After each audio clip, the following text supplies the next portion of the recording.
And at this time, I'd just like to stand and have a moment of silence for Barbara.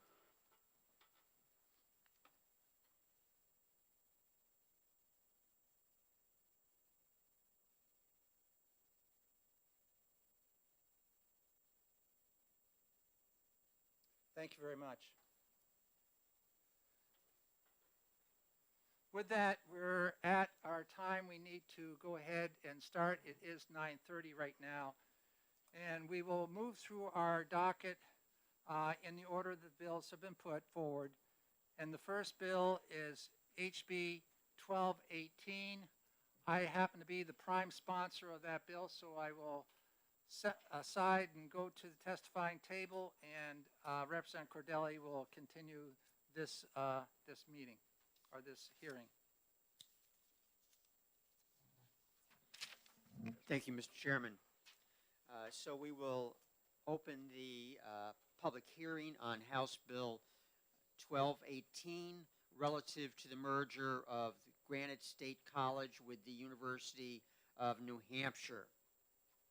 And with that, I will call upon the prime sponsor, Representative Ladd, to open testimony.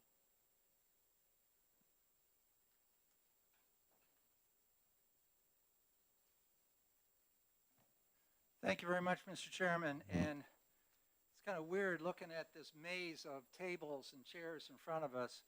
For the record, my name is Rick Ladd. I come from Haverhill, New Hampshire. And I also am the representative of our speaker as a trustee in the university system, New Hampshire. I'm here today to introduce HB 1218. This bill is a bill that deals with the merger of Granite State College into the University of New Hampshire. During the first part of the last year, we had a lot of discussion on this committee regarding the merger of the community college system and the university system in New Hampshire. And a number of issues were brought forward at that time by folks from both the associate's degree level, the 7 community colleges, and the university system, with at that time the 4 locations. Actually, we have more locations with Manchester and Concord. But there are some existential threats facing higher education today. We have a shrinking enrollment, not just in New Hampshire, but in New England and the country.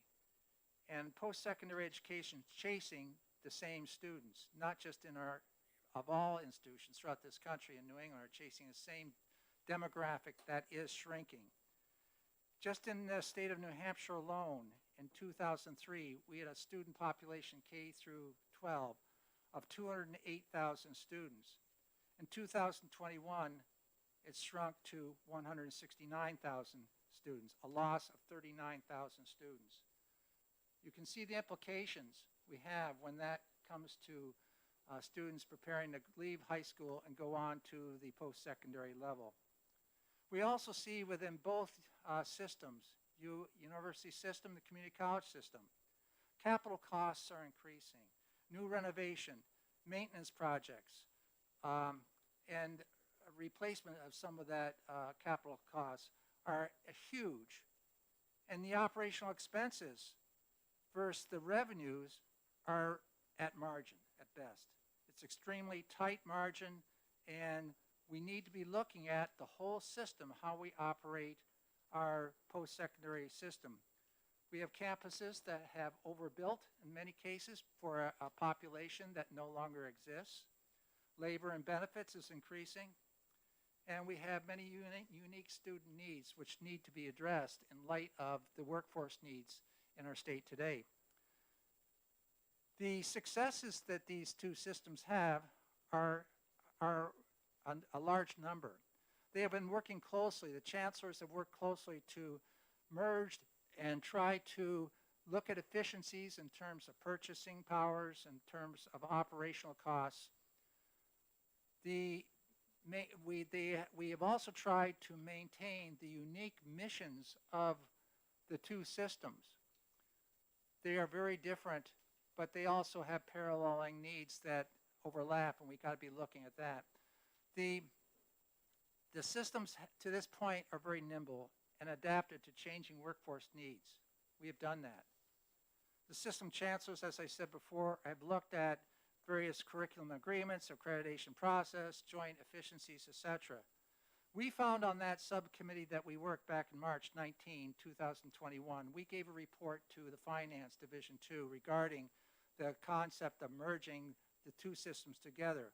We saw issues associated with governance, affordability, accessibility, vision for post-secondary education in New Hampshire, strategic planning, institutional mission and vision.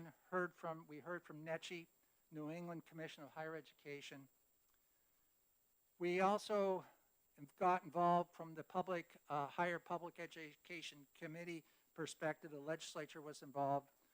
And we came out with some recommendations from that subcommittee work. Go slow, get this thing right to achieve desired results, and work with the Public Higher Education Study Committee. Since then, we have looked at, and the trustees have looked at, of the University System of New Hampshire, how we can start this road towards more efficiencies and merging our systems. The University System trustees have looked inward, and they see that there is tremendous potential in combining or merging Granite State College with UNH Manchester. There are some real true benefits to that. The bill accomplishes uniting complementary mission statements, the online programs at our Keene State, Plymouth State, Granite State, and UNH into one system.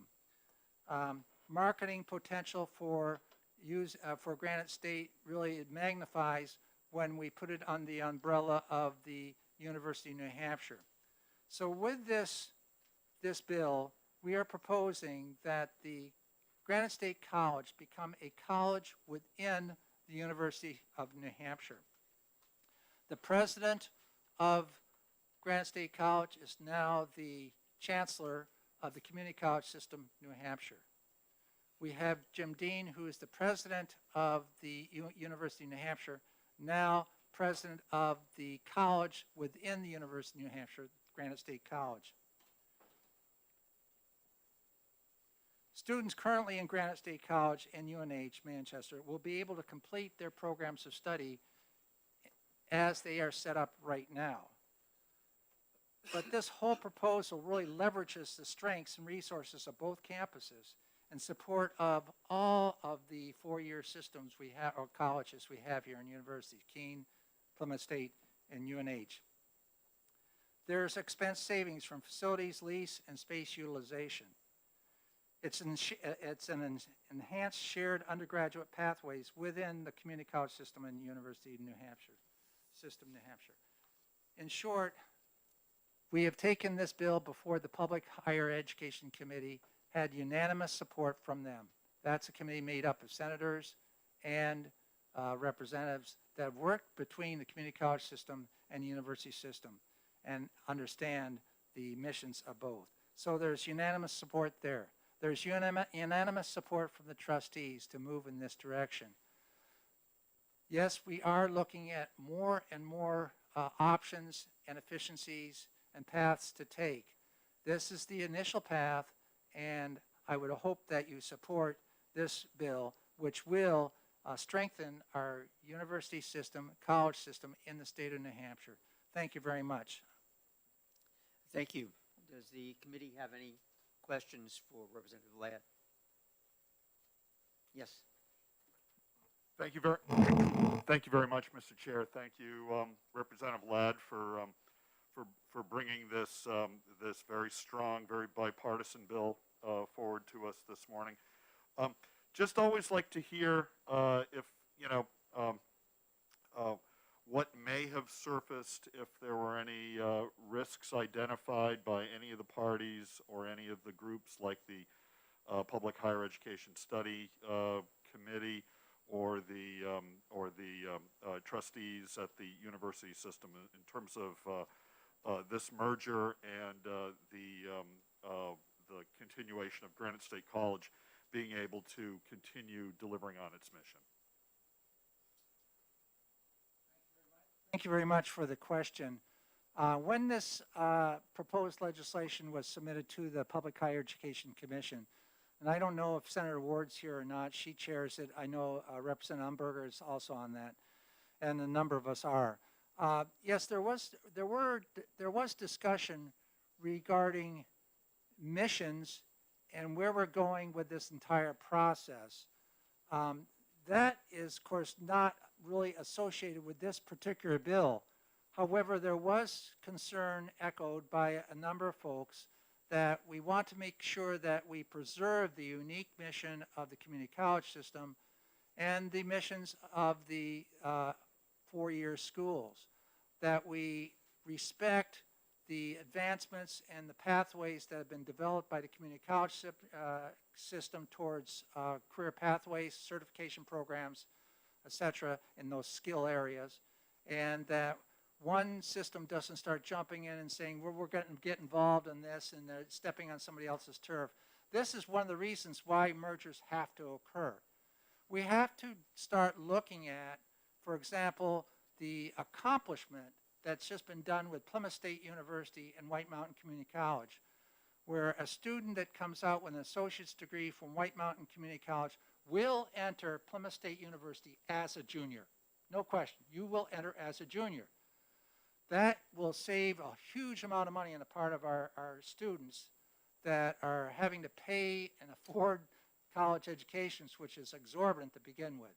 So there's a cost savings there, but it's also an efficiency program where we have to start working closely together. I think that's the ultimate goal here, is for us to develop a post-secondary system here in New Hampshire that has these efficiencies, understands we have a shrinking demographic, and we have capital costs in these campuses. They're just climbing beyond what we can really achieve in some of the maintenance in these buildings, especially the community college system.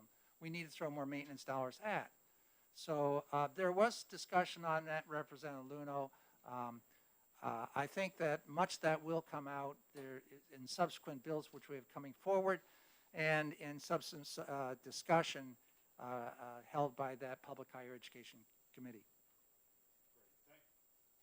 You're welcome. Thank you very much. Glad to hear there was consideration for that. Thanks. Thank you. Representative Woodcock. Thank you, Mr. Chairman. Appreciate it. Representative Ladd, thank you for taking my question. One is a question, if you're all right, a clarification as well. So Granite State College would, if I understand what you're saying, would be absorbed basically like a satellite or a division in UNH?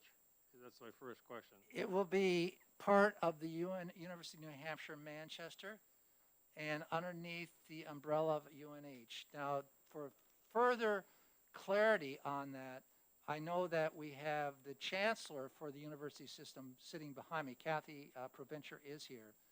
And there will be folks that will be speaking on this as well. And perhaps, Representative Woodcock, that might be a better question to direct to the people that are directly involved with it. Okay, thank you. Follow up, Mr. Chair? Thank you, Representative Cordelli. Originally, just one for general edification. Currently, the Plymouth, if I understand this correctly, Plymouth and Keene are independent operated schools. Is there a plan to have UNH as the umbrella in the future, take all these in? See, I think that's a step that's down the road a ways. Right now, those three schools that you talked about, Plymouth, Keene, and UNH, separate body politic, corporate body politic. So they report directly to the trustees, and they don't report to each other. The directions we got to go in looking at higher education in this state is that we got to get out of the silo effect. We got to get out of the effect that each school is separate and a separate corporate body politic, and we will decide what courses we accept, what we don't accept. If you look at the Penn State system where there's over 20 locations, course 101 on the western side of the state is accepted on the eastern side of the state. Same course. and there's no squabbling or fighting between these various campuses. We're going in that direction, and we need to. So that's a good question, and it's one that needs more resolution and insight in from the presidents of those schools and the folks working within it, how we can arrive at a point where that there is we can't compare the community college system to the university system. The chancellor of the community college system, the presidents report directly to the chancellor. That's not the case in the university system. The presidents report to the trustees, two different animals. And so I hope to see us really get on top of this and develop a goal, a flight path to get us to that end result with benchmarks along the way, which really improve and recognize what we have to do in the state to continue to maintain a first-class higher education system. Thank you, Representative. Thank you, Mr. Chairman. Thank you. Are there any other questions? Seeing none? Thank you very much. Thank you. And next we have Kathy Provencher and Mike DeSelli. Hope I, DeSell? Yes, thank you.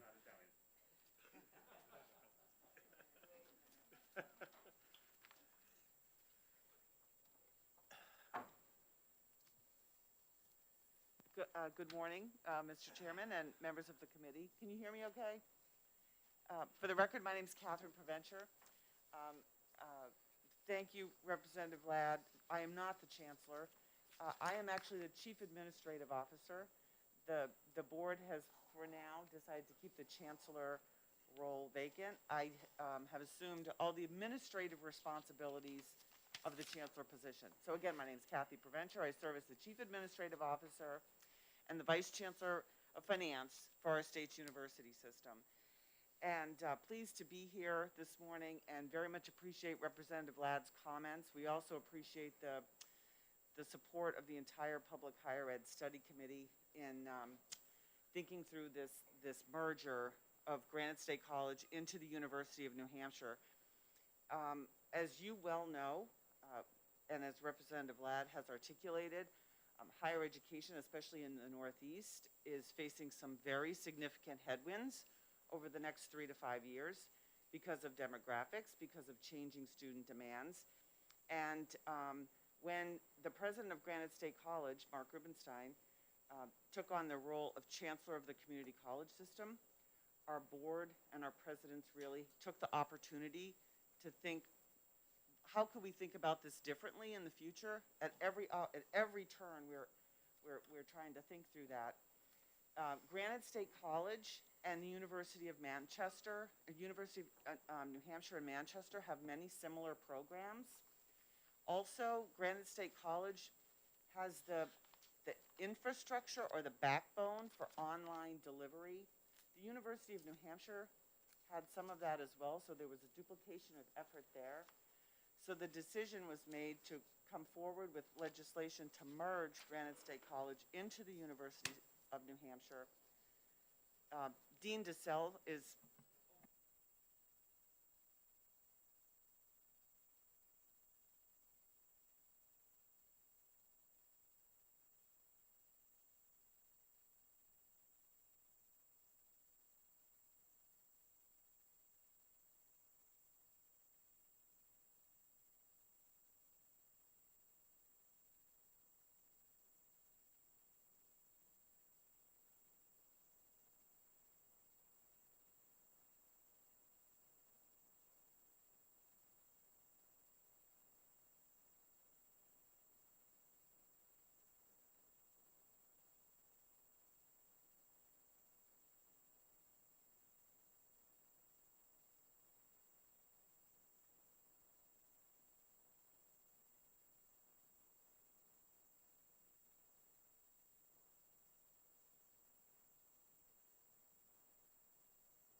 Oh, I'm sorry.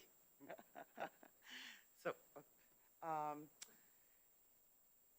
I will say, another risk could be, we want to make sure we keep the community college system very much informed, because Granite State College is a big receiver of community college students.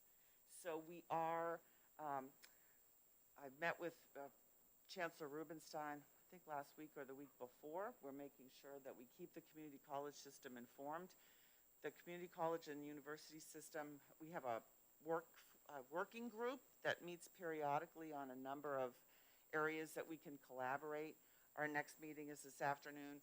Dean DeSelle is going to brief that whole group on efforts in moving in this direction. I would say another risk is we don't act quickly enough on a number of fronts, understanding what is in front of higher education in the Northeast in the coming years. And what's always a risk is culture, and we have to make sure that we're aware of that and keep folks appropriately informed. We're committed to preserving the name Granite State College because it's important to the alumni of Granite State College. And we're also committed to ensuring that, and I mentioned this, we're mindful of the open access and reasonable price point for our Granite Staters who attend Granite State College. We were asked a question when we were at Public Higher Ed Study Committee. We've included this in the testimony. We do not anticipate any forced layoffs because of this merger. And with that, I also wanted to follow up on a question from Representative Woodcock. There are no plans being discussed right now to have Keene State or Plymouth State absorbed into the University of New Hampshire. We're trying to think how to get ahead of the headwinds, and in doing so, ensure we keep the mission and the uniqueness of Keene State College, Plymouth State University, the University of New Hampshire. They are important parts of the regions of our state, of the Monadnock region in the North Country. There are lots of conversations and work plans being developed in the university system of New Hampshire to share the resources across those campuses, but there are no plans for, I'll use the word absorption or merger with those institutions. I don't know if Dean, Would you like to have the dean speak next and then take questions, or would you like to take questions right now, Kathy? I'd like to give Dean DeSelle an opportunity just to give you just an overview of the work that's already happening with Granite State College and UNH Manchester. If that's Thank you. okay. Then go ahead, please. Good morning, and thanks for inviting me here to talk with you all this morning. Just by way of background, I have been at UNH for now almost 6 years, having joined UNH from actually a long career in the technology industry, including leading several small private companies. So I am very familiar with the risks, the opportunities presented by mergers like this. I would characterize the work so far as going extremely well. We have a large number of individuals from both Granite State College and UNH engaged in what is very, very complex and detailed planning efforts. These are in some ways similar schools because, as our testimony indicates, we do serve in some sense many of the same types of students, especially in the greater Manchester area. But in other senses, we have very complementary student markets. UNH Manchester has extensive physical infrastructure that serves students, especially in the sciences and the engineering fields. And so we are bringing together schools that have similarities, but also, in some cases, significant differences. The two institutions have different academic calendars. We have different admission standards, as Kathy indicated. We have different tuition price points. And it is so critical to preserve what is good about each institution while benefiting from the synergies that bringing the two institutions together can deliver. I do want to talk about risk. So for me, the risks that I think about are execution risk. We have the same people planning this merger as are continuing to operate their individual institutions. So it's very important that we not lose focus on the students we are currently serving and the way we are serving them as we implement this merger. And I think we're taking very, very careful steps to make sure that we are not injuring either school while we're implementing what we believe is the best course for the collective institution going forward. So I'm quite happy with the work that we're doing. We have already taken steps on physical infrastructure. For example, the 25 Hall Street location, which is Granite State's headquarters, is largely now leased out. We occupy just now a small fraction of that building, having leased the second and third floors to the New Hampshire Department of Education. We have already taken steps to consolidate certain courses and programs into the UNH Manchester campus. So we're already reaping merger benefits, the ones that are easy and straightforward to reap. But we have a lot of work to do. This is going to consume the better part of the spring semester, but I'm very confident that we're on a good track. The cooperation between the communities in both institutions is very, very strong. And so far, I'm very encouraged by what I see. Thank you very much. Are there questions for the dean or for the administrative officer? Representative Porter. Either way. Okay, I just have a real simple question. You were talking about keeping the name, et cetera, for the alumni, and I'm wondering, upon graduation, what will it actually say? Will it have both colleges? Will it have the college and the university, or how does that work? The bill provides that until July, this is where the work gets very complicated because there are accreditation.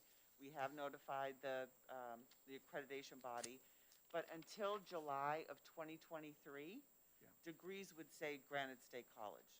Assuming this is approved, well, by the legislature and by the accreditors, after July 1st of 2023, the degree would say the University of New Hampshire. And you can think of that similarly to the University of New Hampshire has a College of Health and Human Services and a College of Engineering, and all the diplomas say the University of New Hampshire, and the same will hold true for Granite State College. Thank you very much. Representative Porter. Thank you, Mr. Chair, and that sort of answers my question, too. I was going to ask the same sort of thing. It's been many years since I was at the University of Massachusetts in Amherst. When I was there, we had many colleges, College of Arts and Science, College of Education, etc. So the Granite State College will be like those colleges under the university umbrella. Correct. Can I ask one more question? Go ahead. Okay, Keene and Plymouth, do they also have colleges underneath them as a university now, or is the definition of university changed a bit? Keene and Plymouth have both undergone reorganization over the last probably 3 years. I do not believe Plymouth and Keene have separate colleges under the university.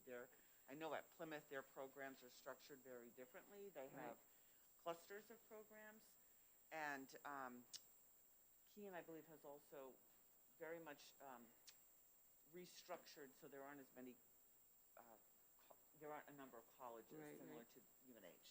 My old understanding was a university had many colleges underneath it, where a college was just separate of itself, but now many colleges have become universities, so that must have changed. Am I? So today, the University of New Hampshire at Manchester, for example, is one of 7 colleges within UNH. There are 5 on the Durham campus. There's UNH Manchester, and the School of Law is the 7th college.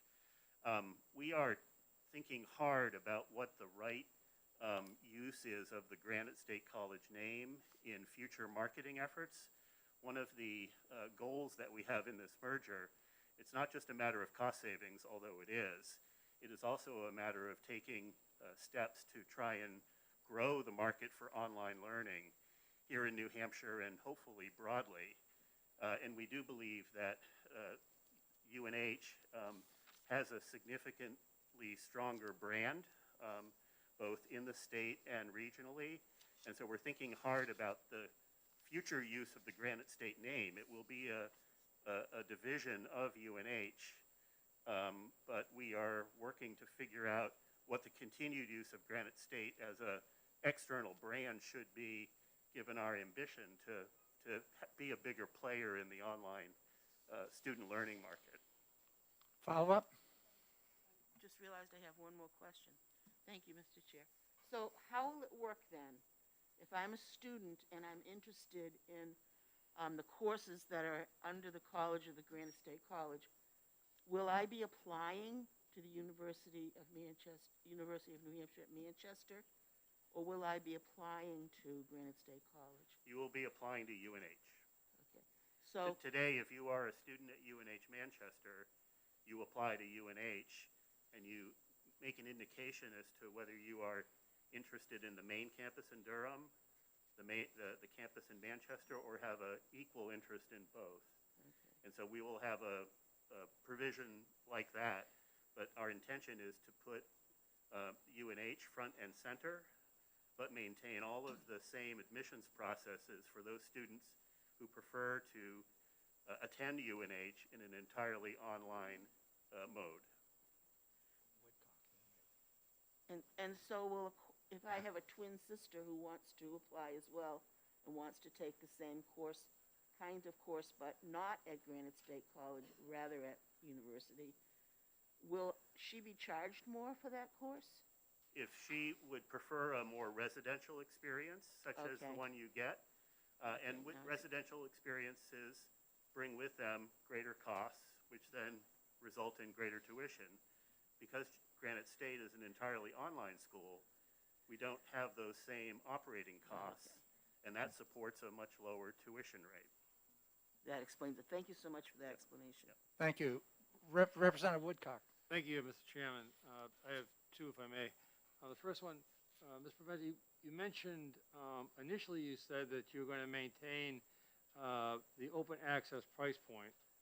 And when you get back to it the second time, you said you're going to maintain the open access and the price point. So my question is, as we move down to the 2023 timetable, and assuming this merge is rolled into the university system, is the open admission access still going to apply at that point in time? Yes. Okay, thank you. And I have one Yes. more, if I may, Mr. Thank you for And if I that. could clarify just the motive for Okay. that, because I think that's important. A significant number of Granite State students are what we call degree completers. Right. They have a range of academic experiences at a number of schools, and they've proven themselves as good students, having earned credits at a range of institutions. At their stage in life, the average age is 33. Your SAT scores don't matter that much. Your high school GPA doesn't really matter that much. It's what you've done, since then that matters. And so online schools tend to be what we call open admission because the standards that you would apply to an incoming 18-year-old really don't apply to this type of learner. And so that's why most online schools are considered open admission. Thank thank- you. if I You have may. one follow-up? Yes, sir. Go ahead. Thank you, Mr. Chairman. Just a general follow-up. From now until 2023 and after the 2023 merger date, what are the intention for the leadership of Granite State that's currently in sitting? Yeah, so at the time of the announcement, Chancellor Rubenstein, of course, left for the community college system. The other significant leadership position was Scott Stanley in the role of provost. That position has been eliminated, and Scott has actually joined UNH to lead the university's overall online infrastructure platform. Given his significant experience at Granite State, it made sense to try and take the learning that Scott had and apply that to UNH more broadly, as well as ultimately to the university system.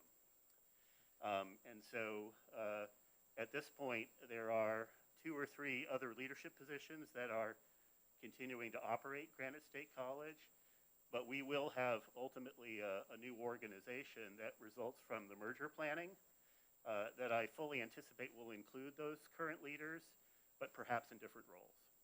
Thank you. Thank you, Mr. Chair. Thank you. Representative Moffett. Yes, thank you, Mr. Chair. Thank you for taking my question. Thank you for being here. My understanding of mergers generally has to do with the intent or the goal of streamlining and increasing efficiencies and removing duplication and that type of thing. And you earlier said that you don't anticipate any staff reductions or layoffs. But in response to an earlier question about admissions, you explained that the admissions applications would now go to UNH. So the question that I, maybe others have, is there redundancy in admissions or in bursar office or registrar?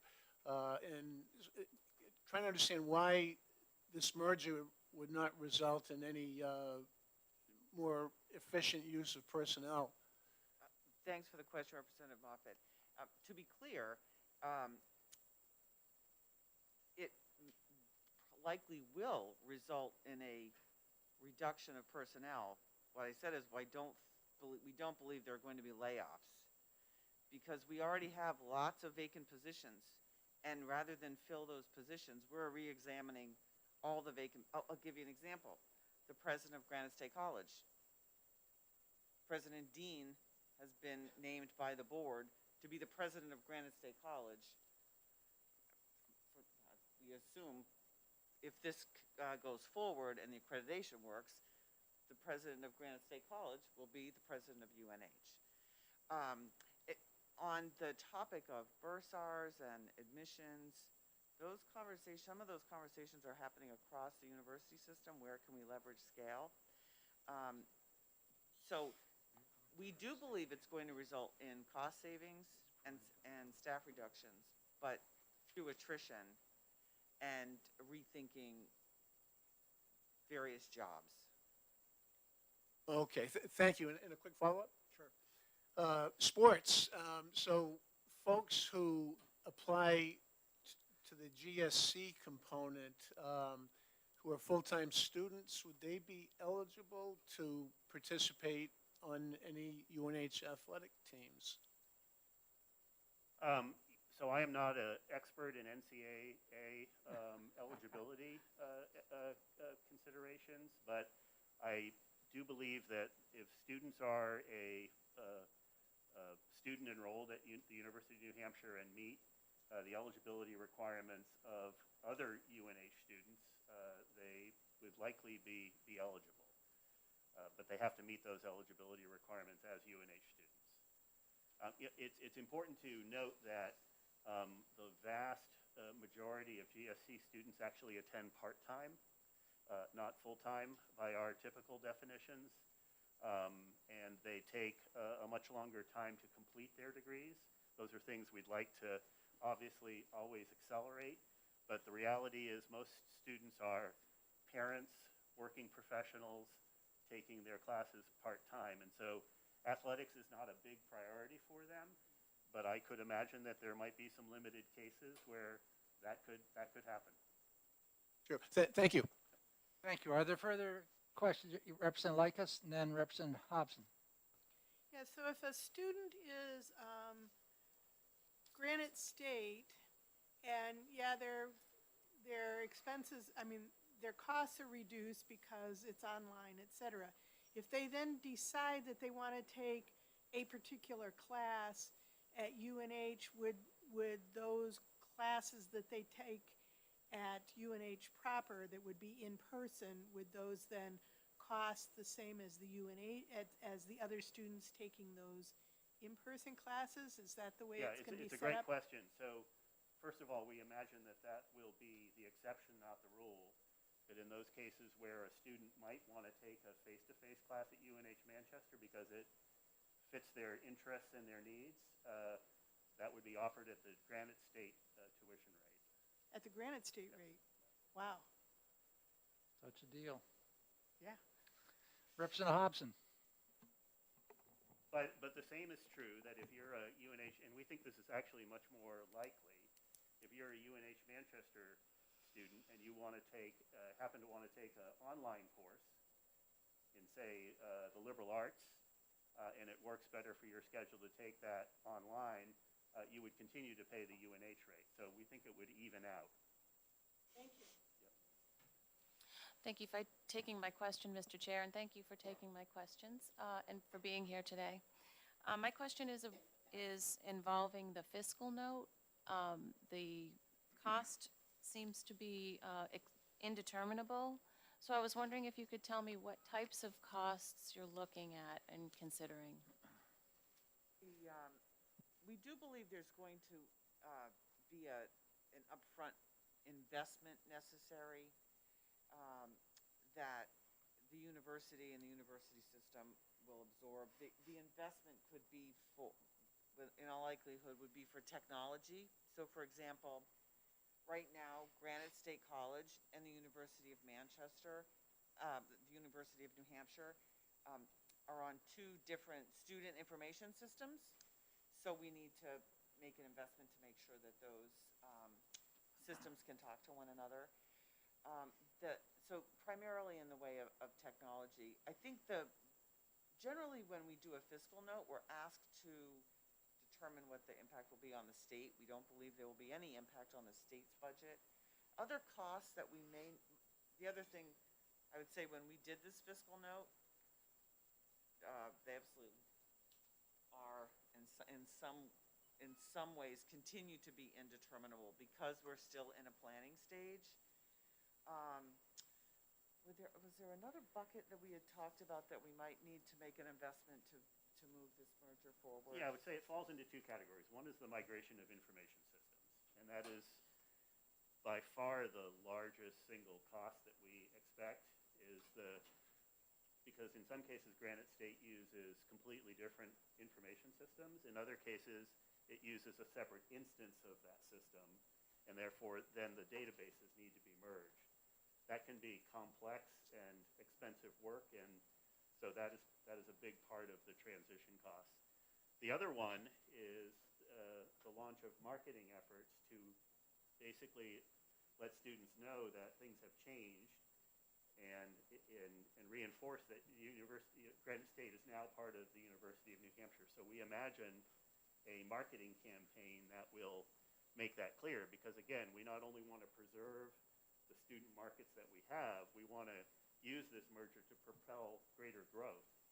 And so we think it is going to be money well spent to invest in a marketing campaign that communicates what we're doing to the public. Thank you very much. Are there further questions pardon me? Representative Nelson. Thank you for taking this question. Will the UNH professors and administration look as if a Granite State College class is equal? Or will it be one looking down, well, if you want this, we give a little more higher priority to UNH, and you guys are only from a college? Yeah, so both Granite State College and UNH are fully accredited by the same accrediting body, NECHI. And we imagine that in the post-merger environment, NECHI will be the common accreditor for all of UNH, including Granite State College.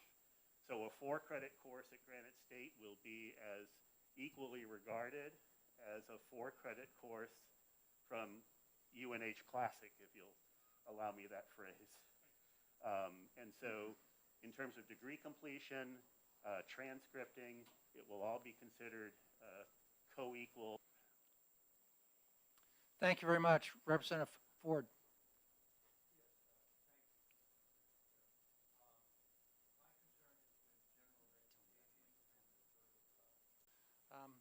So with that, we have an opportunity here to take a short break. Just for a better understanding of where we are in this particular bill. We're trying to get our bills done and out of this committee as quickly as possible. Is there anybody here on the committee that needs further information or understanding of this merger with the community college system, with the Granite State College and the, and UNH, Manchester, UNH? It would be a college just like the Agricultural and Life Sciences College is already within UNH. If there's not any objection to that, we could take a motion to exec this bill and get moving with it, get it out, and I think that that would be in support of our Public Higher Education Study Committee, and also really send a signal to the trustees that we appreciate their work and look forward to more thought in this whole process.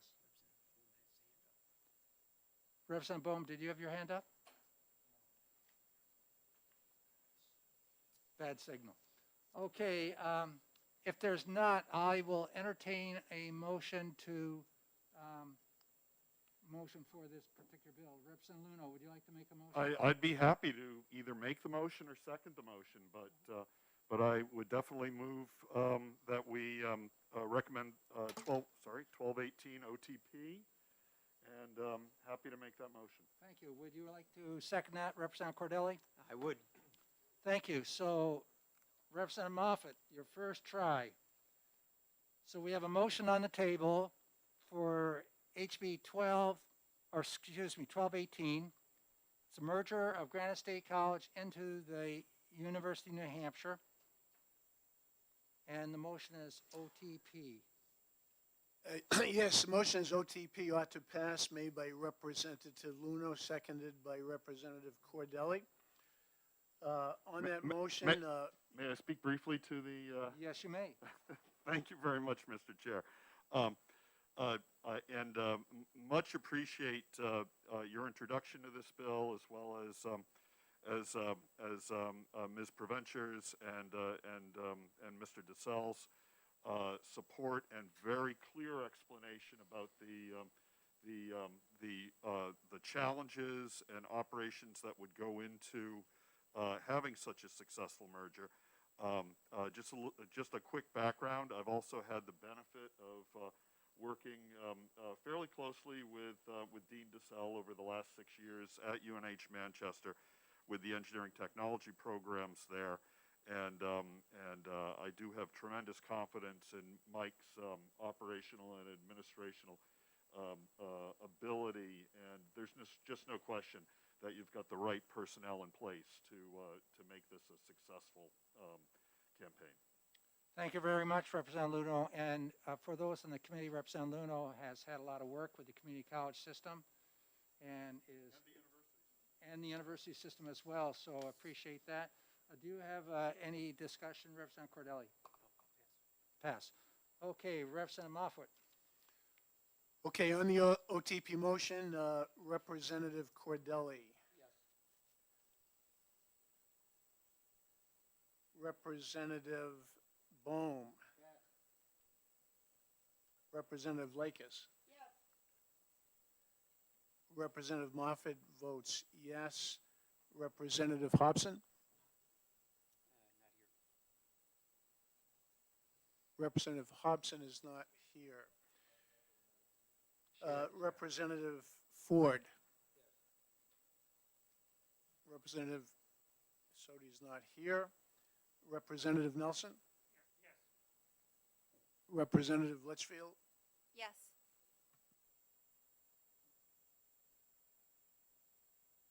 Representative Luno. Yes. Representative Cornell. Representative Tanner. Yes.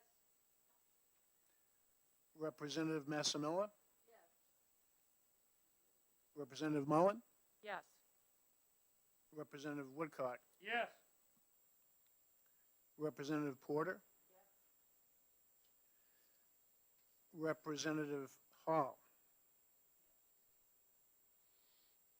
Representative Walls.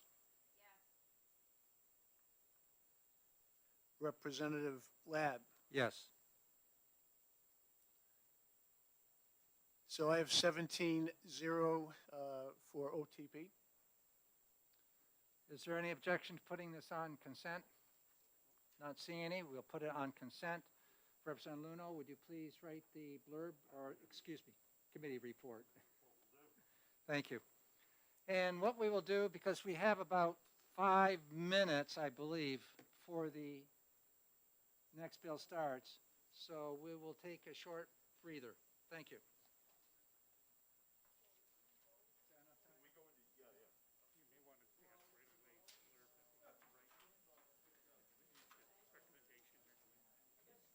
Okay, Who's writing it? Representative Luno is. Okay, so you're gonna give him a sheet that he has to fill out. Usually it's the Yes, that's right. one who will write it. Yep. Good, Be attached here. good point. I don't think they gave them to me, but that's a good point. And I wanna see, why did you go out of order? Well, we always want to start with the vice chair, and then she is not the clerk. She's taken Barbara's place. So you go through the Republicans first. Now, why would you do that? That's, I think that's appropriate. well, the vice chair always votes first, Oh, I understand that. and then, yeah, just go through the GOP side. And then the ranking member on the other side votes first for them. So after we get through the vice chair, of course, the chair votes last. So, yeah, vice chair Republican, ranking member Democrat, and But then, why would you go down the list for Delhi, Paul, like you put one here? well, because she, Democrat, Republican, Democrat, Republican, so we can't really go through this particular list because, in that way, because her name should be down here with the Democrats, so. Because she's a but, My only concern, and you can ask the chairman of this, does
together to generate a conversation about some very significant issues that have to do with access to education. At present, there are a number of efforts being made in various quarters, the business and education committees that are trying to produce programs, they're funding them, that get students either in high school or into community colleges and possibly into universities to follow or get preparation for and then follow into the education for a career. Sunday's newspaper, the Sunday Union Leader, had an article about preparing people for careers that continue to advance the economy and their own personal interest. And that's exactly what the overall intent of this bill is meant to generate a discussion of. It basically, even though it says authorize the community colleges to award degrees, it's to get to the barrier crossings that we need to address now rather than when the mission assignments were made back in when the community colleges were formed. And so this bill is meant to generate a discussion.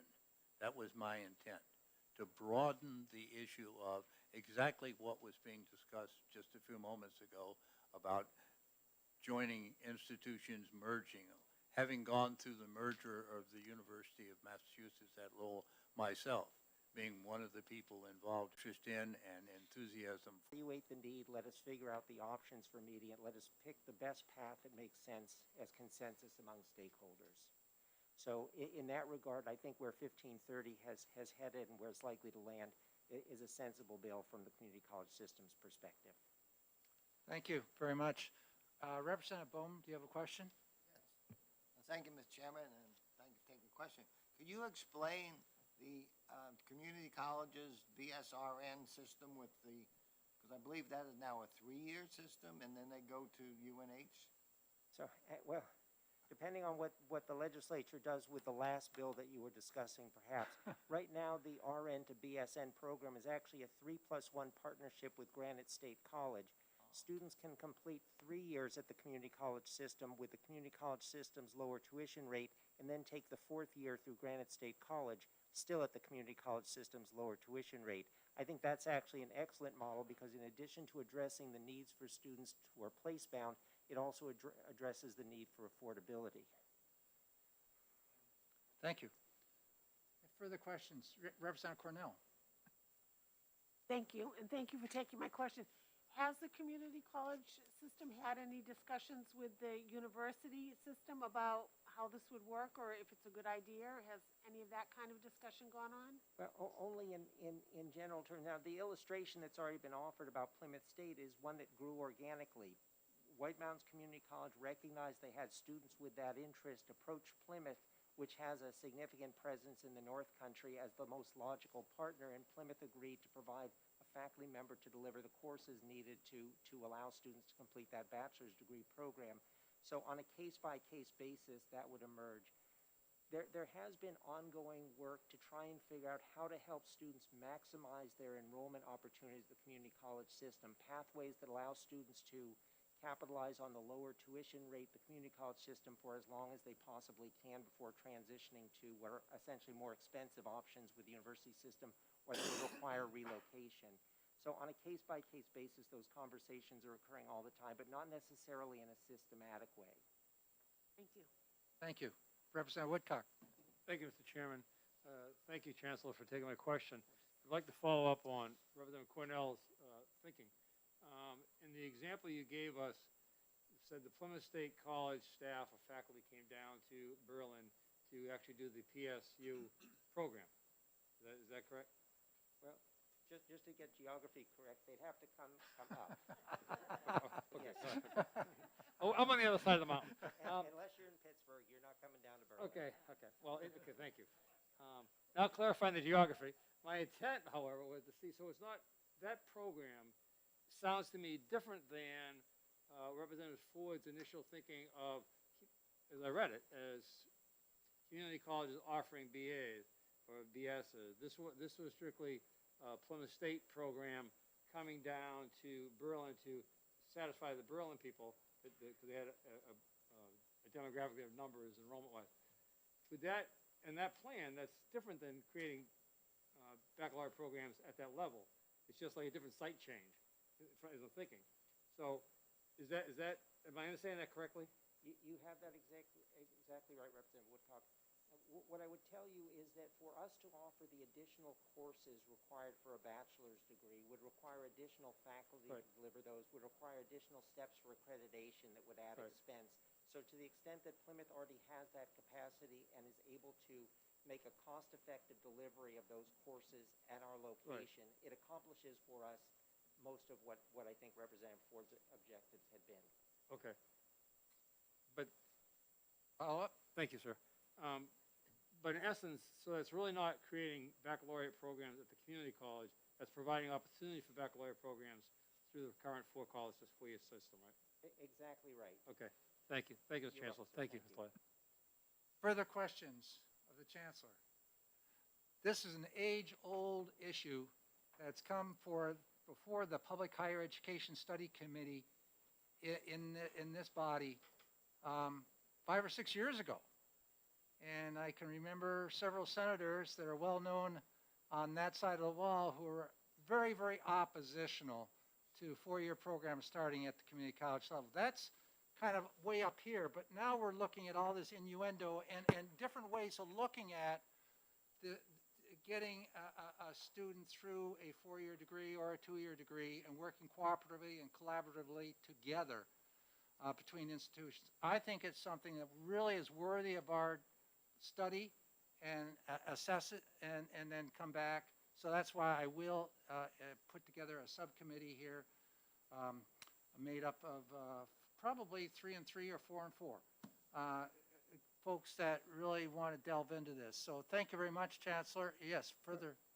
If I may, Representative, one additional point. Among the 50 states, New Hampshire is consistently in the top 10 for adults with bachelor's degrees already in hand. It's a very well-educated state in that regard. As we look at what the workforce needs over the next 10 or 15 years, what we see is a greater need for certificate programs, for workforce-focused programs, very specific areas of specialization, which has been much more central to our mission. It's part of the reason why we're a little bit, at least a little bit reluctant to be pulled toward bachelor's degrees when we think there's so much work that needs to be done at the front lines. And this includes people who already have bachelor's degrees who, for reasons of personal circumstances or as their lives change, make decisions to move into other areas of opportunity here in the state. So again, we're not averse to these conversations. We think they're helpful for ensuring the most efficient use of resources across the state, but we also want to make sure we don't lose track of a mission that we think in the next 10 or 15 years is going to be very critical for the needs of this state's workforce. Thank you very much, Chancellor. We get that. And it kind of echoes the intent of SB 44, which came before us last year. And so, but had some issues not associated with where we want to get going here. So thank you very much for your testimony today. And is there anybody else that would like to speak? No show of hands. Thank you very much. We will close this hearing. And the next hearing starts at, looks like 11:30.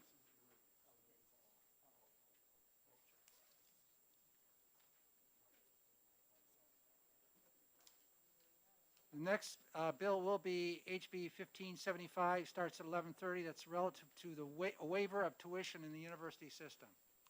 So we will take a short break here and come back. Thank you.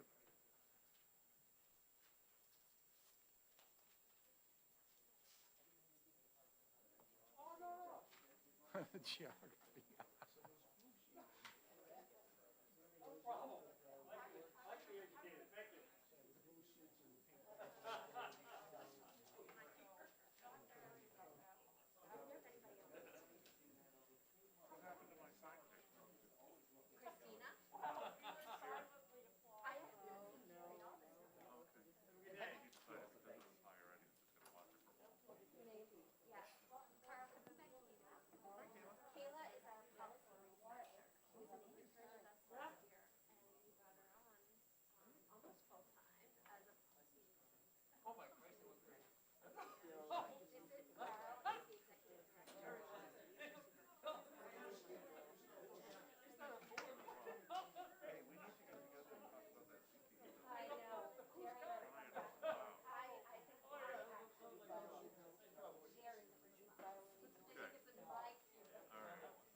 David.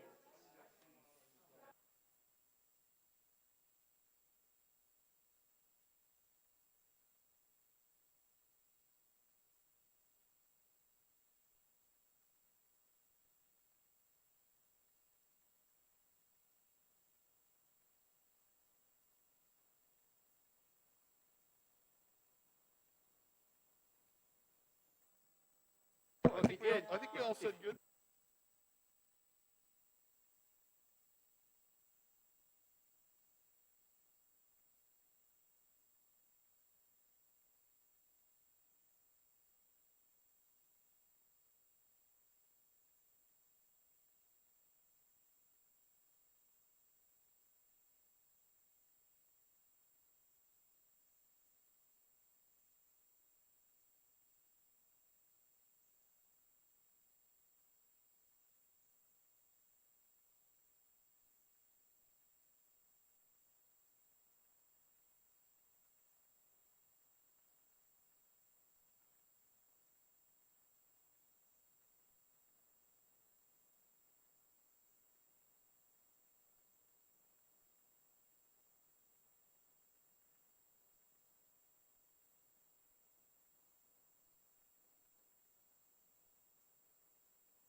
Representative Roy, who is going to present the bill. Welcome to our committee. Now you got to get red. Thank you, Chairman, members of the committee. I'm here today for your consideration, HB 1575. If you recall, 2 years ago, we did a great thing and we passed a bill that allowed for tuition waivers for the children of 100% disabled veterans. And part of our logic behind was that the law currently allowed for veterans who died in service for their children to go tuition free. And we found that it was rather unfair that if someone managed to survive and they were totally and permanently disabled and still could not afford to put their children through college, that they should be, in effect, penalized for having survived. In the meantime, a constituent brought to my attention, as much as we all looked at it and thought we covered everything, if a veteran dies, all things being equal, in other words, the child is eligible for all the criteria for the tuition waiver, but if the veteran dies before they get to college, they lose the benefit and they're not able to go. So what this does is a simple fix. All it says, it adds one line to the bill that as it exists that says that if the veteran dies prior to the student being eligible to go, and he dies while he's a resident of New Hampshire, the child is eligible. And that is really the simple down and dirty on that bill. And with that, I'm happy to take any questions. Thank you very much. Are there any questions from the committee members? Yes, Representative Nelson. What is the definition of disabled? I mean, I know what I envision, but I do know some people who, I'll say, use the system. I agree, and when we originally passed this bill a year and a half ago, we really delved into that to make sure it's 100% permanent and disabled, service connected. That means that you have gone through numerous exams by the Veterans Administration, and they have determined that your disability is 100% and that there's no chance of you getting better. And when you look at VA math, to get to 100%, it's very, very, very difficult.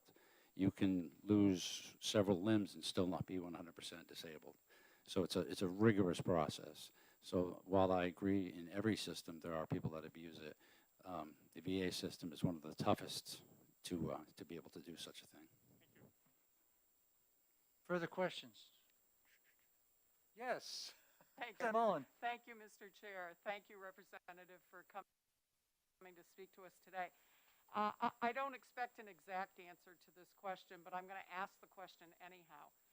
Do you have any sense at all about the numbers as far as how many students this would generate into the tuition waiver program? Thank you for the question. When we passed the original bill, we did a lot of research combined with the university and college systems, and they determined that it would not be, because of the strict limitations we put on it, to become eligible for this. There would not be very many. And unfortunately, I can't give you a number off the top of my head, but it would not be very many. The criteria were very strict as far as the residency requirement. They age out at age 26. They're no longer eligible, so you can't have older people coming back and getting their doctorates or anything like that. We made it very, very strict. So adding this line does not, because they would have been eligible anyway. It's just that the sponsor died. So it should have no impact on what we already originally came up with for numbers. Representative Massimilla.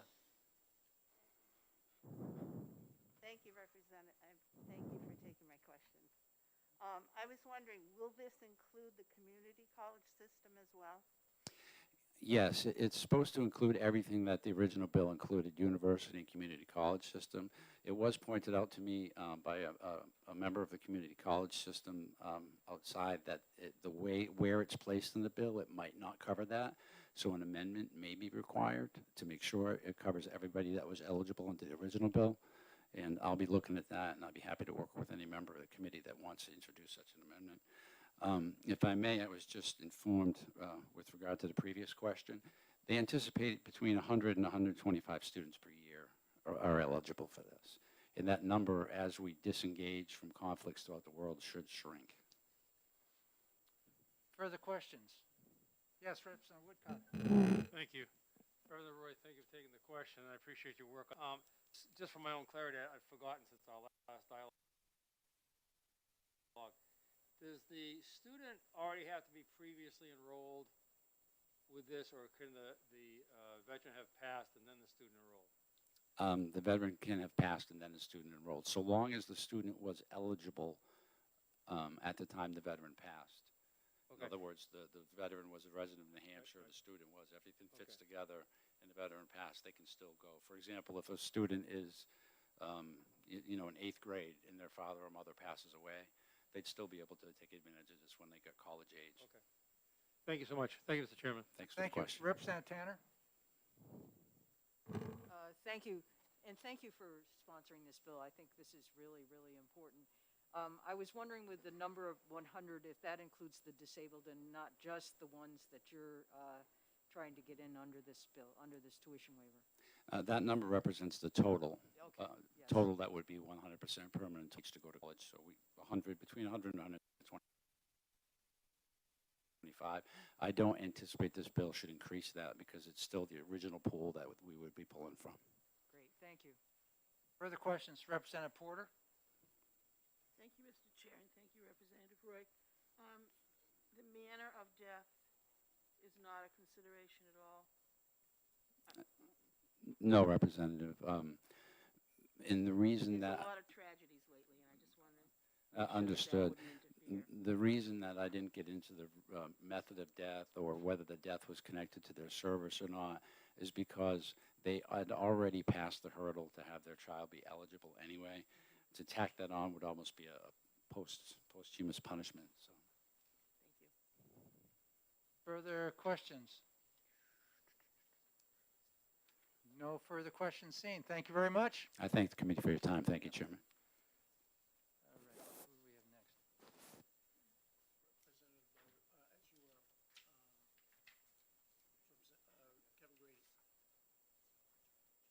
next? Okay, we have Kevin Grady. The clerk just said, as you were. So he's got that military spirit in him. A colonel telling a lieutenant. No, Welcome. No, sir. Thank you, sir, very much. For the record, ladies and gentlemen of the committee, my name is Kevin Grady. Following a 25-year career in the Air Force, I have been a resident of Hooksett now for the last 23 years.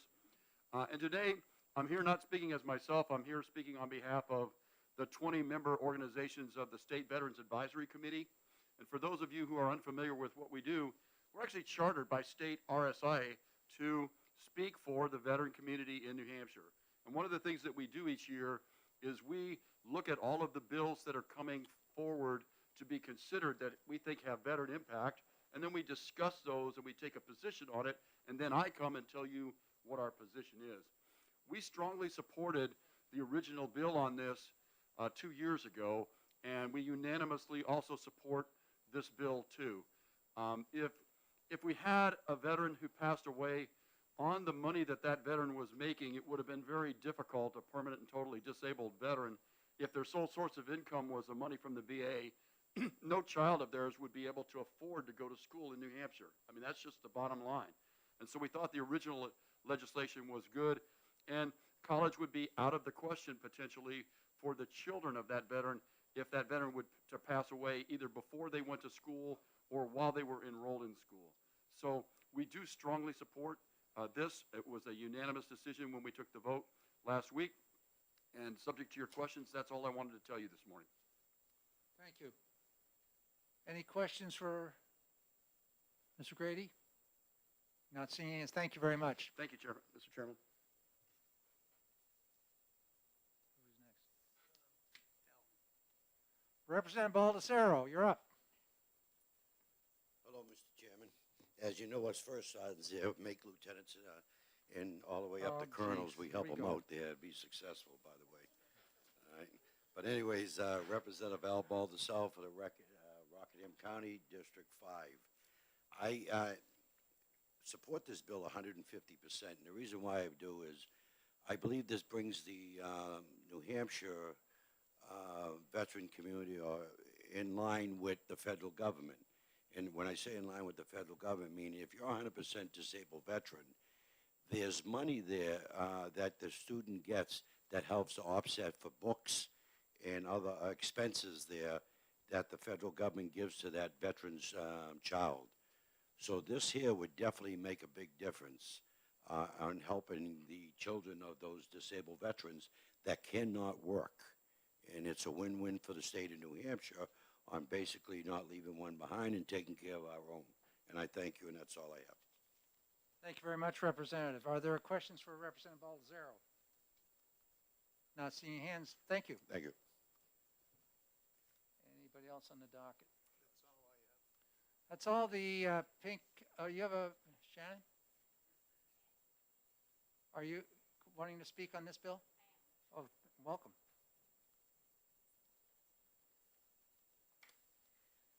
Good morning. My name is Shannon Reed. I represent the Community College System of New Hampshire, and as the sponsor noted, the intent here, I believe, was to include the community college system in the expansion of this waiver. If the committee opts to do that, the place that would need to go is RSA 188F, colon 15, Roman 1A, subparagraph A, and I can repeat that if needed. And it would simply be adding the same language that is in bold in the bill as introduced to that paragraph. And we would certainly be very happy to have that done.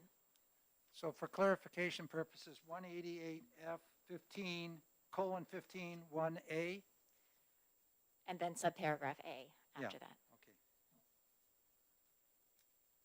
Thank you. Are there questions for Shannon Reed of the Community College System? Thank you very much.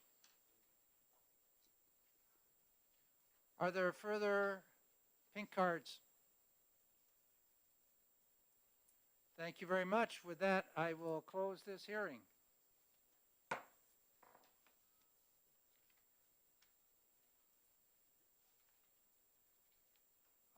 In terms of those that are here in the committee right now, is there any thought about involving the community college system within this bill? Yes. I hear a couple yeses.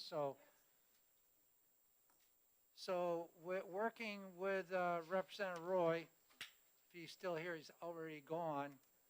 Can we come up with some amending language to incorporate this RSA that was just given us by Shannon Reed into the bill, and we can bring that up when we move forward with it?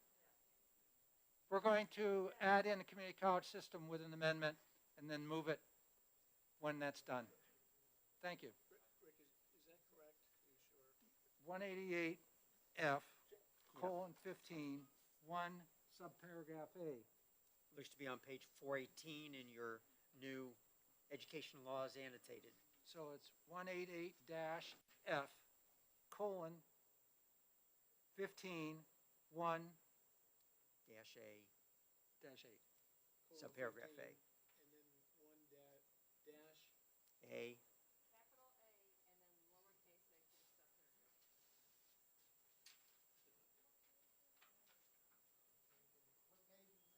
418.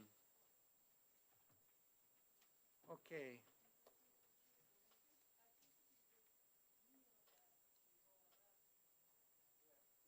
They will, yeah. Okay, we'll do that.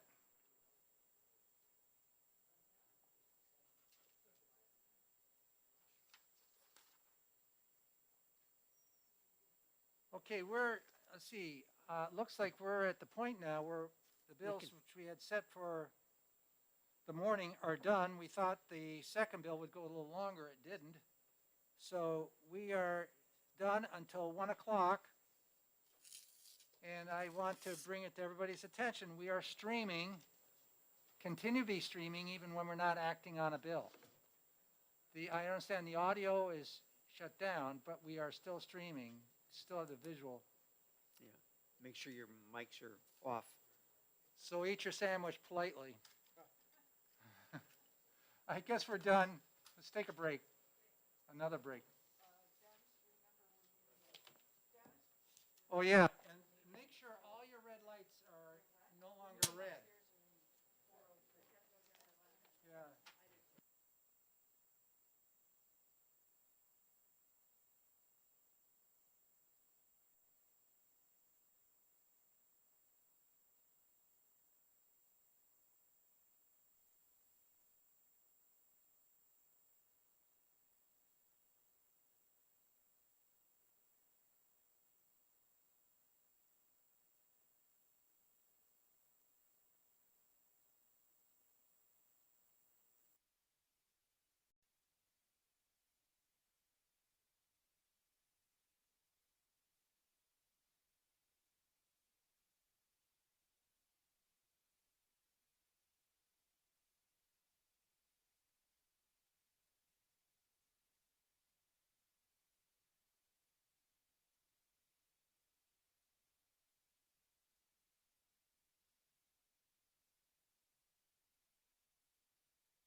Hello. Thank you, Mr. Chairman. Members of the committee, Representative Tom Lanzera from Nashua. I come before you today to discuss HB 1574 relative to prohibiting the university system and community college systems of New Hampshire from charging out-of-state tuition to students voting in New Hampshire. New Hampshire is unique in that we allow many students who live here 9+ months out of the year to vote and claim their university as their home. While some may agree that this is an incorrect voting policy, every United States citizen 18 and older has the right to vote in New Hampshire.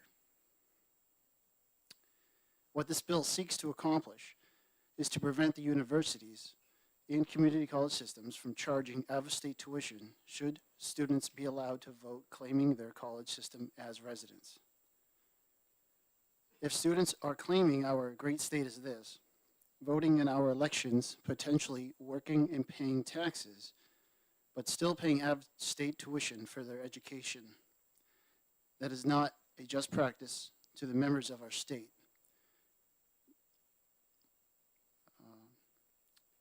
Thank you, Mr. Chairman and committee, for your time. Thank you very much. Are you to take questions? I will. Okay. Are there any questions from the committee? Looks like you're off the hook. Thank you again. Thank you very much. Do we have other pink cards? Representative Tim Horrigan.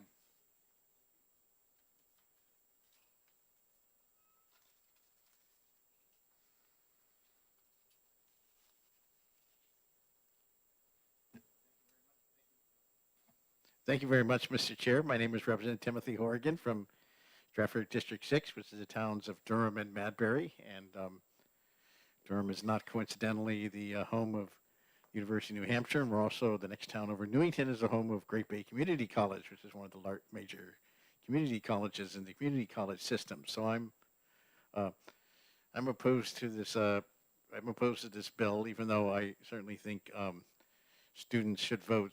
Student voting is a good idea. College is when you develop lifetime habits, and voting is a good habit to get into. So I think students should vote.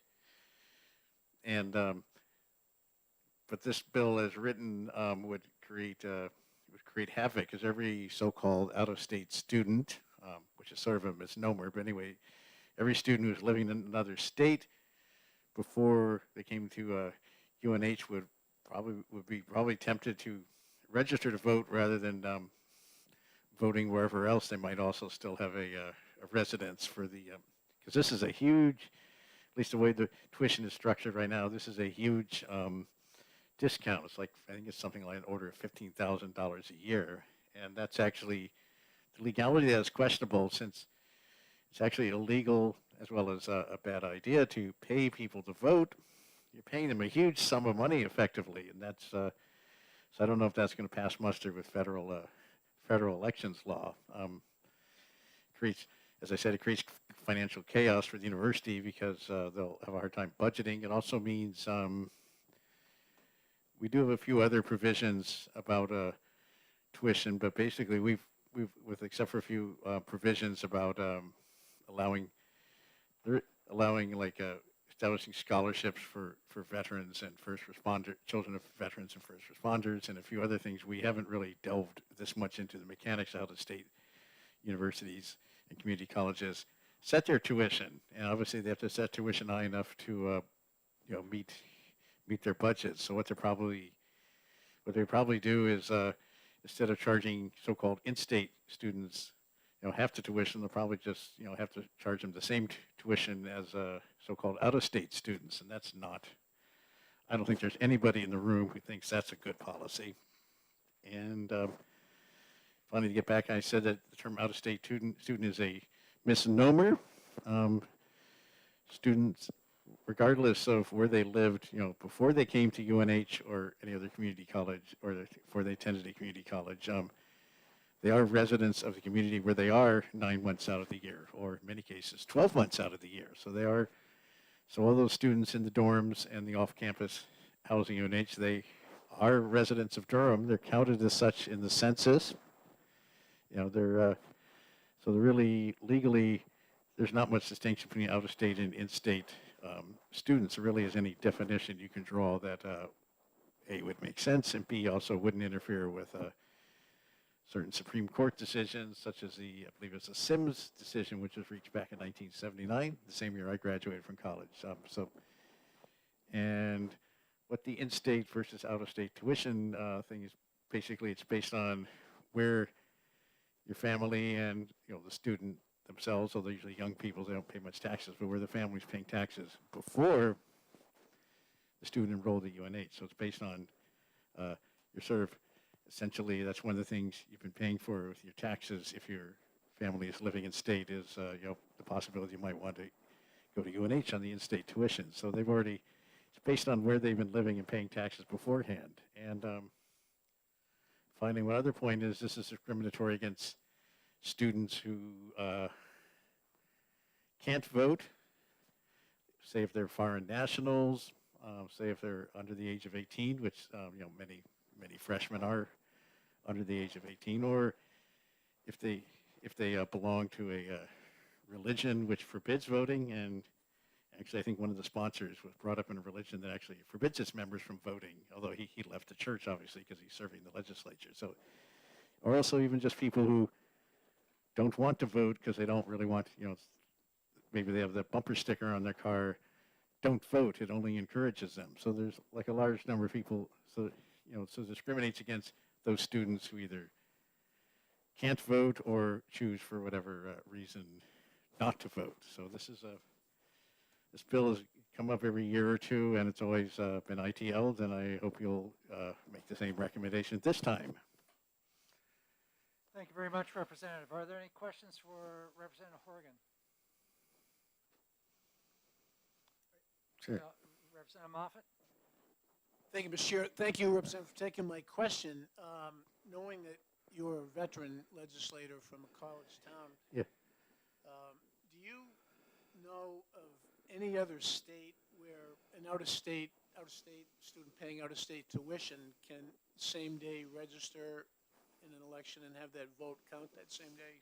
Well, that would probably be a more question for someone from the Secretary of State's office. There are, I believe, certainly every other state treats so-called out-of-state students on the same footing as in-state students. I myself went to 2 universities out of state, and I voted. I voted in New York City for a while when I was attending Columbia University, and then in Los Angeles when I was attending University of Southern California. And of course, those are private institutions, the whole in-state versus out-of-state tuition thing doesn't kick in. You know, they have the same tuition rate for everybody because they're not state institutions. But I don't know we are same-day voter registration is you know, not every state has it, but I don't see any reason why somebody who moved to the state because they're attending school deserves to have fewer rights than somebody who moves there for whatever other reason. I guess also clarifies about veterans. A lot of them are veteran, as in I've been through a lot of legislative terms. I myself am not a veteran of military service. The closest I can come to it was having been a civilian employee of the Army Corps of Engineers in Hanover, which is a college town, but that college too is also a private one. So, okay.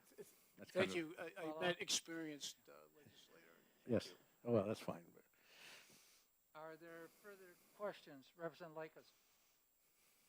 Yeah, I'm trying to figure out your objections in that it would seem you would want to encourage students to vote, and would this not encourage students to vote? And the other half of that is, cannot students vote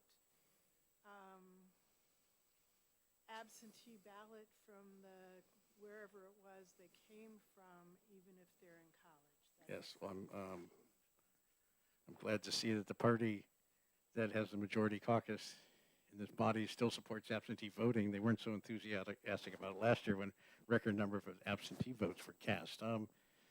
They may, the student, they may be more interested in the, what's going on in New Hampshire than in their old home state. They're not always necessarily always eligible to vote in some other state.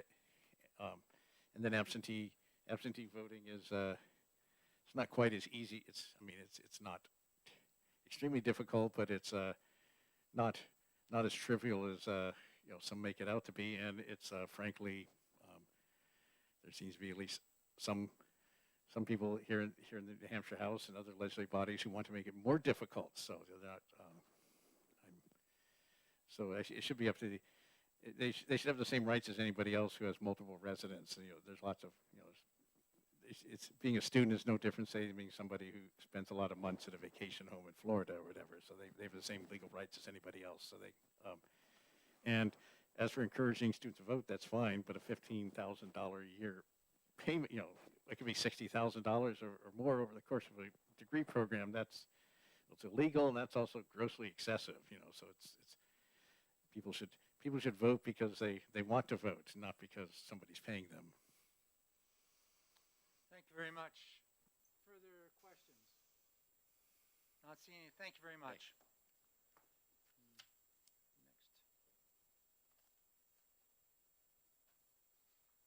Next. Representative Cody Belanger.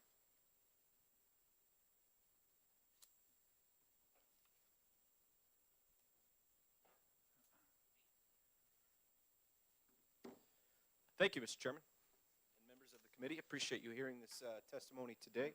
Appreciate everybody behind me being here as well. This bill doesn't make it more difficult for college students. It encourages them to attend university here in the state of New Hampshire. They also get a discount. It's not paying for students to vote. That's absurd. We're not going to do that. This bill seeks to offer fairness to university students, because if they're going to claim domicile in the state of New Hampshire and they're going to vote in our elections, why don't they get in-state tuition? That's the question that we're talking about, okay?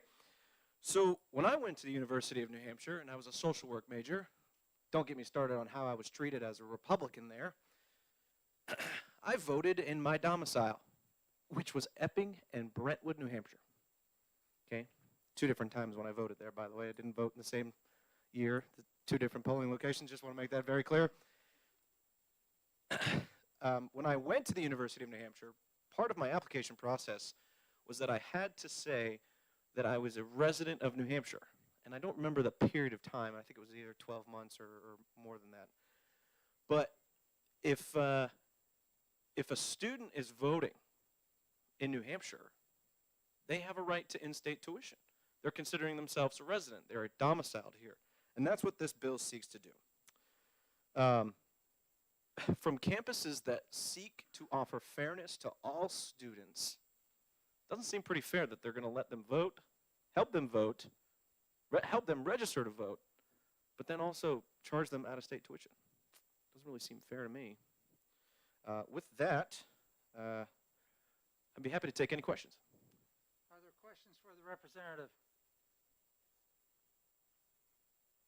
Representative, I have one question. Looking at this from a fiscal perspective, if all students that we're talking about opt to become in-state tuition students, we're looking at a loss of revenue of over $139 million, potentially. How will the state or how will the university system make that up? Do you have any idea how to do that? Perhaps they should cut administrative staff with a top-heavy administration. Thank you. Further questions? Thank you very much, Representative. Thank you.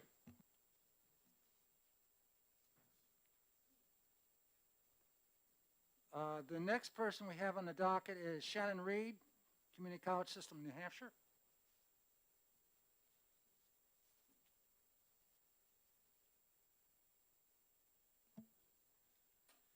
Good afternoon, members of the committee. My name is Shannon Reed. I'm here on behalf of the Community College System of New Hampshire.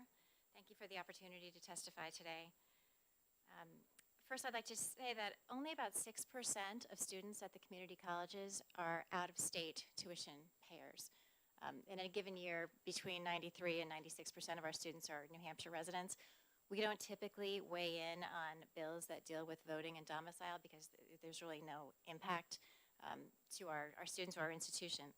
That's not so much the case with this bill necessarily, but that impact is really only on the 6% that don't pay in-state tuition. For purposes of our testimony, we assume that we would determine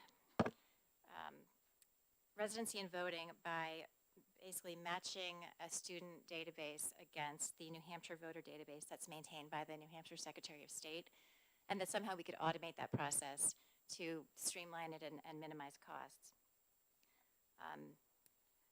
That said, though, running those checks to cross-check our student database against the voter database would have to take place very frequently throughout the year as new cohorts of students register and pay tuition. CCSNH has rolling admission, registration, and payment timetables, and multiple times throughout the year when courses begin and students may enroll. So there would be a significant amount of work associated with literally every, maybe monthly or every few weeks even, running this check to see when our students have enrolled and registered and paid, whether they were in fact registered to vote in New Hampshire or not. But second would be the potential effect on tuition revenue. In-state tuition is significantly lower than out-of-state tuition at the community colleges. We would experience some decrease in revenue that could result from the mandate to reclassify residency for tuition purposes for any student who registers to vote in New Hampshire, based on the Secretary of State's guidelines for establishing domicile in the state. We can't really calculate the decrease because we can't predict how many students would make this change. If 0% of our out-of-state students registered to vote in New Hampshire and thereby had to be reclassified, then the impact would be 0. If 100% of them did, the impact on our colleges would be just over $1 million a year.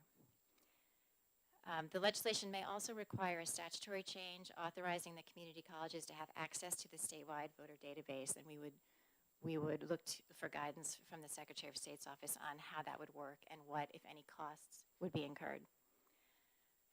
In closing, I'd urge the committee to consider carefully whether it wants to create an incentive for non-New Hampshire students to register to vote in New Hampshire in order to be eligible for in-state tuition rates.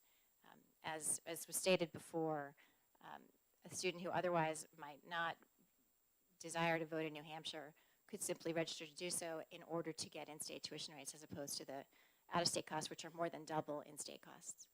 So that is my testimony. I will submit it in writing and happy to take any questions. Thank you very much. Representative Likas? Yes, when I went to Michigan State, the college didn't decide who got which once you were enrolled. If you were a student and you wanted to be in-state, you applied. And so you wouldn't have to do any of that checking paperwork, change laws, anything. It would be on the head of the student to apply for the change. Thank you, Representative. I appreciate the comment. I think that we would feel an obligation to verify, as we do currently for in-state tuition rates. We do verify when a student indicates that they are in-state or not. Are there further questions for Shannon Reed? Yes, Representative Woodcock. Thank you, Chairman Ladd. I thank you for taking my question. You indicated that about 6% of the community college system are folks who are considered out of state. Do you happen to know, through your professional affiliations, what that number may be for UNH or the UNH system? I don't know, but I'm sure that someone behind me who will testify subsequently could tell you that. Okay. And I guess the second question, Representative spoke before you, indicated he thought $139 million cost could be saved by cutting the administrative staff. Do you think that would do it? Thank you for that question, Representative. No, I don't think so. Thank you. Thank you, Mr. Chairman. Are there further questions of the community college system? Not seeing any. Thank you very much. Who's next? Okay, we welcome Tom Cronin, University System, New Hampshire.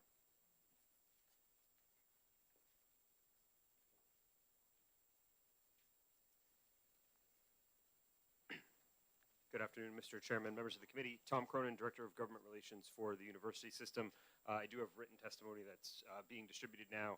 I think I'll keep my comments brief. However, really, it's 2 points. Currently, our Board of Trustees sets your ability to obtain in-state tuition based really on 2 main factors. One, have you physically resided in the state of New Hampshire for 12 months or more? And 2, are you doing so for some reason other than education? Okay, so you can't, really that second one is key. You can't therefore be a freshman, spends a year here, and all of a sudden then gets in-state tuition sophomore through senior year, right? Those are the 2 key pieces of information we use right now. I think as Representative Horrigan said, there are other waivers, particularly related to the military, et cetera, that change that in very discrete cases. As Representative Ladd said, should this legislation pass, it would be approximately $140 million a year in lost revenue to the university system. To Representative Woodcock's question, we are across the system about 50-50 in-state and out. UNH is maybe a little bit more out-of-state than in-state, while Keene and Plymouth are a little bit more in-state versus out. And then Granite State largely is in-state.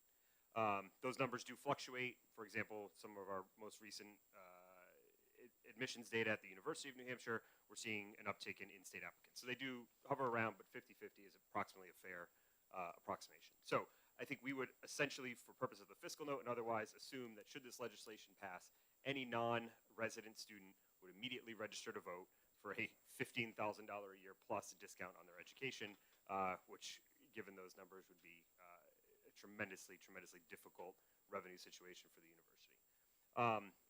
Again, as Representative Horrigan mentioned, this bill is, I think, nearly identical to what was House Bill 429 last year that was referred to the Election Law Committee, was ITL'd out of that committee 20-0, but was one of the series of bills that did not get acted on the floor at crossover last year. So we would encourage you to follow that lead of election law and ITL this one as well.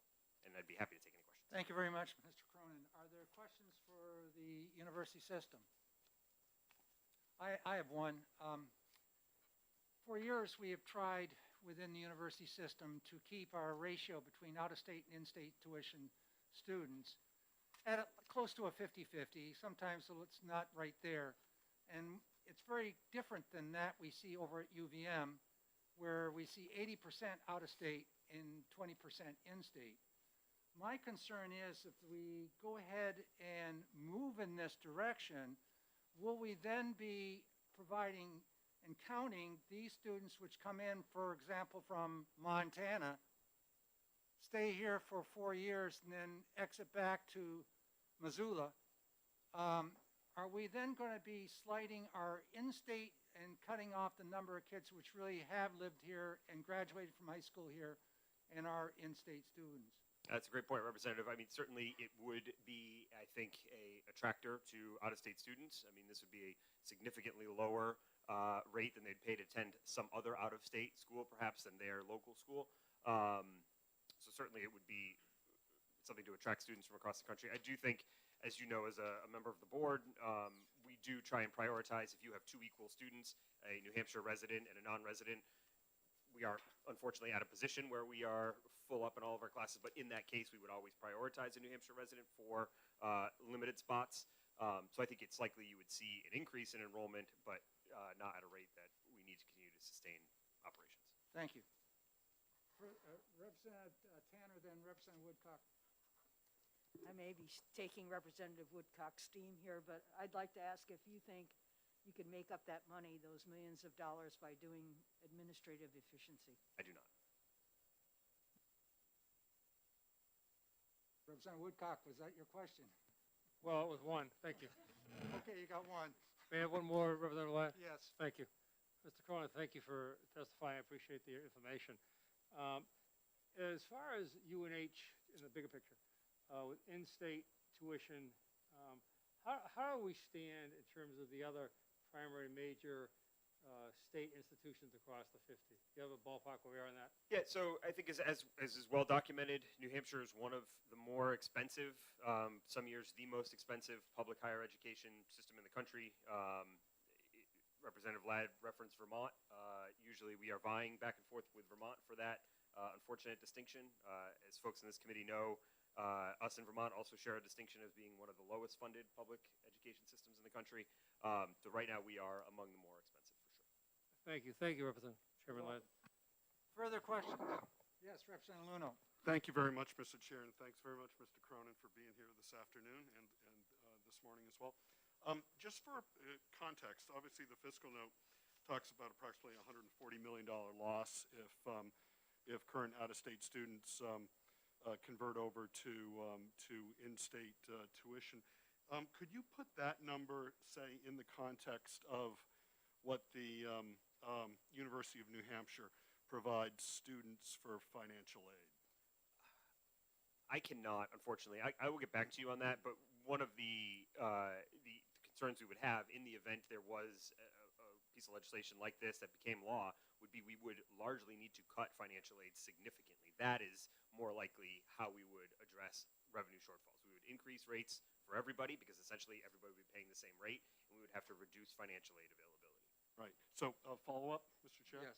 So, and it was a little bit of an unfair question. Do you have the answer in front of you? Because you don't have it right in front of you, but yeah, so this is sort of like a would you believe. So I'm actually looking at the 2019 Comprehensive Annual Financial Report, the CAFR. And I'm sure I've got the 2021 on here, but the 2019 came up one first. So would you believe that student financial aid for the university system of New Hampshire is $196 million? I certainly would believe that, and I think if you looked at 21, you would have seen that number continue to increase. That has been a primary focus of the board and of campus leaderships, is to continue to increase financial aid offerings, really for both in-state and out-of-state students. Right. So I'm confident if you looked at that most recent report, that number would actually be a tick higher. Great. Thank you very much. Thank you. Further questions? Thank you very much, Tom. Thank you. Any more cards?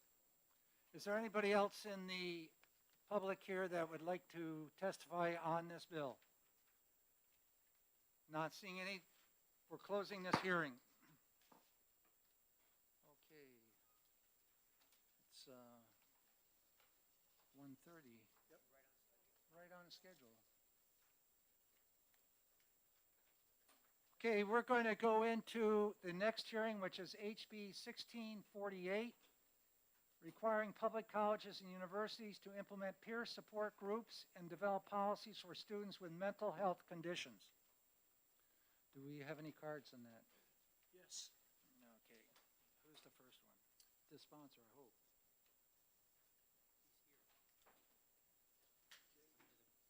Sponsor is Representative LaBranch, who is here. Stand by.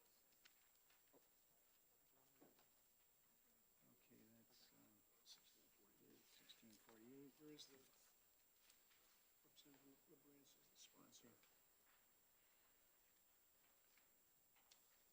Welcome, Representative LaBranch.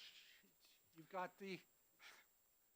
Thank you, Chairman, and good afternoon, House Education Committee. My name is Representative LaBranch. I represent Amherst, New Hampshire. I will explain why I'm introducing this bill beforehand before introducing the bill. As the youngest representative in New Hampshire history, this bill is tremendously important to me. As many of us know, mental health is an often overlooked part of healthcare and our healthcare system. The problem is especially pressing when it comes to young adults, with most mental health conditions appearing before age 25. This issue is compounded by the stress of young adulthood, transitioning from high school to full adult independence being a hard transition for many. I know that myself, having just turned 20, being a representative, a part-time college student, working part-time, it can be a struggle to fit everything into your schedule. I will not hide it from the committee, but I myself have struggled with depression. I've been without a therapist since June of 2021 and have been searching for one since then and have yet to find one. It is hard to find a therapist that deals with young adults and truly understands us as young adults. Colleges and universities are the perfect place to bridge the gap between students with mental health needs and finding the help and services that they need. Sorry, I think I'm going to take off my mask real quick. Now, how does this bill address that? This bill seeks to identify more students with mental health needs and connect them with access and services, increase mental health services offered by colleges, increase access to off-campus mental health services, and provide training to RAs, advisors, and other staff and identifying the signs of mental health crises. This is a low cost and simple modification that will help many students find the help that they need and that they deserve. Now let me close off my remarks with this. My best friend, who is a little bit younger than me, has suffered with mental health issues such as thoughts of suicide. When he reached out for help, he was sent to the hospital where he spent 8 days waiting for pediatric bed to open up. 8 days of hearing screaming, being surrounded by death and traumatic events. Spending 8 days in an emergency room did not help my friend. If anything, it re-traumatized them and made everything worse. That is why this bill is so important. We need to help bridge the gap between those who need help and the help that they need. I hate to say this, but this is the lowest cost solution to this issue besides simply ignoring it. And with that, I ask that you pass this bill with ought to pass, and I am happy to answer any questions, although some might be answered by the speakers behind me. And I also have a statement from another member that could not be here today. Thank you very much. Are you going to, I can wait to read the statement and answer why don't you questions read first. that one following the questions, your questions to Yep. you. Are there any questions for the speaker right now, for the representative? Yes, Representative Bohm. Thank you, Mr. Chairman, and thank you for taking the question. All through life, you might say, there are peer groups set up for all kinds of diseases, voluntary peer groups. So why can't that same thing be done in different colleges and universities? People can get together and start peer groups for pretty much anything, which has been done. So why can't you do it without the state involved? As a patient who had colon cancer at a young age, I have been part of peer groups, as you mentioned. This is basically making it so that there is a professional in the room, as mental health is such a complex topic. And we don't want people who are not trained in dealing with mental health issues being the ones that you go for professional help, because people deserve help in a professional manner. Thank you. Further, yes, Representative Woodcock. Thank you, Representative Ladd. Representative, thank you for taking my question. Thank you for taking my question. It's a simple one. This bill, if passed, would apply to all colleges in New Hampshire, correct? It would apply to all state colleges and universities, so the community college system and the UNH Okay, system. so all public Yep. colleges. If I may, one more? Thank you. So that was my are you aware of any, I guess I'm trying to say, besides the acknowledgement there is not sufficient services across that, are you aware of any programs currently in place in our college system that is trying to reach out and help in one way or another? Or is this just a void you're trying to fill? I believe some colleges, I believe this is more of an effort to standardize this because every college and university is different in how they reach out to their students with mental health issues. And as somebody who has been looking for a therapist and goes to the community college system, it has been hard to find help. Thank you. Thank you, Representative White. You're welcome. Are there further questions? Yes, Representative Lakis? I have two questions. One, if you're having trouble finding a therapist because there's a shortage, how are the universities going to find therapists willing to partner with them? So in this legislation, it states that the college will form agreements with providers in the area. This will be professionals who are trained to deal with young adults. I believe that is one of the biggest pressing concerns. I understand there is a shortage, but even just finding someone who deals with young adults is difficult. And this would standardize the process of finding somebody that can at least treat young adults and not just a generalized therapist, and going through your insurance and your primary care doctor and trying to find a care provider. Thank you. And can I ask a second question? Yes. How will you maintain privacy for those who need help?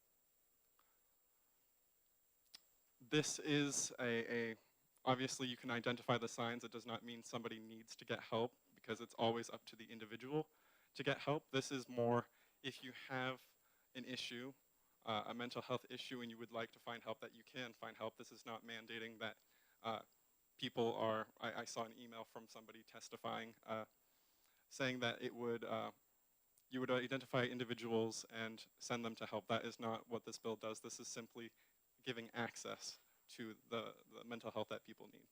Thank you. You're welcome. Are there further questions? Oh, yes, Representative Nelson. Thank you for taking my question, and thank you, Mr. Chairman. Would you expect all people to be together with this disability, or would you want each group dealing with specific subjects that they need to talk with, for lack of other words, support groups? Support groups, I believe that will be a college-to-college basis depending on how many students and how many students want to participate in these programs. My hope is that many students who do need help participate in these programs, and they can always form groups that are specialized in depression and anxiety, but at least having a general mental health group would be helpful. Yes. Thank you. How would eligibility be determined? Is it just a stop in, gee, I don't feel good today, I want to talk to everybody, or is it you have to have a diagnosis? Many mental health issues go undiagnosed. Like we had mentioned before, there are issues of access to professionals and getting a professional diagnosis. I would assume that it would be a voluntary, you don't need a diagnosis to go to these help groups, just like Alcoholics Anonymous or other illnesses that you go to a support group. It would be just like that. So it's a self-identified, not. You don't need to walk in there with a doctor's note, is what I'm saying. Yes, Representative Moffett. Thank you, Mr. Chair, and thank you for your testimony, for being here. Do you foresee any possible privacy issues in terms of people having to disclose a health condition to participate or to be eligible for some involvement in this program? Privacy issues, have you given that any consideration? The peer support group, as I had mentioned earlier, is a voluntary. You go there because you want help and you acknowledge that you will be talking about your mental illness with other individuals in that group, but everything else is purely voluntary, and you will only be disclosing that with a mental health professional, and all the HIPAA rules apply to that. Follow up? So I'm wondering about attending the peer support group. Would there be records taken, minutes, attendance, attendees? The fact that someone may or may not have something diagnosed, if they show up at one of these sessions and they're on a list of attendees or people know that they attended, I'm wondering if there's possible stigmatization that could flow from that. Are you tracking my concern? Yes, and I would say that a lot of the public knows about Alcoholics Anonymous groups. It's anonymous, and that's the same idea here. There's no records taken. There's no paper trail, is what I'm trying to say, and it's just we trust each other. If you go to that group, when everything stays in the Alcoholics Anonymous session, it's the same thing here. Thank you. Further questions? Yes, Representative Massimillo. Thank you, Mr. Chairman, and thank you, Representative, for taking my question. My question is, does your bill include the use of telehealth medicine? Yes, and I will actually start that with a personal note. Before the pandemic, I had to see my mental health professional in Boston, driving an hour away, since telehealth was not an option, and it still is not an option. I was lucky enough that during the pandemic they allowed telemedicine, so I could see that mental health professional. But yes, this bill does include telehealth, telemedicine, I should say, so that everybody can access a mental health professional. Are there any other questions from the committee? Yes, Representative Nelson. Just have a crazy concern. If you have 6 students that are involved in this, which is a good idea, how is it paid for? Are insurance companies paying 6 different insurance companies paying the same professor or different professors or people for counseling? I believe peer support groups, like I had mentioned earlier, like Alcoholics Anonymous or other support groups, there's no cost to it, actually attending the session.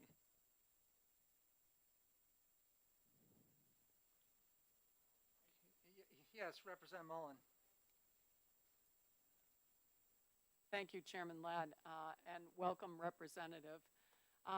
My question has to do with the arrangements between local resources and the college campus. I'm assuming that there would, in fact, be a bill associated with contracting with people in the local community. And there are some costs estimated in here to the university system that are around $1.2 million, basically, in total. Do you have any sense of, sort of piggybacking on Representative Nelson's question, would those services that are contracted be paid for by the university, or would an individual student's medical health insurance cover the cost of involving professionals? As the fiscal note states, it would be the college system, but I believe that that is for finding initial help, and then after you have found your therapist, I believe, if you do have insurance, your insurance will kick in at that point. At least that's my understanding. Further questions? Not seeing hands. Now, you also said you had a statement from another individual? Yep. I have How long is that? a page and a half, it seems. Rather than reading the whole thing, can you just submit that to the clerk, and the clerk can put that into the record? I can. Thank you. Thank you. Okay, are these the same group right here? Yes, Representative Porter, you have a question?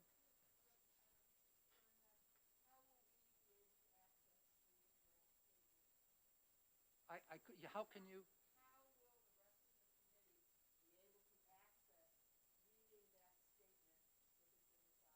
We can have a copy made of that and distribute it to everybody, okay? Make it simple. Okay, the next person to speak is Representative Megan Murray. Good afternoon. Thank you, Chairman. You're welcome. My name is Megan Murray. I represent the town of Amherst, New Hampshire. I did submit for the record an electronic copy of my testimony, so I'm not going to belabor the point. I would like to note, however, that to touch on some of the things that the sponsor had mentioned, my intent is to see access to resources and opportunities continue to be presented for folks with mental illness. As we know, individuals seeking treatment or care, or who may just be starting out on that journey, may not know where to go at all for help. And a peer support is one of those first steps that somebody may seek to take. In saying that, I would also like to note that as college students are transitioning into the workforce, it is crucial that they understand what supports they have for themselves going into a community. Oftentimes folks with mental health conditions require appointments that are weekly or biweekly, monthly in nature, and oftentimes that requires them to schedule them around their work environment. So having those opportunities to start that trajectory towards wellness in the college community, I find to be extremely helpful. And as we know, there's a lack of shortage of providers, like you all have noted. But I think having heard from some young individuals out in the community and their testimony, that what they are asking for is for individuals who have been through such similar situations to help at least in guiding the conversation of where to begin or where to go next. Just like we had mentioned with whether it's Narcotics Anonymous or Alcoholics Anonymous, that is really the intent of connecting folks in the university system to resources. So I thank you. Thank you very much. Are there any questions for the representative?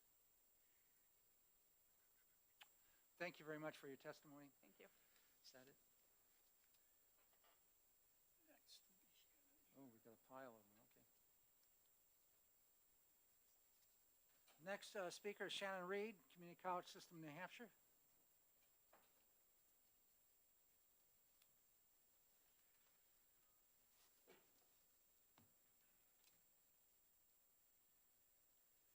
Thank you, Mr. Chairman. For the record, my name is Shannon Reed. I'm here on behalf of the Community College System of New Hampshire. CCSNH values the intent of this bill, but with respect, we cannot support it as written. We do appreciate the attention that is being paid to the mental health of college-age students. We followed higher education news about mental health issues, including including suicides on campuses. Including recently in the New England region at colleges like WPI, Dartmouth, and Northeastern. These are tragic and heartbreaking. Isolation caused by the pandemic has certainly played a role in this. Recent Boston Globe coverage on the suicides at WPI and Dartmouth pointed to students isolated in dorm rooms, taking classes remotely, eating their meals alone in dorms, with very limited extracurricular or social activities, and having very little interaction with their peers across campus. This has certainly exacerbated mental health challenges already faced by many in this age group. The mental health of our students is a focus of our work. We strive to put in place supports and linkages that are helpful, compassionate, accessible, and effective given the nature of the population that we serve and the kind of campus environments that we have. In the last few years, we have created new opportunities for students to access mental health supports, such as free access to telehealth for mental health, check-ins during high-stress times of year, links and referrals to area mental health agencies, and maintaining life supports like food pantries. As we review HB 1648, we would caution the legislature about considering legislation for community colleges in the same way it might for large residential campuses. We do not have the traditional residence life core with thousands of 18 to 22-year-olds spending 24 hours a day, 7 days a week, 40 weeks a year living together, with a college or university acting in loco parentis for these students. We care deeply about student mental health, but the route to supporting that is vastly different for us than the residential four-year campuses. For instance, CCSNH does not have the same type of all-encompassing residential life programs that a four-year college has. The vast majority of our students live at home and commute to campus. Of our 7 colleges, only one, NHGI here in Concord, has dormitories, and about 9% of its students live on campus. That's about 350 out of 4,000. Another, Lakes Region Community College, offers apartment-style living adjacent to campus, with about 60 students in the apartments out of 800 enrolled. Community college institutions do not have the scope of on-campus mental health services, including the staffing to manage triage and short-term stabilization and treatment, nor do we have psychiatrists who can prescribe and monitor medications that are increasingly part of the treatment for mental health issues, often already identified while students are still in high school. The mandatory fees used to support these services at most four-year institutions would create an additional barrier to both post-secondary education and the intended care for most of the students served by community colleges. The partnerships that this legislation envisions, actually mandates, would create unique challenges for community colleges in rural areas, requiring providers to be available and sufficiently staffed to support referrals and willing to accept payment consistent with the resources of our students, many of whom are eligible for Pell Grants and likely to be insured through expanded Medicaid or potentially uninsured. We do have privacy concerns, particularly in the evaluation section of the bill, and we have academic freedom concerns with respect to language about integrating mental health awareness curricula into courses and seminars. When our campuses are faced with identical mandates to those envisioned for larger and more comprehensive campus environments, the result tends to be the imposition of policies and compliance requirements that are unrealistic and not well aligned or developed to fit the needs and experiences of our students. It's also worth asking whether the state currently has, or in the future expects to have, sufficient mental health resources, particularly again in rural areas, to support the linkage agreements required in the bill. For example, pre-pandemic in Sullivan County, the wait was more than 12 weeks to be seen for all non-crisis mental health issues. We ask also that you pay attention to the fiscal note. For the community colleges, there would be a very large cost to creating and sustaining the programming and other requirements of the bill. The very specific and prescriptive requirements could also prevent us from optimizing other kinds of supports that would be useful and accessible for our population. Thank you, and I'm happy to take questions. Thank you, Shannon. I got one question for you. The effective date of this legislation is 60 days after passage. Do you believe the community college system will be able to put this into effect and do it efficiently and effectively within the time period of going into effect? No, Representative Ladd, I think that would be unworkable. Thank you. Representative Luno. Thank you very much, Mr. Chair, and thank you very much, Ms. Reed, for being with us today. First, a quick follow-up to the chair's question, and then I have another question. But do you think some of the policies and procedures that are outlined in this bill could be put in place by not necessarily a 60-day effective date, but perhaps some date down the road, maybe July 1st, 2023 or 2024? Thank you, Representative Luno. I circulated this bill to our college student affairs offices and suggested that this could provide the foundation for a dialogue about what we are doing, what we could be doing, what are some evidence-based practices that are in this bill or maybe even not in this bill that we could be looking at to support our students. And so I think that this bill certainly will have prompted a very thorough launch of very thorough conversations about what it is we can do. Without kind of going through it section by section, I think there are certainly some things we have in place that are similar to what's required, some things that would be very, very difficult, such as the idea of peer support groups. That's a great idea, but peer support groups are historically very difficult to sustain. You may be able to create them with an initial impetus, but sustaining those over time, particularly with community college students who are often, they're working, they're parents, having that kind of an ongoing infrastructure, if you will, is something that I think would be very challenging. Right. So I guess I would say that to an extent, some of these things are doable or already in various ways being looked at. Telehealth is one thing that we were able to bring on during the pandemic that I think we're looking at. Is this something that is being utilized and something we should sustain? But it definitely has sparked. Okay. And thank you very, very much, Mr. Chair, and thanks, Shannon, for that. I mean, what I'm sort of poking at is whether or not something like this could even be amended in a way where it could maybe coincide with some of the discussions that you've already had prior to and maybe after the introduction of this bill. But the question that sort of comes up, and I think you talked about, alluded to it a little bit too, is the is how how various mental health conditions, disease affects not only students and their families, but also affects the colleges themselves. And I don't even want to try to quantify how it affects a student and their families, but how about the colleges? Have there been studies either among our own colleges or maybe other public or private schools in terms of the actual costs of mental health on a college campus and how that affects campus budgets? Thank you for the question. There are a couple parts to that. I think certainly there have been surveys, there's been research done. I'm not aware of anything that quantifies the effect of mental health issues on college campuses or quantifies the cost of combating mental health issues and mental health challenges. You mentioned whether there was a possibility to potentially amend this bill to get at some of the practices that we'd like to see put in place. I think the danger of putting anything in legislation is then that's what you do. And if other things develop that may be more useful, more effective, more relevant, you're sort of stuck with what's been placed in legislation.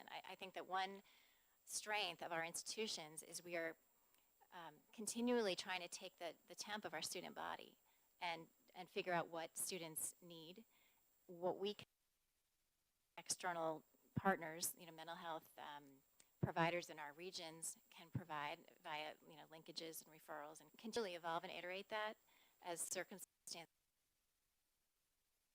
shift.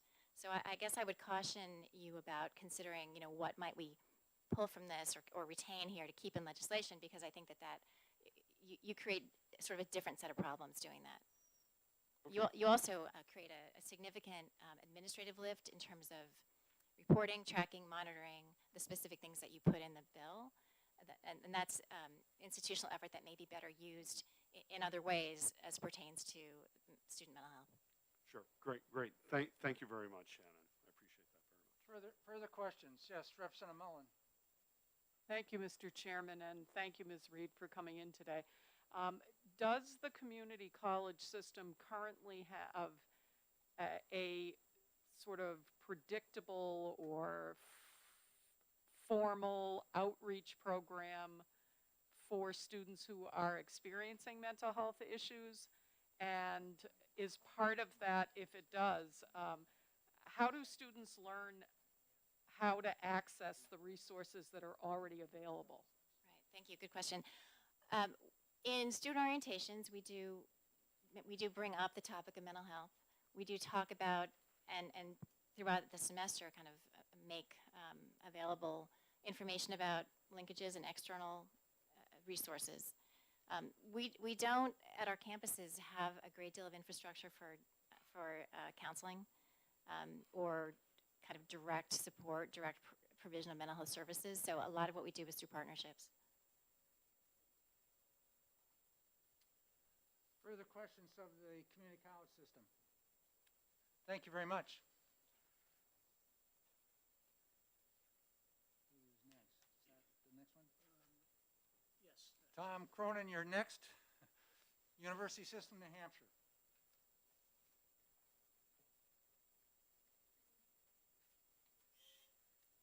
Good afternoon again, Mr. Chairman.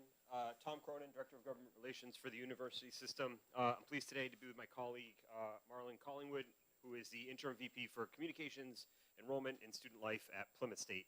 So let me just start by saying the University System adamantly agrees with the concerns of the sponsor. I think we hear this across the state. We are under no illusions that this isn't a critically important issue facing higher education in the country, four-year higher education in the country, and New Hampshire is no different. I thought what we could do today, if it would be helpful for the committee, would actually be to turn it over to Marlon for a few minutes to talk about exactly some of the work we are doing, in his case specifically at Plymouth, but I think he can also speak to a larger university system lens to try and address this issue currently.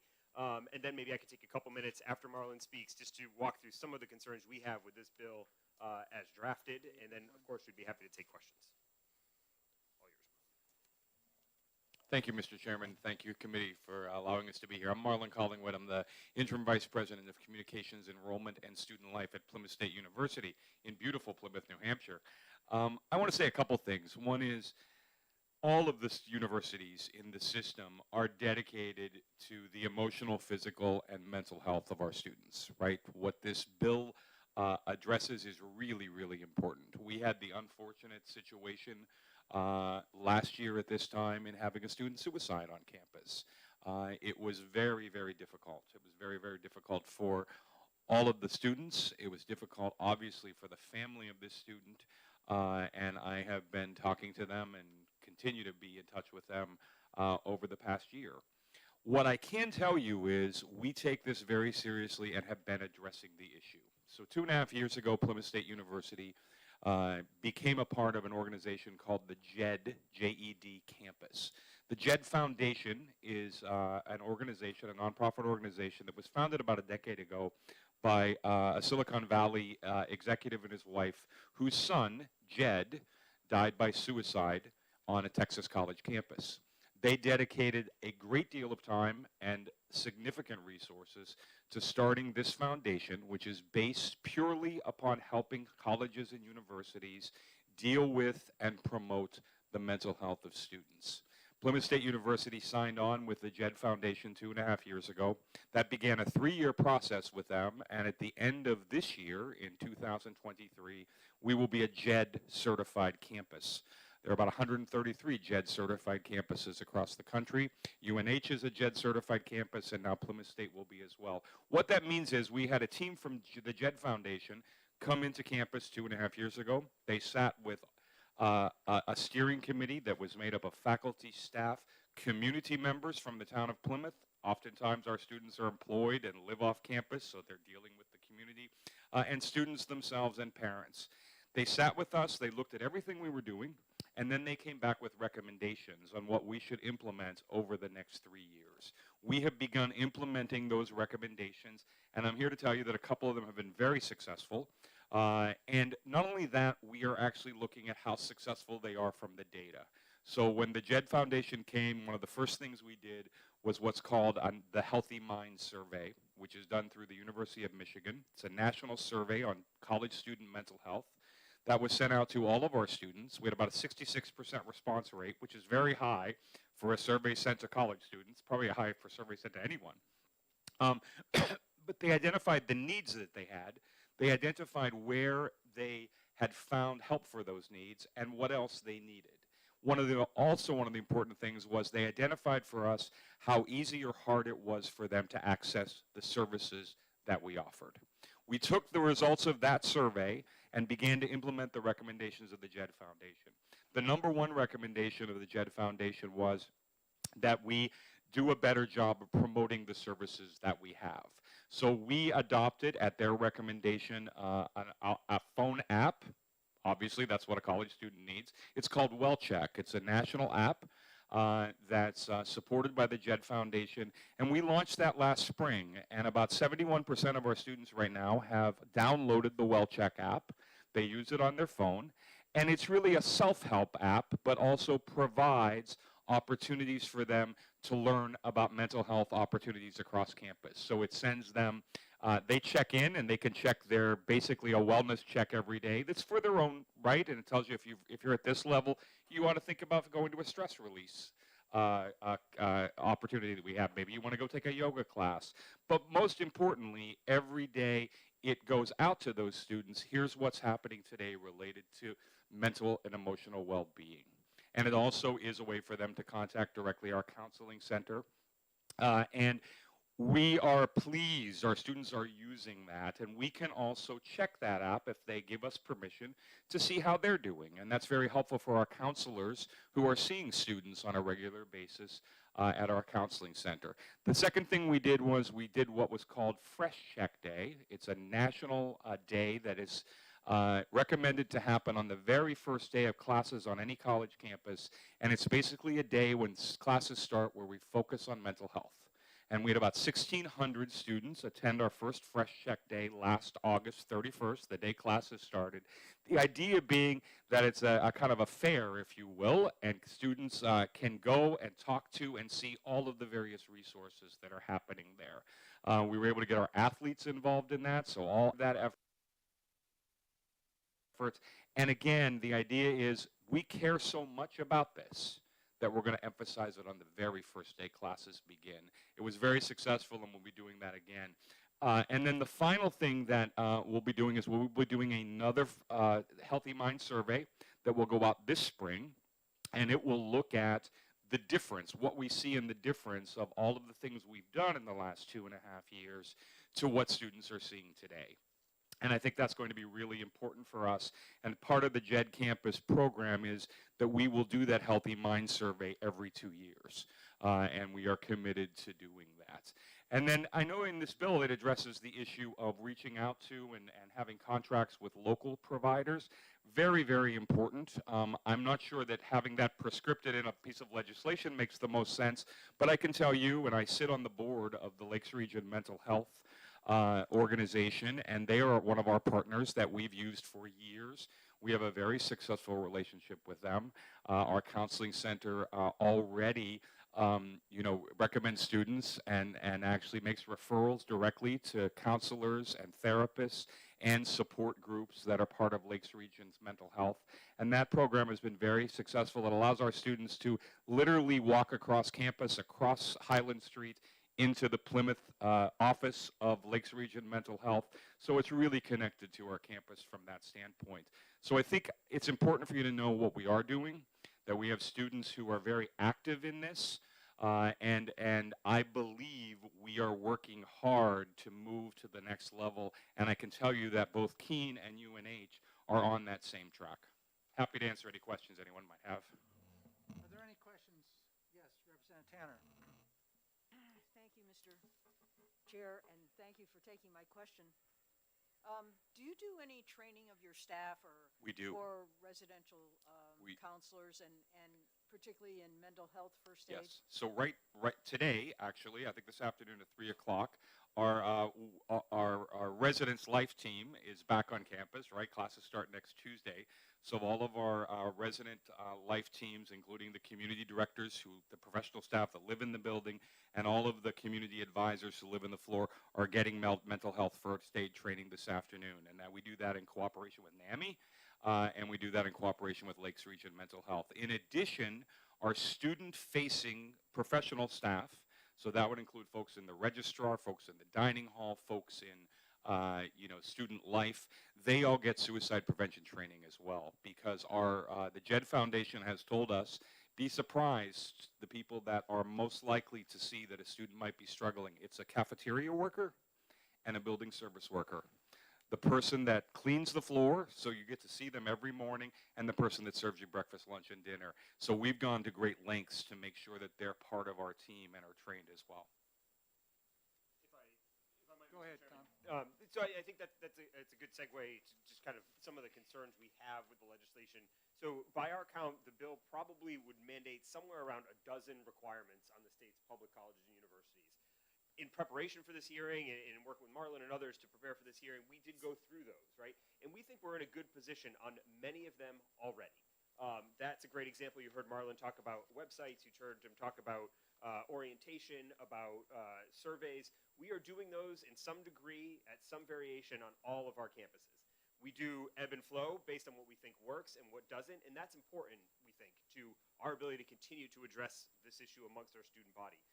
One concern, for example, is the bill necessitates our evaluating these programs, but then doesn't give us the flexibility to stop doing stuff that doesn't work in favor of things that do.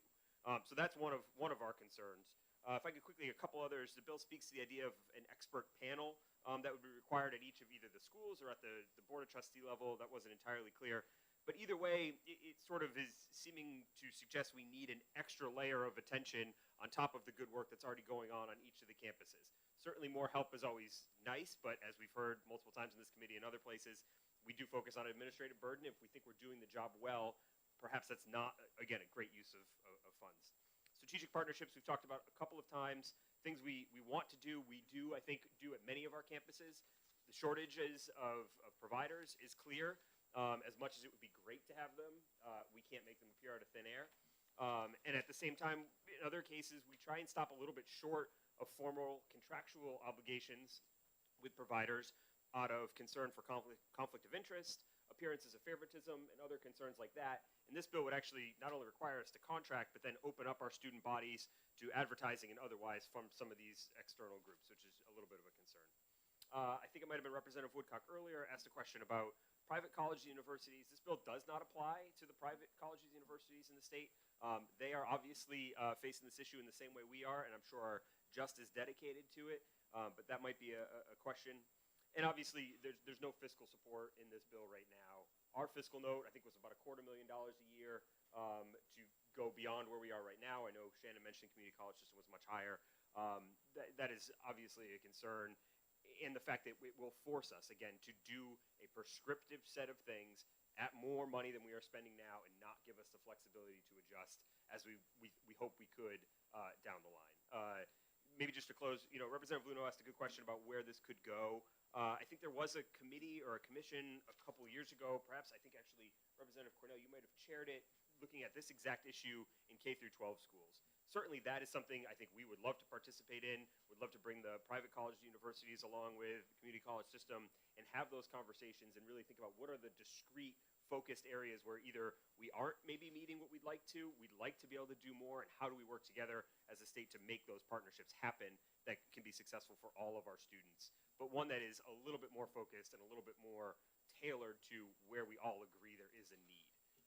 So maybe with that, I'll stop it again. I know we're a little over, but happy to answer any questions. Mr. Cronin and Mr. Collingwood, I have a question. On your handout you provided us on the second page, going down several paragraphs, it reads, in conducting a survey of campuses in preparation for this hearing, we established that we are meeting or exceeding nearly all of the requirements of the bill already. Then you drop down a couple sentences. The only way to reallocate resources to evolving best practices will be through changes in state law. Can you please identify what you mean by best practices and what would have to be changed in state law? Is it finances, or is it some other statutory area that we've been dealing like with earlier today? Sorry, so to be clear, that is assuming 1648 passed. So if 1648 would pass and say, these are all the things you must do to address student mental health, if we were to see, for example, that I think Keene State may have offered an example where they, for a while, were doing a student survey. They were getting very low turnout on that survey. Marlon pointing out 60-something% is outstanding. When you get below a certain threshold, surveys are no longer valuable. Keene was paying for this survey. They wanted to get this information. It wasn't working for them. They discontinued use of it. We would not be allowed to discontinue use of a survey like that should 1648 become law. So on follow-up there, just trying to get some clarifications on this changes in state law. What would be changed in state law? Adopting this or doing something else? Yeah, I apologize if there's confusion. This testimony is essentially saying if you were to adopt 1648, it would then take us changes in state law. We'd have to go back and amend 1648, as is now statute, in order to do things differently than what the bill prescribes we do. Right now, we don't need any changes in state law, and we'd rather we didn't put these prescriptive requirements into state law.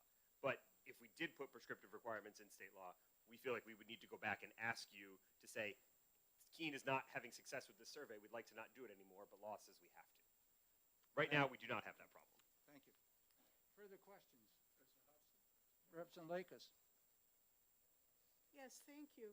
Can you tell me what the name of that phone app is? And do you have to be a college student to use it?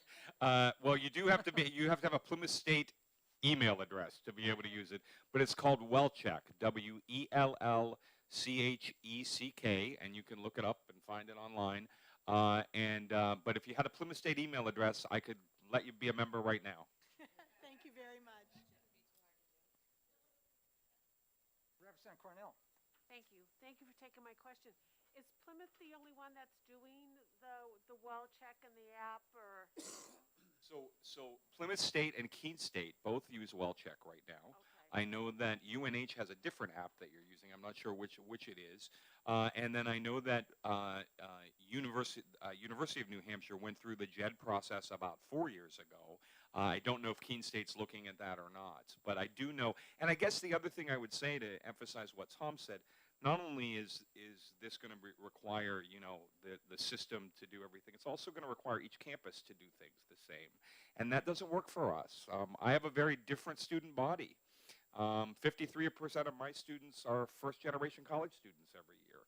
55% of them are fully Pell eligible, which means they come from a very low-income families. They have very different mental health needs than the students might have at UNH or at Keene. And we need to be able to have the flexibility to do what works not just for everybody, but that works specifically and is prescriptive to our campus. And I think you said follow-up?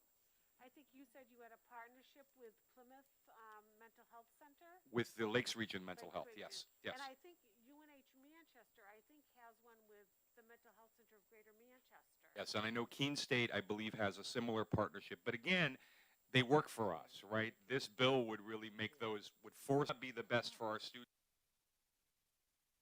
or best for the needs that they have. Does UNH have a partnership? We do. So you mentioned Manchester, similar with providers in the kind of greater Seacoast area as well. And again, their relationships, how those relationships, are they contractual? Are they, we agree this is a good place to send services to, but instead of being one of sort of mutual partnership, legislation forces us into it when we may only have a few options. And no matter what, having a partnership, there's still a lack of providers, so even if you have a partnership, doesn't mean that somebody's gonna get to be seen. That's right. Thank you. Are there further questions? Yes, Representative Mullen, then Representative Woodcock. Thank you very much, Mr. Chair, and thank you again, gentlemen. Mr. Cronin, I can hear the pride in Mr. Collingwood's voice about what's happening at Plymouth State. I have a two-part question. One is there someone in the university system that oversees the mental health of all, if you will, to determine whether or not Keene and UNH Manchester are equally as proud of what they're doing in mental health services? And if there is not, how do the colleges determine what needs Plymouth has as opposed to what needs Keene and Durham have? Yeah, I'm happy to address that if that's okay. So yes, student mental health is an important agenda item every time we have a Board of Trustees meeting. It falls under the Academic Excellence Committee. And from that group, there is a group of student life team that meets monthly. It's a steering committee that's made up of my counterparts and actually the heads of our counseling centers. And so we meet monthly and we share resources, we share best practices, we talk about specific issues we might be having. And so that's been around for about 1.5 years now. And that committee has worked really well for us to be able to really know what, I mean, for instance, you know, there are a lot of what we're doing that my counterparts at Keene and UNH have said, we want to come up and see about that. We'd like to look at a Fresh Check Day. How do we do that? So, Representative, I think that group.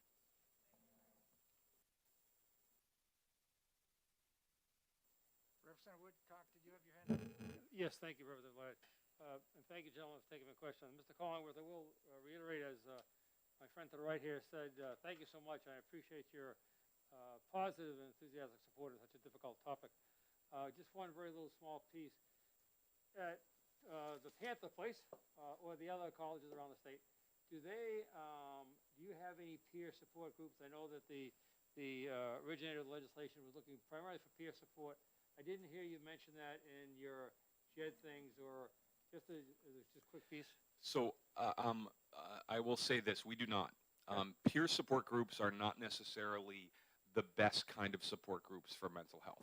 Okay. Unlike Alcoholics Anonymous or Narcotics Anonymous, in which you come in and you share the same experiences, right, with different details. Oftentimes mental health issues are very different and not something that you're willing or wanting to share with a group.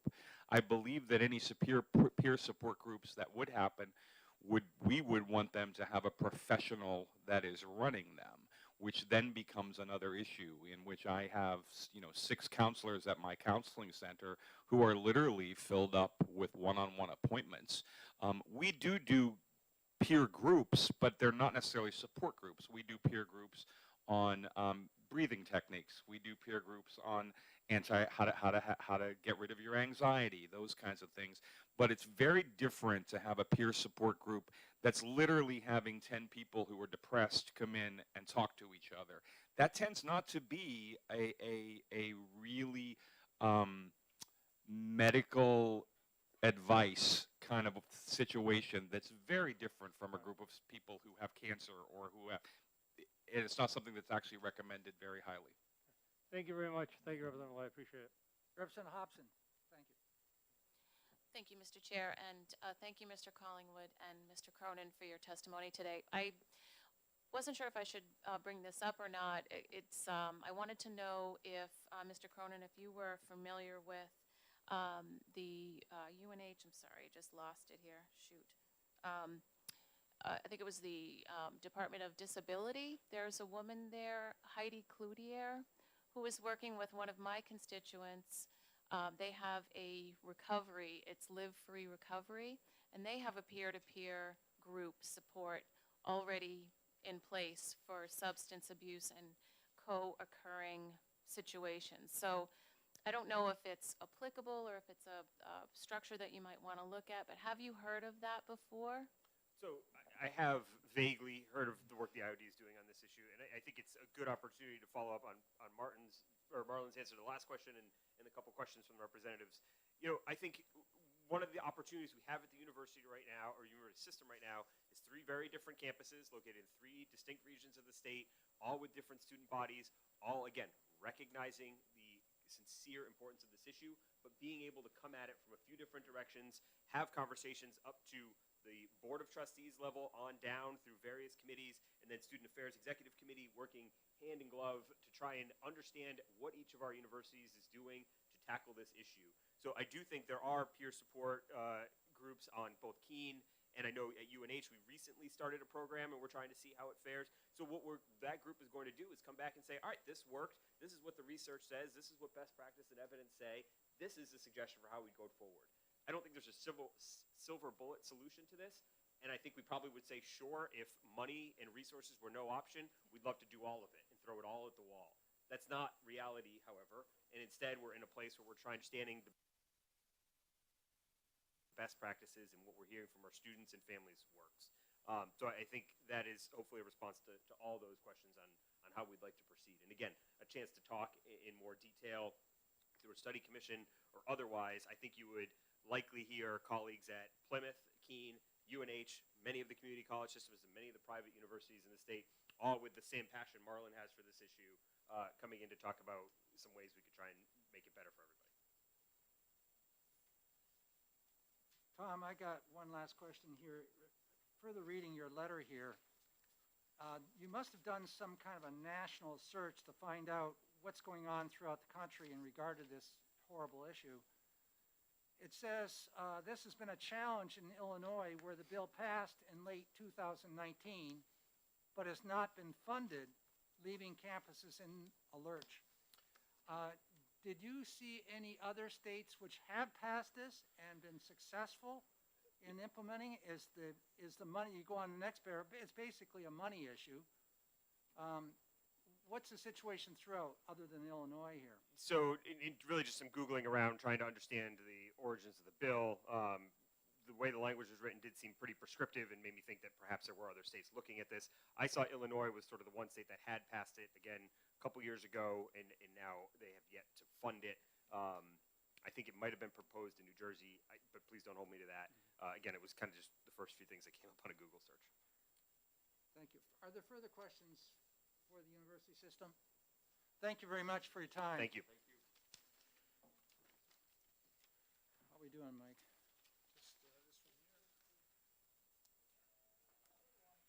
Is Representative Eric Gallagher here? I don't think he's a representative. Or he's not a representative? Yes, he is. Oh, yes, he is. Co-sponsor. Yeah. Welcome, Eric. Hi. Yeah, I'm Eric Gallagher, Merrimack 15. That's Concord Ward 6, and so I don't really have as much to say in the way of specific wordings that the previous testifiers were talking about. I'm mostly just here to share my personal story of why I support this bill. So I went to George Washington University in DC from 2009 to 2013, and while I was there, I developed some mental health conditions of my own, and there was a university counseling center. I was able to receive counseling services and able to get a diagnosis, and that enabled me to get the resources I needed from the disability center at the college to be able to graduate successfully. And just one of the main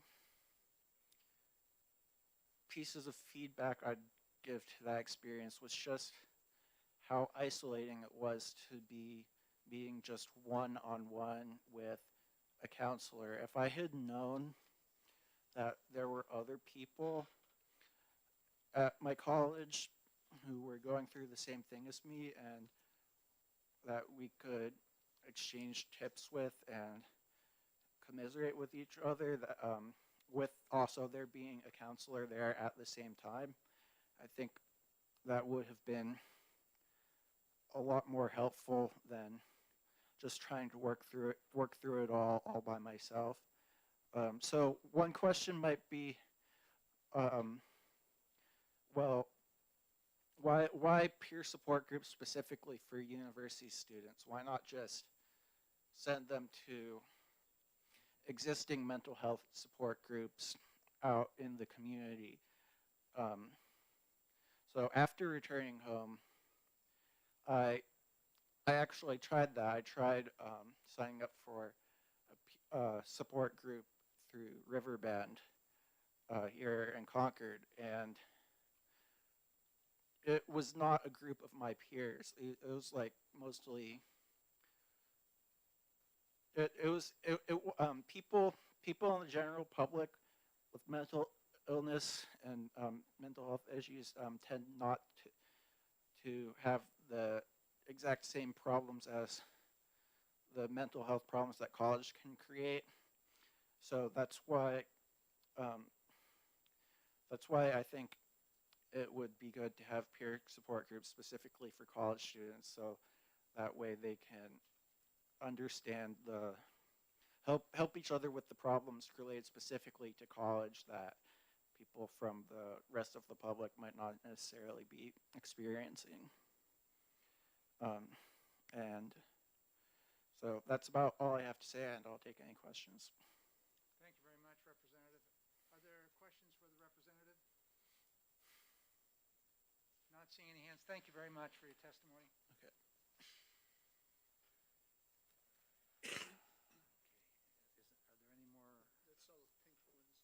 Are there any further folks in the public that would like to speak on this issue or this bill? Not seeing, we close this hearing. And we're going to take a short 4 or 5 minute break so we can all get up and stretch, and we'll get back here in about 5 minutes. Thank you.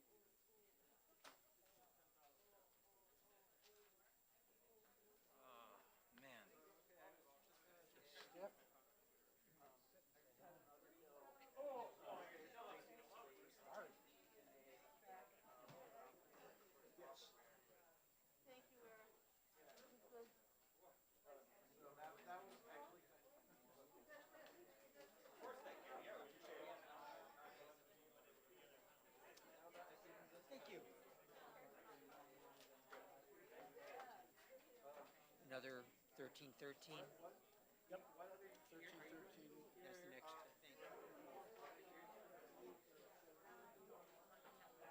next, I think. Some familiar names.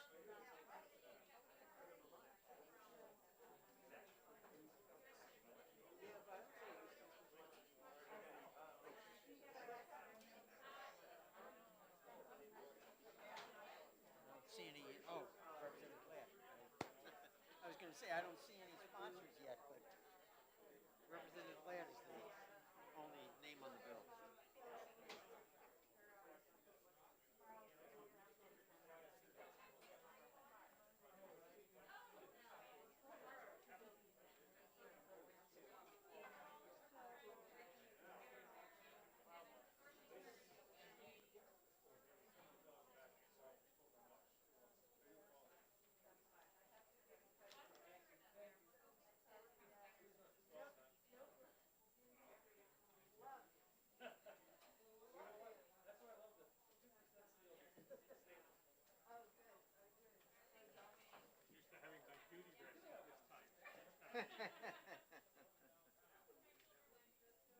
Yeah, I don't know. I didn't sleep too well last night. I'm tired.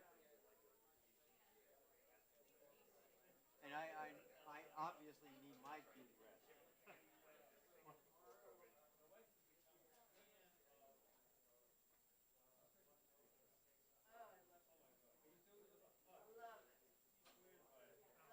I don't know. I'm thinking interim study might be a good motion for that. We can follow up in a while and see.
You're gonna have to chair this one. Yep. We started out 1313. I'll just read this quickly and be done with it so we can get going. Yeah, yeah, we fell a little bit behind. Yeah, well, the afternoon I expect to with some of these bills. Yeah. So, School Facility Planning and Development I don't Program think in the that'll be Department of that long. Education. I don't know anything about that bill. Yeah, 1685. they want to create a new DOE department.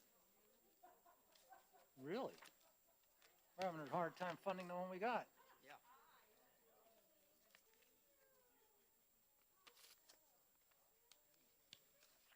I was thinking on that last bill, I wouldn't, I could see an interim study motion, so we could always come back and revisit that, later in the spring or something and see, what's happening.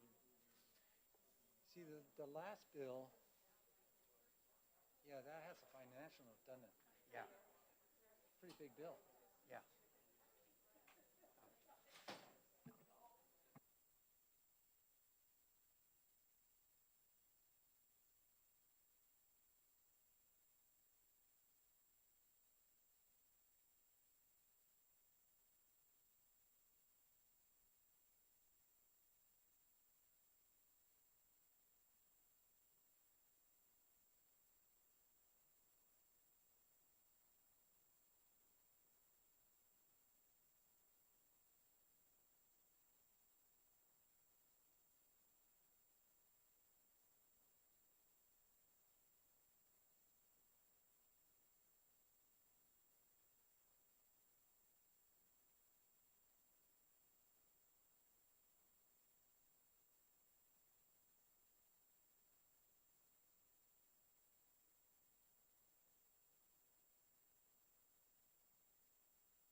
Kelly's supposed to be there. Open your sucker up so we can get out of here. All right. Ready? Yeah, let's get this thing motoring.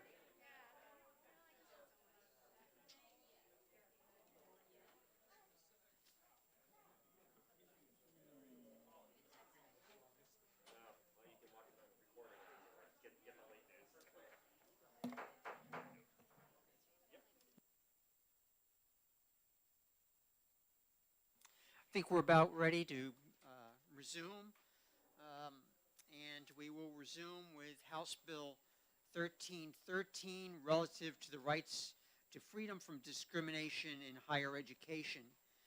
And the prime sponsor is ready to go, and so we welcome the testimony of Representative Ladd. Thank you very much, Mr. Chairman and members of the House Education Committee. For the record, my name is Rick Ladd. I come from Haverhill, New Hampshire, and I'm here today to speak and introduce HB 1313. On June 25, 2021, Governor Sununu signed HB 2 into law. New Hampshire became one of 6 to prohibit instruction that certain individuals are inherently superior to people of another age, sex, gender, identity, sexual orientation, race, creed, color, and other conditions so stated in the bill.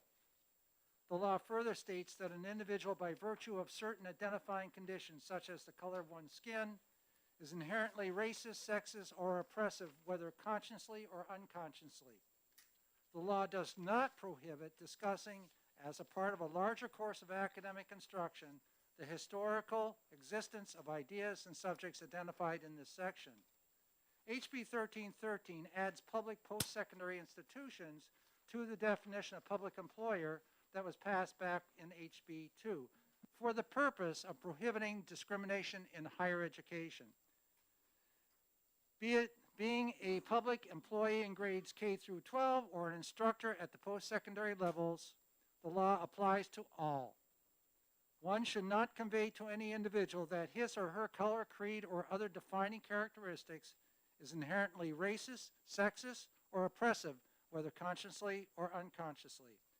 Any instructor aligning and communicating one's own vision of race relations with a national narrative that uses diversity and inclusion as its platform is unacceptable. It is the teacher's or the professor's responsibility to carefully weigh words and actions and thoughtfully engage in civil discussion. Public employees should reflect the approved curriculum of the institution and not personal belief.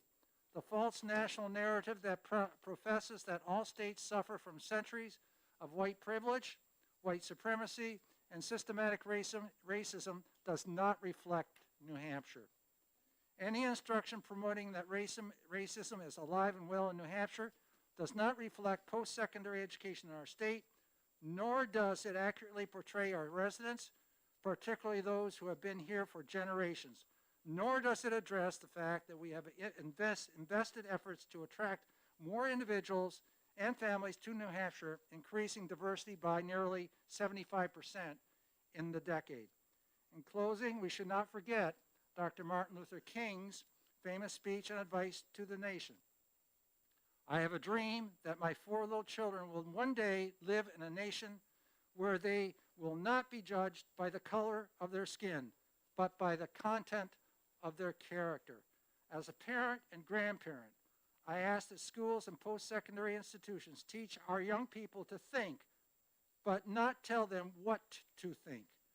Advocating CRT is discriminatory and does not reflect New Hampshire's way of life, and certainly doesn't align Dr. King's vision. It does the opposite by pitting people against each other. Thank you, Mr. Chair. Thank you, Representative. Are there questions from the committee? Representative Porter. Thank you, Mr. Chair, and thank you, Representative Ladd, for taking my question. Can you tell me, do you believe there's such a thing as implicit bias? I think we have a law in place that we passed with HB 2. And now I'm asking that that same law be put in place for the other end of education, post-secondary education. But my question is, do you believe in there's such a thing as implicit bias? Because implicit bias is not allowed under my understanding.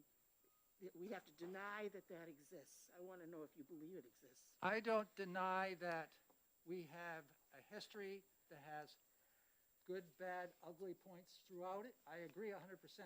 As a teacher myself, I was teaching when I was in Alaska that in slavery, as done by the Russians when they came over to Alaska, was absolutely not acceptable and a portion of our history which should be, corrected, and it was. I also taught the Holocaust and reading a book right now dealing with the tattooist of Auschwitz, which is a wonderful book that all should read. We have a history in this country that is developing, but I don't believe I should be tagged or you should be tagged or anybody in this room be tagged with the idea that you are racist because of our past. Our past is our past. May I have one We more can learn question, from sir? it. Yes. The definition that I'm reading here from perception.org, what does it mean to have an implicit bias? We have a bias when, rather than being neutral, we have a preference for or aversion to a person or group of people. Thus, we use implicit bias to describe when we have attitudes toward people or associates, stereotypes with them without our conscious knowledge. Do you believe that that exists? I think that as you grow and one acquires the wisdom through life, as I did when I moved to Alaska, to a small community where I was in the minority, my younger daughter grew up learning how to speak Yupik. I didn't see one person different from another person. Yes, there are people you like and you don't like. That's in every society. However, I didn't see it in the way, in the format, and the direction you're going. Then you're a better person than I am, Representative Ladd. Well, thank you for the compliment. Thank you. Other questions from the committee for Representative Ladd? Seeing none. Oh, I'm sorry. Sorry, I missed you. Please proceed, Representative. Thank you, Mr. Chair, and thank you, Representative, for taking my question.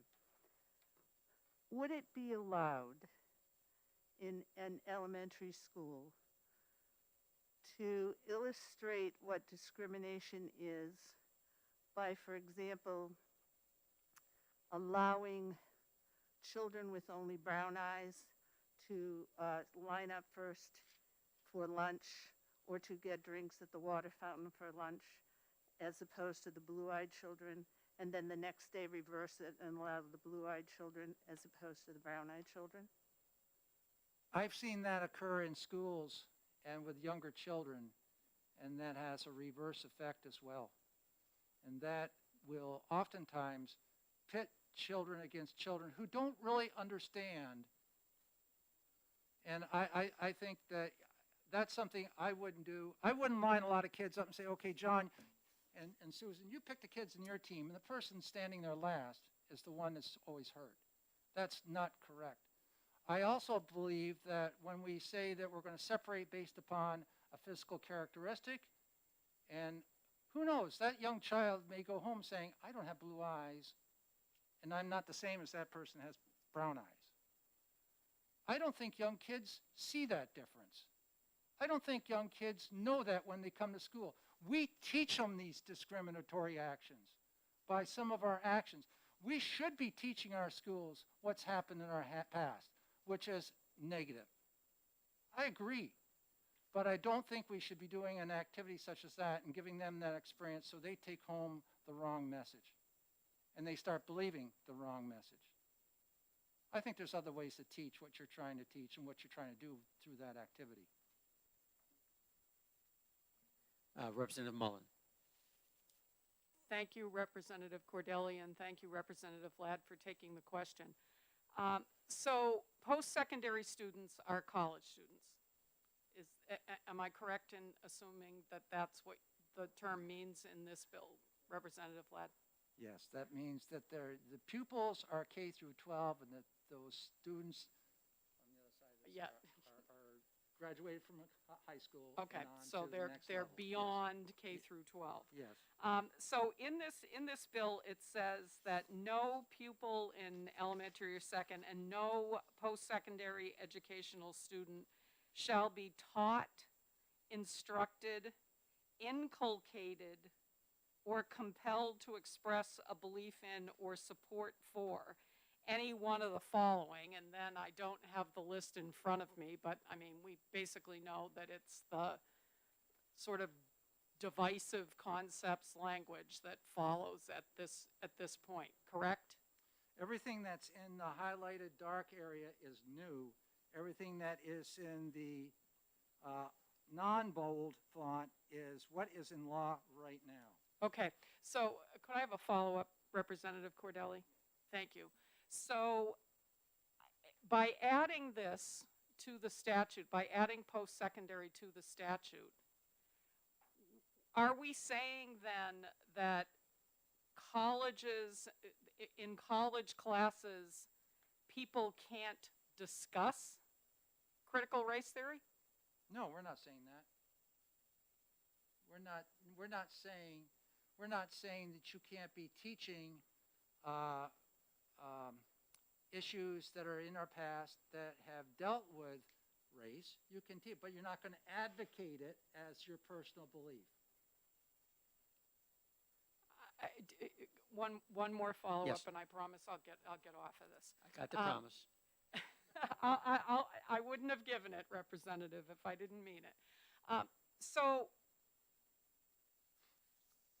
I guess I'm having a hard time with the nebulousness of the word instructed or taught at the post-secondary level, because it would seem to me that we would want adults to be able to talk about anything in an instructional situation. We would want them to use critical thinking to draw their own conclusions at the post-secondary level. And so I'm wondering how this cannot be a violation of someone's freedom of speech. We have to look at the rest of that law that was passed last year, which you don't see here. And when it talks about any one or more of the following, and then you go down and you'll see the areas which this bill talks to, which I spoke to at the beginning of my presentation. Those are the issues which we're directing this bill, this post-secondary education instruction, towards. But my question to you, and it's the same question, Representative Cordelli, it's not a new one. My question to you is, why would we want to prohibit adults from talking about anything in their post-secondary education that they have paid for and are capable of formulating their own opinions? I mean, we're talking college students. Why would we want to do that? Would that not be considered curtailing the freedom of speech? I would just love to have the opportunity to attend and join some of these classrooms where I have been told by college students, you echo back exactly what you want to what that professor wants, and you'll get your A. You show a divergent way of thinking and hang it up. I think that we got to be very careful that we don't narrow down where we're going with our instruction in a post-secondary level by coming across and saying, I, as the instructor, am advocating this, I'm pushing this. I, as a young student, would be kind of like, wow, I guess I know how I can get out of this class. I'll just echo what that individual's saying. If I go the other way, I know where I'm going to be. So I think that there are certain ways of communicating. We don't want to teach them what to think. We want to teach them how to think. And we ought to be able to respect perspectives from different directions. I'm not sure that you answered my question, Representative, but thank you for the attempt. You're welcome. Representative Tanner. Thank you, Mr. Chair, and thank you, Representative Ladd, for taking the question. I think there has been nothing since I've been a legislator that has caused more of my constituents, and particularly teacher friends of mine, to contact me and talk to me. And we've wrestled with this about this bill.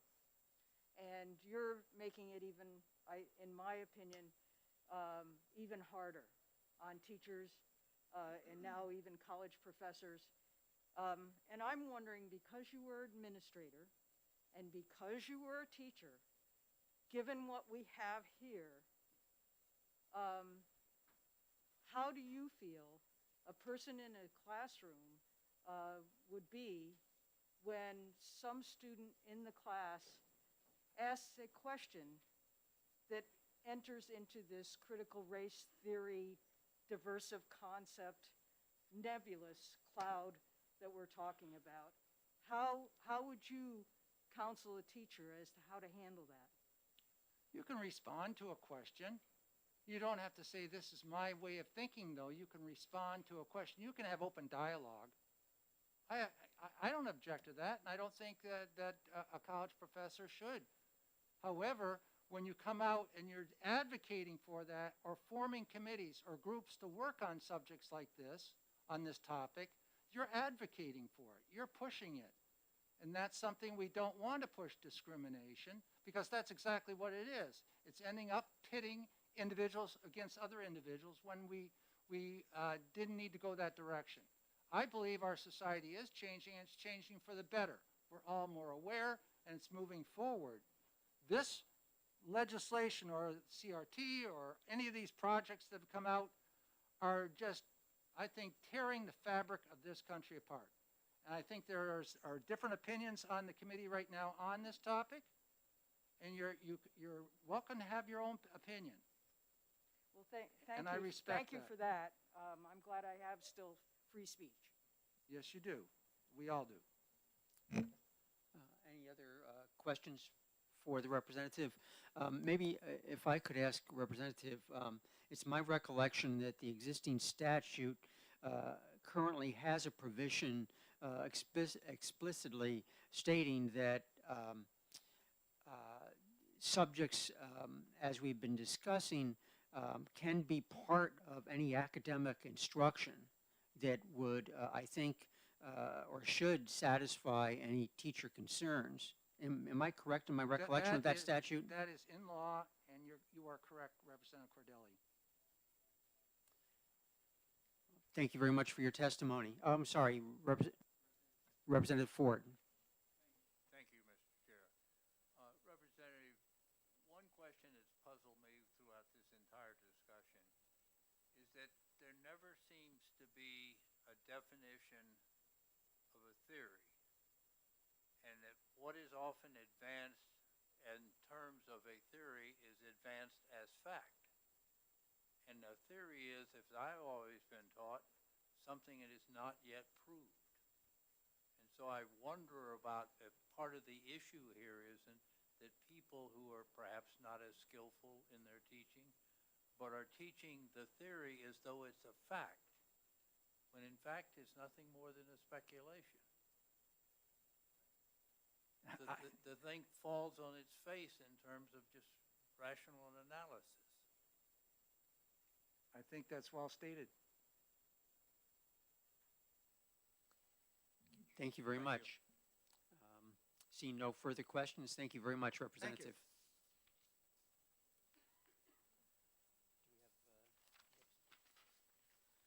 Next person to testify is Devin Chafee from ACLU.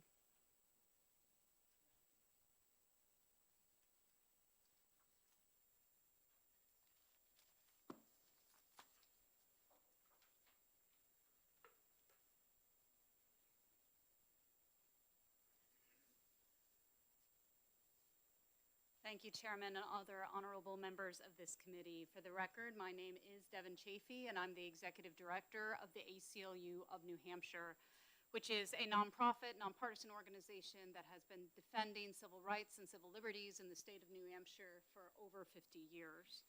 And I come today before you today to testify in opposition to HB 1313 as an unconstitutional restriction on academic freedom. I'd like to start by quoting an additional quote from Martin Luther King Jr., who wrote in 1967 that, and I quote, "Whites, it must frankly be said, are not putting in a mass effort to re-educate themselves out of their racial ignorance." Martin Luther King Jr. went on to say in 1967 that it is an aspect of their sense of superiority that the white people of America believe that they have so little to learn. Similarly, he said in an interview that the concept of supremacy is so embedded in white society that it will take many years for color to cease to be a judgmental factor. I wanted to include that additional quote because I think it's very important to fully understand the teachings of Martin Luther King, what he was trying to express, and his indication that we were going to be struggling with issues related to race for decades to come, and that we had much learning and much growth to do. I want to start by noting that the Banned Concept Act that was enacted in HB 2 last year specifically excluded public state colleges and universities from its scope. As was mentioned, it included an academic freedom exception for faculty members and the New Hampshire and community college systems in the academic setting. And it appears that HB 1313 is aiming to expand specific provisions of the Banned Concepts Act to apply to public state colleges and universities. And indeed, HB 1313 even seems to subject college faculty to lawsuits if they are perceived to violate the act. It is in fact this expansion, which HB 1313 is attempting to accomplish, is simply said clearly a violation of the US Constitution and the First Amendment. It is in fact a violation of long-standing Supreme Court precedent going back over 60 years protecting academic freedom, especially in the university setting. The US Supreme Court stated in Weezy versus the state of New Hampshire that teachers and students must always remain free to inquire, to study, and to evaluate, to gain new maturity and understanding. Otherwise, our civilization will stagnate and die. Again, in 1978, the US Supreme Court made clear that academic freedom, though not a specifically enumerated constitutional right, has long been viewed as a special concern for the First Amendment. And more recently, the Supreme Court has made clear that particularly in the university setting, exactly what HB 1313 is trying to target. It is unquestionable that viewpoint-based suppression of speech is impermissible. Silencing a particular viewpoint, here we're talking about concepts related to racism and sexism, violates the First Amendment, period. Moreover, as it stands, the Banned Concept Act is so unclear and vague that it fails to provide the necessary guidance to educators about what they can and cannot include in their courses. HB 1313 would only compound this defect by applying the act to public colleges and universities, again, where academic freedom is particularly protected under the First Amendment. I want to provide a little historical context here. The New Hampshire Banned Concepts Act includes 4 of the 10 banned concepts that were included in President Trump's September 22nd, 2020 executive order. And a federal court partially enjoined that order, finding the order to be, and I quote, so vague that it was impossible for plaintiffs to determine what conduct is prohibited. So the court enjoined that order, which included 4 of the 4 banned concepts that are included in New Hampshire law, because it was so vague that there was no way for potential plaintiffs to understand what the law was prohibiting. Because of this vague language and the stiff penalties in the Banned Concepts Act, some educators are already right now avoiding important topics concerning race and gender because they fear being the subject of a complaint or lawsuit from an angry parent or student who doesn't like their curriculum. For example, is Tiffany Jewell's book, "This Book is Anti-Racist," banned under the act? Is it? It's a New York Times bestseller. It's very widely read. It's pretty well acclaimed. Is this something to speak to what a representative said earlier, that we don't want adults even to be able to access in a university setting? What about Stamped for Kids, Racism, Anti-Racism, and You? Is that banned under the act? These are well-acclaimed, widely read contemporary works, but no one right now knows if they're permissible under the Banned Concepts Act. No one knows, and the state will not provide concrete answers as to whether these specific texts are covered or not. And as a result, in order to avoid the Act's penalties, which are pretty severe, teachers are currently, right now, pulling books like this from staff and course instruction out of fear of liability, even if these books may not necessarily be covered by the Act. That is the definition of the chill created by an unconstitutionally vague law, and it demonstrates the damage that such chill can do in the classroom. It's important to understand that under HB 1313 and its application of the Banned Concepts penalty to college professors, that any college student assigned a book perceived as being prohibited by the Banned Concepts Act, anyone who assigns a book that they perceived is banned by the Act, could file a superior court lawsuit against the professor's school and potentially the professor themselves. It's no wonder that educators are acting out of caution and fear, and because of that, students are missing out on critically important discussions on race and gender. Education focusing on race, gender, and diversity, equity, inclusion concepts in classrooms provides a multitude of benefits for students and society at large. These discussions of race and gender are particularly important as New Hampshire becomes rapidly more diverse, as was illustrated in the recent released census in 2020. Instruction on race and gender serves to close existing opportunity gaps and inequalities faced by students of color in New Hampshire and other historically marginalized groups. It also helps these students to feel a better sense of belonging in New Hampshire. And finally, HB 1313 and its expansion of the Banned Concepts Act is, put simply, about censorship. Censorship is a dangerous concept. In universities, we should be allowing ideas to be discussed, even those we don't agree with, so that students are exposed to an alternative perspective and taught to evaluate issues for themselves. This skill set is necessary to educate the next generation of adults who have critical thinking skills and can meaningfully participate in our democracy. New Hampshire should not rob students of the information, ideas, and instructional approaches that prepare them to engage in just the type of robust dialogue and analytical thinking that is necessary to effectively function as a citizen in America's democratic system. And for these reasons, I respectfully urge the committee to recommend that HB 1313 be inexpedient to legislate. And I'm happy to take any questions. Thank you. Thank you. Any questions? Yes, Representative Moffett. Thank you, Mr. Chair, and thank you for being here and for your impassioned testimony. Let me preface my question by quickly pointing out that I have had a career in academia as a professor in the community college system, university system, and elsewhere, to preface my question. And I am very much a First Amendment person, and I'm very much for freedom of speech in the college classroom. And I'm not sure where I am on this bill at this time. I want to hear a lot more from everyone. But my question for you is with regard to the fact that there are academic people out there in New Hampshire and everywhere who advocate in classes, they advocate online, in journals and social media. They advocate for ideologies, for movements, and for people who favor the violent overthrow of our government, to change our government by any means necessary. So is this, excuse me, Representative Luno? So my question for you is this treasonous, seditious behavior in classrooms okay with you?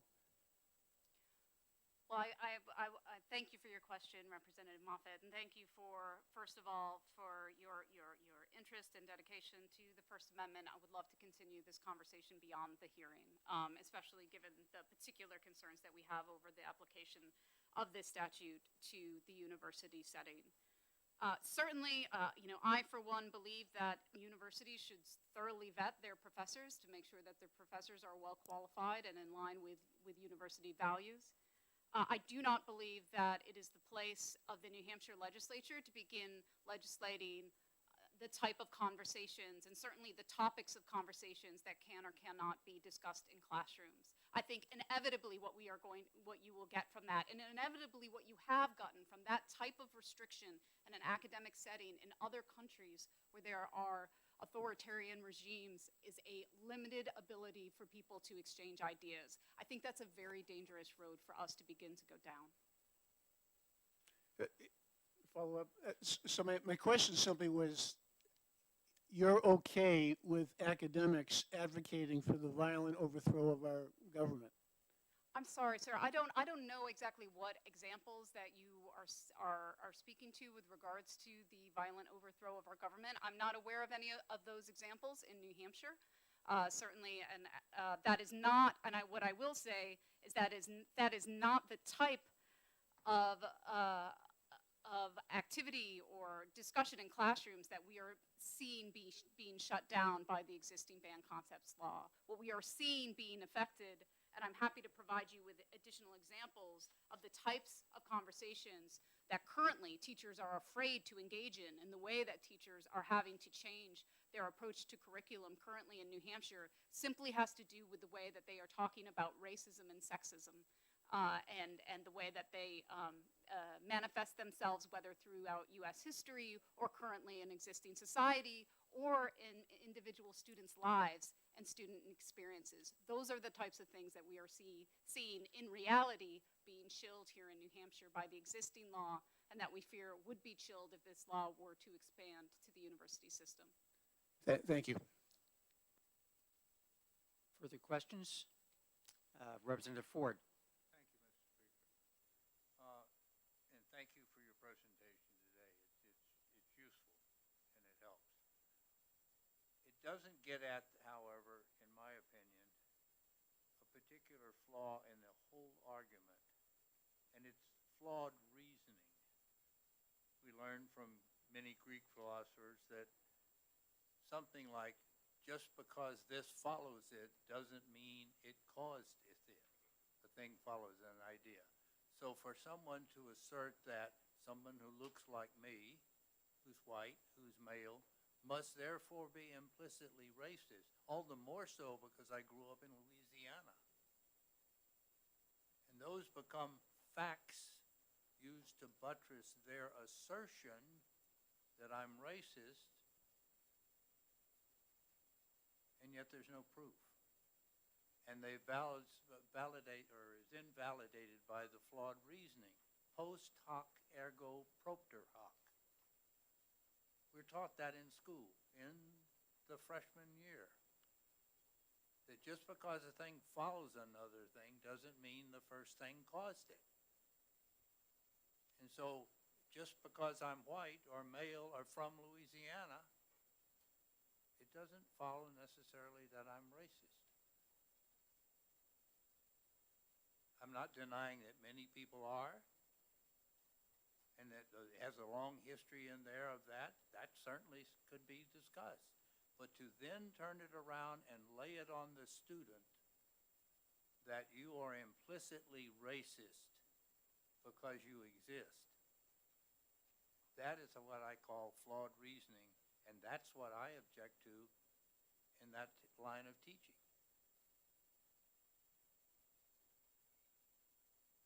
That's what I'm wondering, in your sense, where does reasoning apply those kind of faulty elements of an argument? When does that get challenged? Because you can't do it in the U.S. Army anymore. They've got a 4-star general up there telling you that this is the truth. And I don't know about your military experience. I was in the Marines and the Army and the Navy. And none of them would have tolerated that sort of, what they would say, insubordination. So that is being taught in our nation, and what we're objecting to are some aspects of it. Thank you, Representative Ford, for your question. Through our work in this area, and specifically within the past 12 months, we have reviewed dozens and dozens of different curriculum throughout the state. We have talked to, probably close to 100 different educators. We have read, I want to say, a pile of books along these lines that are talking about really important issues of race and racism in our country and how they are manifested. And nothing that we have read or discussed makes the assertion that you are describing with regards to somebody being inherently racist. What they are encouraging is a critical look at the issues of race in our society. They are encouraging people to consider what impact historical events have on what is happening in our society currently. And those are the type, again, of conversations that I believe are being chilled by the existing law, and that chill would only be spread by HB 1313 and its expansion of the existing law to the university system. Representative Lakis.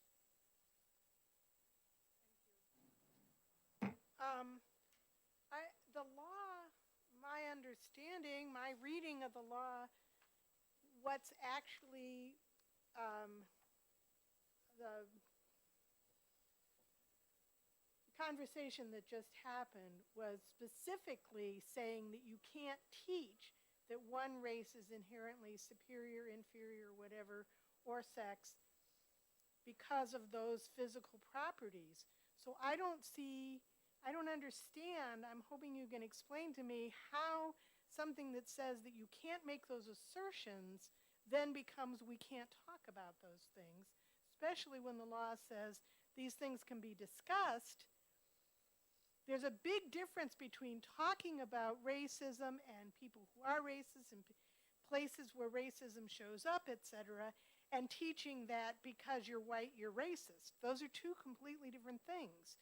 So I'm not sure what do we have to do to make it clear that that what is against the law is teaching that you're white, therefore you're racist, as opposed to, okay, let's look at racism, because it does exist in this country. But that's very different to say racism exists in this country, and these are incidents, and these are harms that are caused, and all these great discussions is very different than saying, you're white, you're racist. Thank you, Representative. I think you bring up a really important issue, and it's one that has been raised by other representatives in the course of this discussion. I think the concern and what we're seeing with the existing law is that, it's these supposed distinctions that are being made between, discussing, what has happened historically versus having, advocating versus instructing versus, et cetera. These distinctions as in the fluidity of the classroom in an exchange that a teacher is having with the class are really almost impossible to parse. And I think that's why we're seeing the conduct of teachers and the way that teachers are willing and able are needing to amend their curriculum because they're afraid to getting anywhere close to the line that they are trying to figure out that the law what might be meant in the law. And so, when you say it's okay to discuss these things, well, is it okay to discuss why in our country's history, for example, only a single African American has ever been elected president of the United States and no woman ever has? Is that okay to discuss in the course of the classroom under this concept? Can you teach about proven facts that racial and other unconscious biases have shut the doors of opportunity for many people in our country and continue to do so today? What is the line between instructing that and discussing that? I think it's impossible, and it is increasingly difficult for teachers to be able to try to parse what that line might mean, especially when their jobs are potentially on the line because of threatened sanctions and threatened lawsuits. So I think that the distinction that the law is asking teachers to make in the course of a fluid classroom is really quite impossible in practice. And that's why we're seeing the existing chill. Any further questions? Representative Massimillo. Thank you, Mr. Chair, and thank you for taking my question.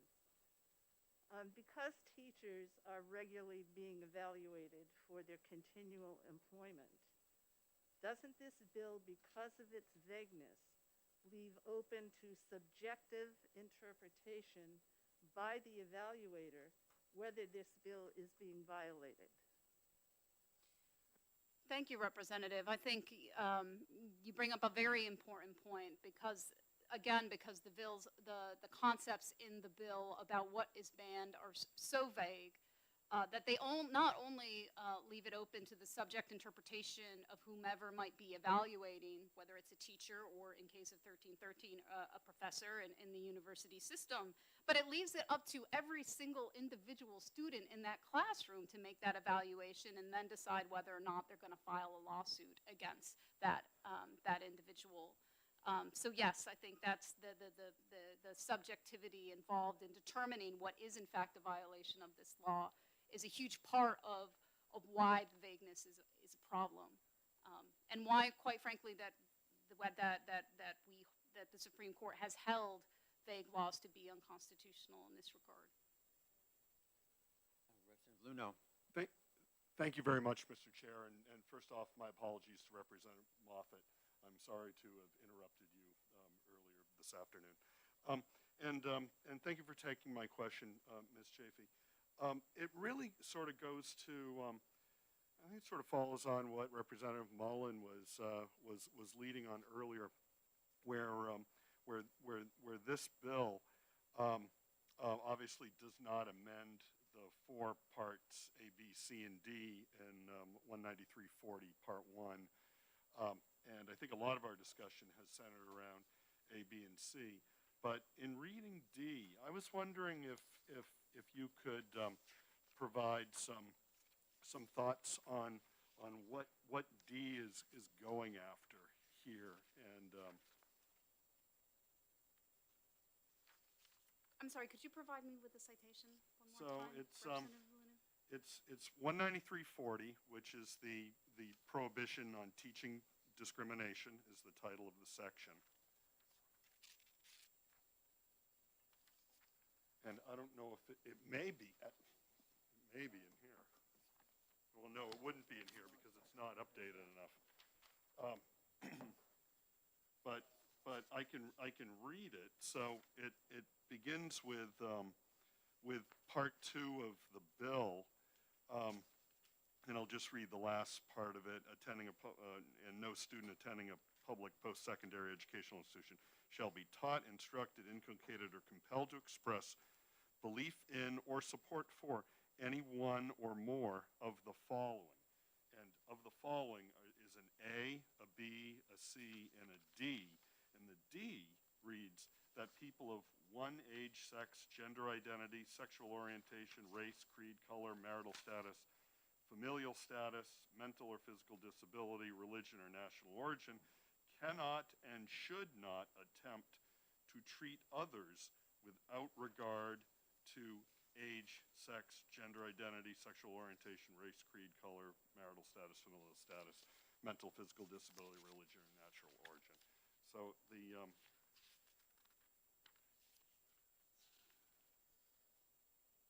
I'm trying to understand how this reads. So not inculcated or compelled to express belief in or support for, and I'm sort of just, editing, support for that people of one age and all that cannot and should not attempt to treat others without regard to all of those same conditions. I think that you are right to be confused if that is what you are. If that is what you are expressing. Yeah. I think it's very unclear. What that provision, Section D, means. What does it mean to treat a person without respect to age, race, sex, or disability, et cetera? I think in some instances, I think it even creates, if I'm reading this correctly,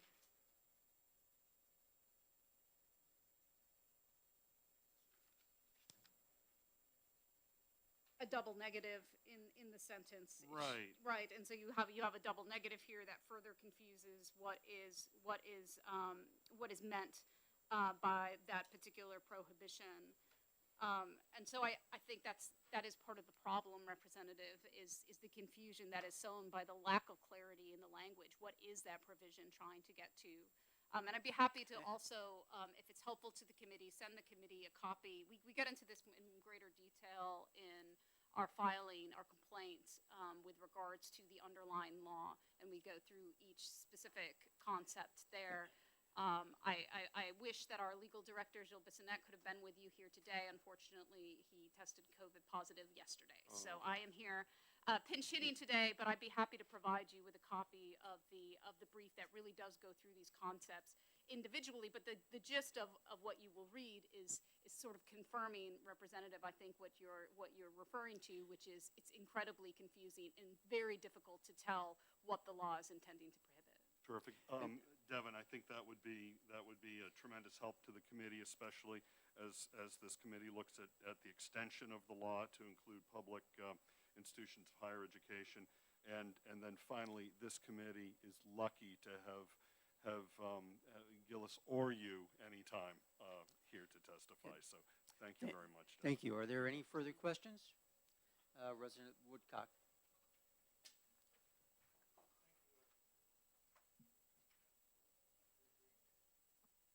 Good. I know green was gold and red was stop, but thank you. She's over there somewhere hidden behind the head, the lamp. Hello. Thank you so much for coming.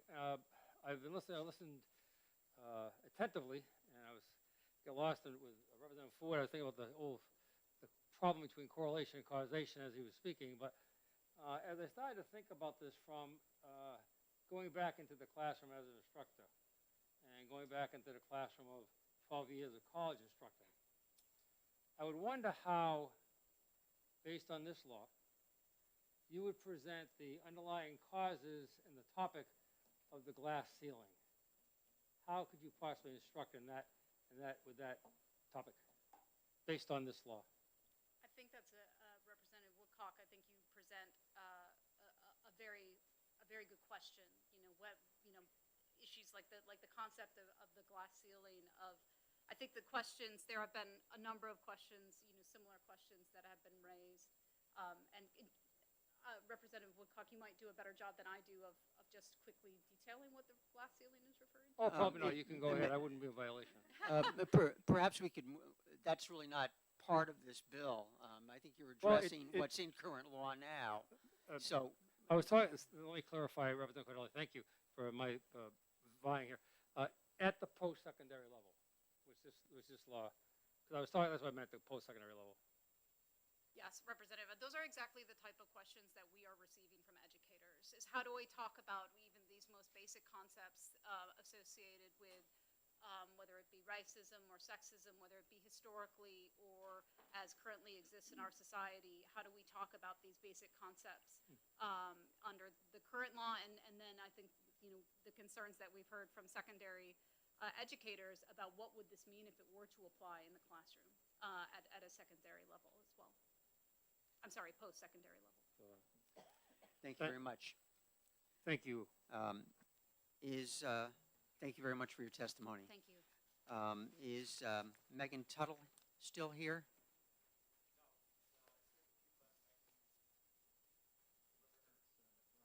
Yeah. Maybe you can fill out a card when you're finished. Yes,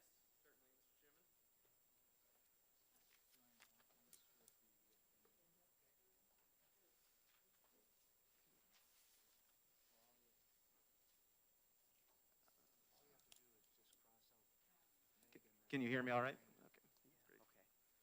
Thank you, Mr. Chairman, members of the committee. For the record, Brian Hawkins. I'm here today representing NEA New Hampshire, and I'll submit a card. Okay, great. And I will not repeat. I'm going to hand in some written testimony from our president, Megan Tuttle, so I won't read that, but I will do a summary and also would echo a lot of the things that Ms. Chafee said earlier. Here to express NEA New Hampshire's opposition to House Bill 1313. This legislation appears to add public post-secondary institutions to the law passed in House Bill 2 having to do with banned concepts. Now, it's no secret that we strongly disagree with the law's passage and also strongly oppose to further expanding it to include public higher education institutions of our state. There's going to be other legislation that's going to come forward later in the session on the current law itself. So rather than get into the nitty-gritty of the law that was already passed and its merits, I just want to summarize a couple points. The banned concepts language that is being proposed has already, as Ms. Chafee indicated, created a chill that effectively prevents teachers from doing what society needs them to do, and that's teach our students. The law has resulted in the curbing of essential teaching practices, such as competency-based learning, critical thinking. Why would we want to expand this law into higher education? And these circumstances mainly stem from the banned concepts law's ambiguous and vague language, along with the steep consequences that can result from running afoul of it. The vagueness has resulted in the law becoming the subject of 2 federal lawsuits. And so it would be premature for us to be expanding that until we've gotten some further guidance from the courts. Also, educators across the state are still grappling with how to follow this law.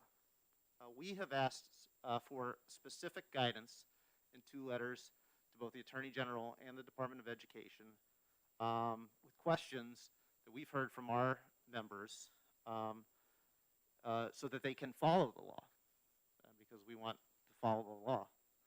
And those have gone unanswered.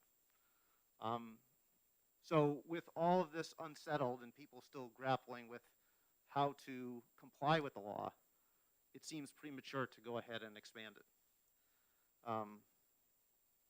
Our students deserve the freedom to learn. They deserve to be part of an education that helps learn from the mistakes of our past, so they're better prepared to succeed.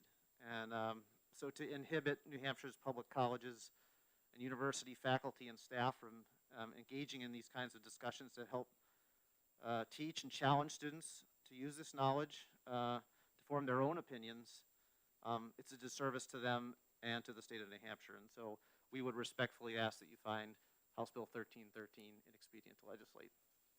Thank you. Thank And you.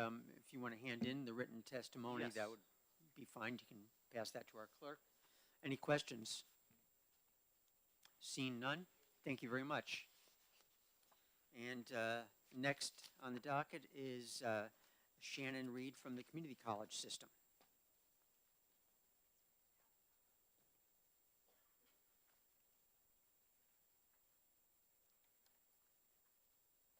Good afternoon. For the record, my name is Shannon Reed. I am Director of Government Affairs for the Community College System of New Hampshire. Thank you for the opportunity to provide testimony on House Bill 1313 relative to rights to freedom from discrimination in higher education. Respectfully, CCSNH has significant concerns about this bill. First, with respect to Section 1, the community college system is already considered an employer under RSA 354A, so it is not clear to us why Section 1 of the bill is necessary. It seems redundant. With respect to Section 2, the construction of the section is unusual, as it puts language governing the community college system into RSA 193, which pertains generally to pupils in New Hampshire's elementary and secondary schools. Nonetheless, the substance of the section appears to be the inclusion of public post-secondary education in the prohibitions on teaching discrimination set forth in RSA 193-40. It's unclear to us how the inclusion of public post-secondary education in those prohibitions is supposed to exist side by side with the existing language in RSA 354A29, which says, "Nothing in this subdivision shall be construed to limit the academic freedom of faculty members, of the University System of New Hampshire and the Community College System of New Hampshire to conduct research, publish, lecture, or teach in the academic setting." End quote. Is it to be the case that nothing in one subdivision shall be construed to limit that academic freedom, but House Bill 1313 places language in a different subdivision that does limit it? We're not sure what that's supposed to mean in practice. Similarly, despite the intent of the bill to include public post-secondary education in those prohibitions set forth in 19340, the term educator in Roman 5 of that section remains defined in the K through 12 context as, for the purposes of this section, educator means a professional employee of any school district whose position requires certification by the state board pursuant to RSA 18939. Administrators, specialists, and teachers are included within the definition of this term, end quote. College faculty do not fall under this definition. The violation provision in Roman 4 refers to sanction by the State Board of Education, which does not oversee college faculty. This again points to the overall construction of House Bill 1313 appearing somewhat convoluted and of unclear applicability. That said, the general intent to include public post-secondary education under 19340 would seem to raise contradictions with widely accepted tenets of academic freedom of college and university faculty. Regardless of which way one leans on the concept, the ambiguities themselves are going to be very problematic. House Bill 1313 would introduce competing provisions in New Hampshire law and add to questions about the relationship of this language with constitutional protections. We're aware the divisive concepts language passed with respect to K through 12 education is already the subject of federal lawsuits that in part challenge the new language on issues of lack of clarity. This would seem only more problematic with respect to post-secondary education and the freedoms that are historically part of the college environment. We are very interested in not curbing the free flow of ideas that should characterize post-secondary education. We believe our faculty encourage open and critical thinking. We are not aware of any assertions that they have used their role to compel belief in or support for particular agendas, or that students have been denied exposure to the marketplace of ideas. On the contrary, we believe the general fear is that legislation like House Bill 1313 would in fact lead to constraints on the free flow of ideas. We would hope that the legislature not take a step that will lead to uncertainty and conflicts over academic freedom that students and faculty both deserve and to which they have a right. Thank you. I'm happy to take any questions. Thank you. Any questions for Ms. Reed? Seeing none, thank you very much. Next is Mr. Cronin.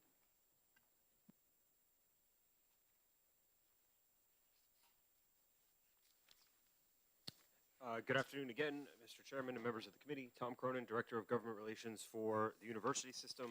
Thank you for having us in on House Bill 1313. I'll keep my testimony brief. We are largely in agreement with all of the points I think that Ms. Reed just laid out on behalf of the community college system. With relation to the construction of the legislation, again, agreed. Section 1 of the bill seems unnecessary.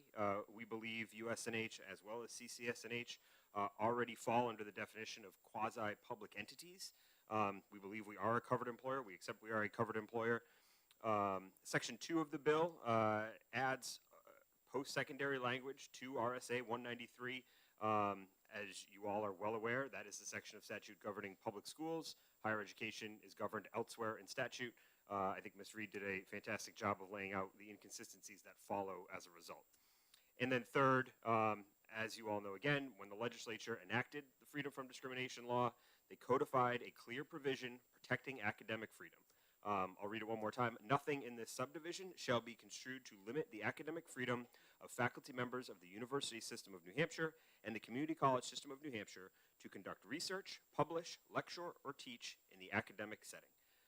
It's unclear because that protection sits in the Commission on Human Rights section of law. Again, so how it all necessarily fits together here is, I think, incredibly unclear. But regardless, I think that lack of clarity and what is likely, it seems to be the intent based on the prime sponsor's testimony, is to have just a clear chilling effect on classroom instruction. There's no doubt that passing this law will lead to a proliferation of lawsuits against the state's colleges and universities from students who feel as though they have been assigned or are in some way wronged by something an academic or a professor or teacher says to them. That, I think, is our biggest concern. It does not seem to be a productive step forward in how we ensure academic freedom, free speech on our campuses, and the free exchange of ideas. So maybe with that, I'll stop and would, of course, be happy to take any questions. Thank you. Any questions for Mr. Cronin? Representative Tanner. Thank you, Mr. Chair, and thank you, Mr. Cronin, for taking my question. Going back to our first speaker about how college professors, say, I have this theory or I have this belief, and you have to regurgitate it to me or not get an A. You'll get a lower grade, or there's only one way to deal with this subject, and so if you take my class, that's how you do it. Okay. Seems like it's more pedagogy than actual content that we're talking about here, but I was wondering if the university system has a way for students that are caught in that situation that feel as though they've been unduly discriminated against, how they can have recourse. Of course, thank you for the question. And that actually gives me an opportunity maybe to speak to, I think, what seems to be a pervasive thought in this, that faculty members at the university and other places are forcing an ideology on students. I mean, we've heard this before, of course. Our administration, our faculty are committed to a set of ethical principles in their work. It is the American Association of University Professors. They have a detailed ethics manual that speaks to a range of topics. But one of them really is this. And if I could just read a quick-ish excerpt. Indoctrination occurs when instructors dogmatically insist on the truth of such propositions by refusing to accord their students the opportunity to contest them. Indoctrination occurs when instructors assert such propositions in ways that prevent students from expressing disagreement. Vigorously to assert a proposition or viewpoint, however controversial, is to engage in argumentation and discussion, an engagement that lies at the core of academic freedom. Such engagement is essential if students are to acquire skills of critical independence. The essence of higher education does not lie in the passive transmission of knowledge, but in the inculcation of a mature independence of mind. And I think that really gets to your point. That is the code of ethics that our faculty commit to live by.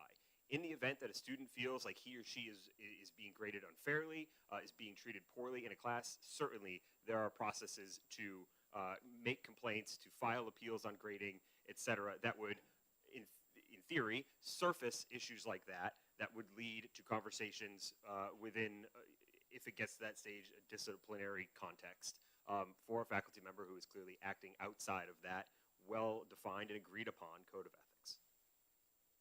Thank you. Anything further? If not, thank you very much for testifying again. And the final speaker we have listed is Louise Spencer.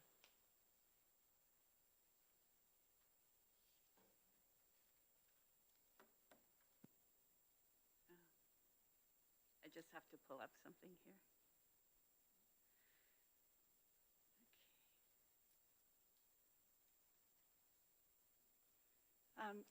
Hi, thank you, Mr. Vice Chair, for taking my testimony, and to all the committee members here today.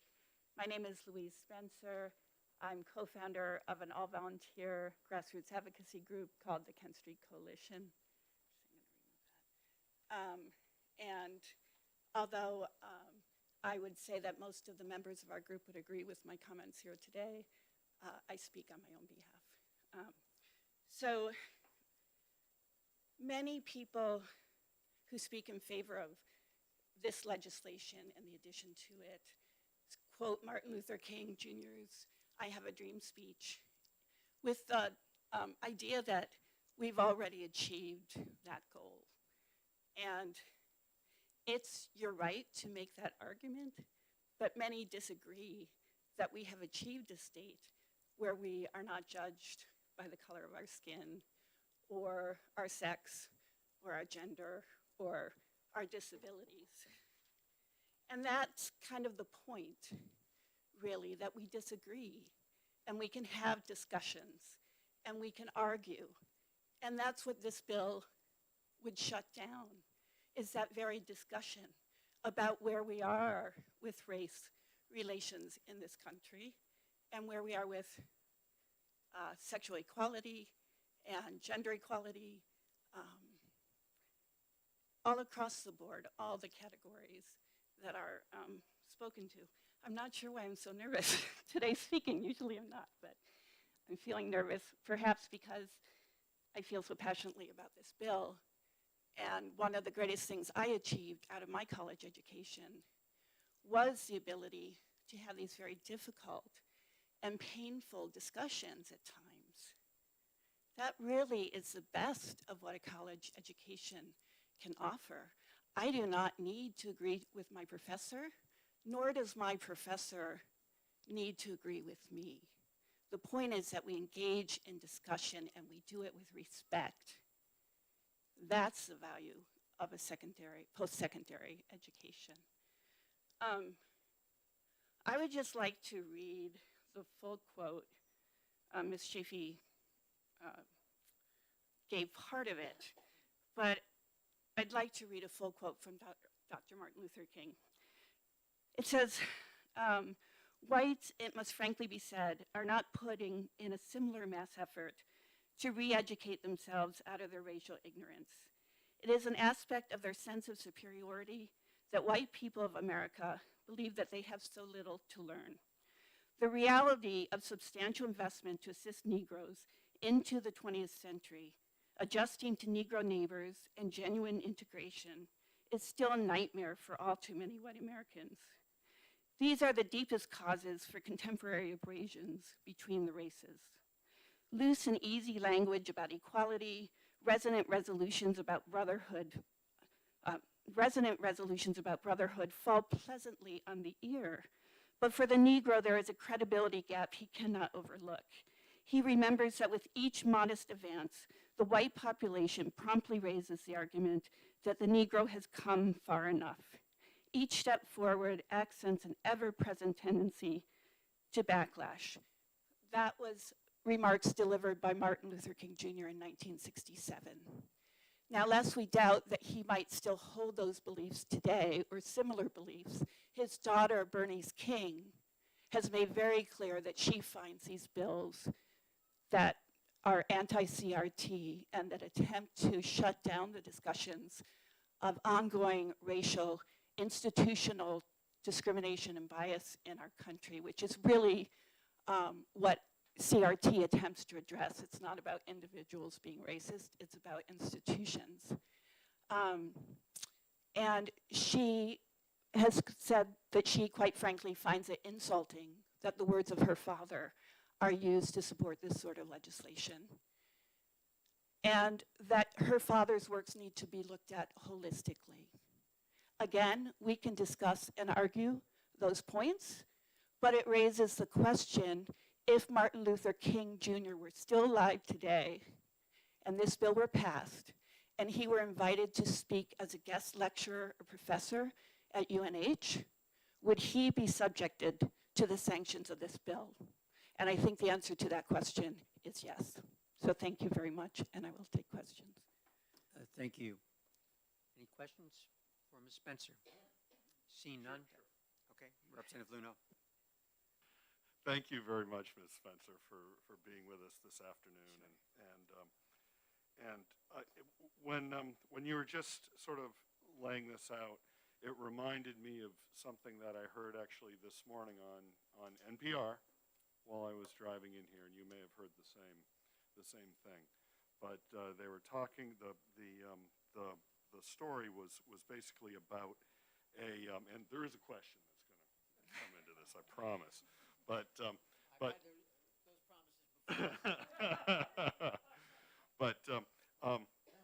it was very interesting. It was about the Hubble telescope, which has been up there a while, and it's been recently replaced by a new launch. But anyway, every year for about the last 25 or so years, that the Hubble telescope has been in operation, NASA receives about 1,100 applications to run experiments on the Hubble. And they come from universities all across, certainly the United States, but across the globe. And anyway, somebody a few years ago asked, gee, can you give us an idea as to the number of applications that come from male principal investigators versus female principal investigators and ones that are approved? Anyway, they'd been collecting the information, but they never analyzed that. So they were able to go back and inferring, actually they didn't collect the gender information, but they did have the names, and they were basically inferring based on names. And they found consistently for every year, and these are academic institutions, approximately a 6 or 7% bias towards male scientists versus female scientists who were submitting these applications. So recently, they made a change, and they hid the names of the principal investigators. And guess what? The number of female principal investigators actually receiving applications actually went up, and it happened in year 1, and it was dramatic. And my question, Mr. Chair, is how would policies like this interfere with the ability to make change in society, to try to level the playing field for and I'm just picking male and female, but Right. obviously other. Please reply quickly, because I think we're straying a little from the actual bill itself, and we are a little bit behind Well, schedule. this is specifically for higher education. Institutes Yeah, I of think higher it impacts education. post-secondary Yeah. education particularly because that's where grants and other issues are made and have the most relevance. I think you also see it with, for example, UNH they have a public health program. They have, there's a law school looking at issues. Can we ever take into account differences of experiences based on a person's, whether their sex, their disabilities? Can we sort for that to make sure that we are providing equal opportunities for all? Again, that might sometimes make people uncomfortable to realize that that's been done in the past and that there has been discrimination in the past and there could be ongoing discrimination. But we are better when we learn from that and try to correct for it rather than try to argue that it doesn't exist. Thank you very much, Louise. And I think that ends the testimony on this bill, and we will move on to House Bill 1685. And I see Representative Mooney here, and sorry that we're a little bit behind schedule for you. No problem, Mr. Chairman. In fact, I'm very grateful that everybody who came to testify today and be heard has been given that opportunity despite a time lag, so I'm happy to wait. How many do you have here? I do have testimony which I gave to the clerk prior to the last bill, which will be distributed. It's my written testimony, as well as a proposed amendment that I have to House Bill 685. Is Amy Clark here? When you're ready. Yes, go ahead.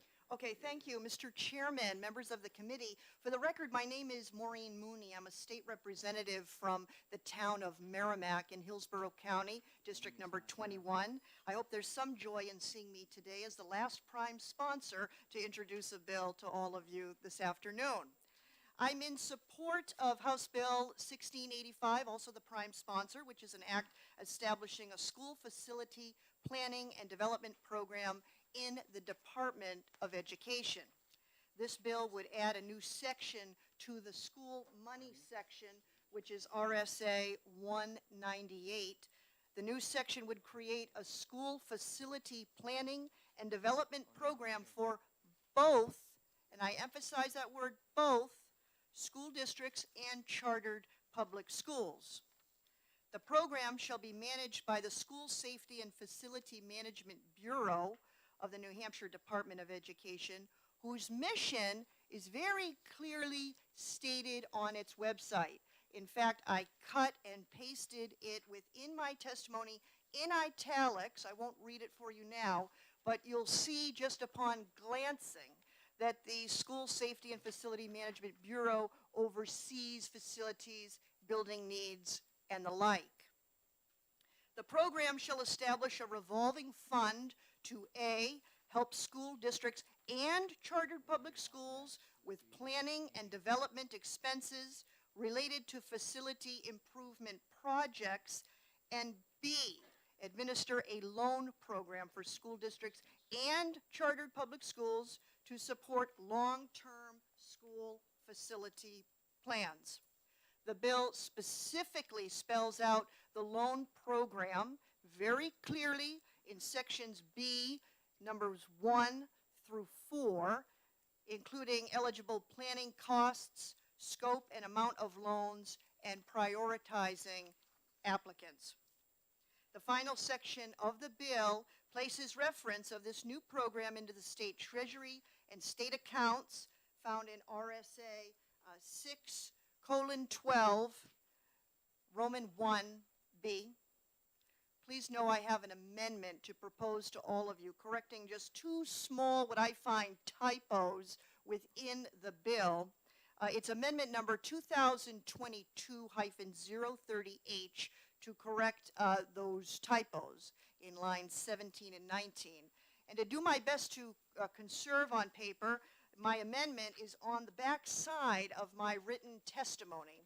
You'll see on line 17, there is a better way for that to be worded. So that would then, instead of reading the loan should cover costs which are not eligible for funding via, it would simply read the loan should cover costs which are not funded by existing state and federal programs. And the second part of my proposed amendment takes out an extra word there in line number 19. With that, I am going to conclude my testimony. I know the logistics of such will be testified on by individuals who make remarks beyond me. And so for that, I'd bring that up. I conclude my testimony. I want to thank you all certainly for listening, your time today and always, and your service to the state of New Hampshire. Thank you, Mr. Chairman. Thank you very much. Just, we have three people, and get the attention of the committee here.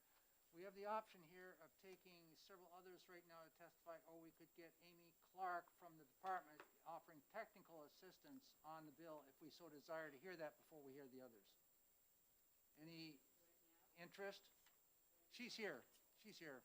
Could I weigh in on that as well, or if Yes, possible? go ahead. My suggestion is to have Amy Clark testify after me. That's what I was trying to get towards. So we are going to invite Amy. Are you sitting here? Yeah, I saw you behind there. Would you please come forward and if there are questions, this is the individual from the department. You should ask your questions on this bill.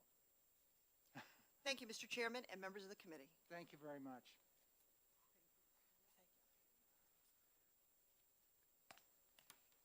Welcome to the Education Committee. Thank you. Welcome, or thank you for having me. I appreciate your time. And for the record, my name is Amy Clark, and I am the administrator for the School Safety and Facility Management Bureau at the Department of Education. Thank you. Now, are there any questions, because she's signed up for technical assistance on this bill. Reading through the bill, are there any questions from the committee on this particular, yes, Representative Luno. Sure. Thanks very much, Mr. Chair. Thanks very much, Ms. Clark. I know just recently we put forward legislation. I think it probably, hopefully, made its way through the process that established an application or process for the department to withdraw funds or to apply for funds from the infrastructure from the infrastructure fund to be used for engineering assessment and and project prioritization. I guess would this proposal be consistent with that type of effort going forward, or is it some sort of parallel, planning effort that would be funded and districts would take up independently? They're probably two separate things. So I believe what you're referring to is the facility assessment. The goal, it would Right. be for the state to assess school facilities, all public schools, charter schools obviously included in that. And so that gives the schools and the state an opportunity to plan better of what to do with funds and the state of our schools, right? But I think the intent of this bill really is to say a school is ready to do something, but the application process isn't something that you can just do overnight, apply for building aid. You really have to put a lot of planning involved, so you have to decide whether it's makes sense to just continue on without rebuilding, or maybe you want to do a renovation, maybe you want to do an addition. What are your educational needs in that building and how are they not being met?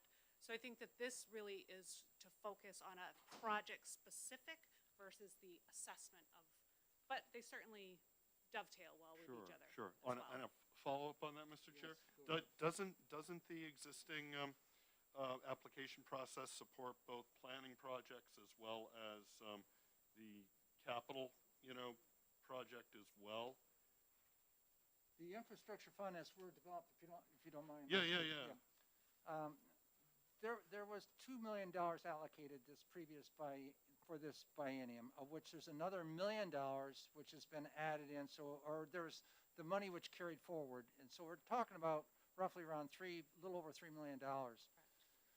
We also, within the legislation that Representative Lynn was speaking to, and I'm a little confused on this myself, is that we're driving home for a 10-year plan in terms of our capital projects to get on that list after we do the assessment.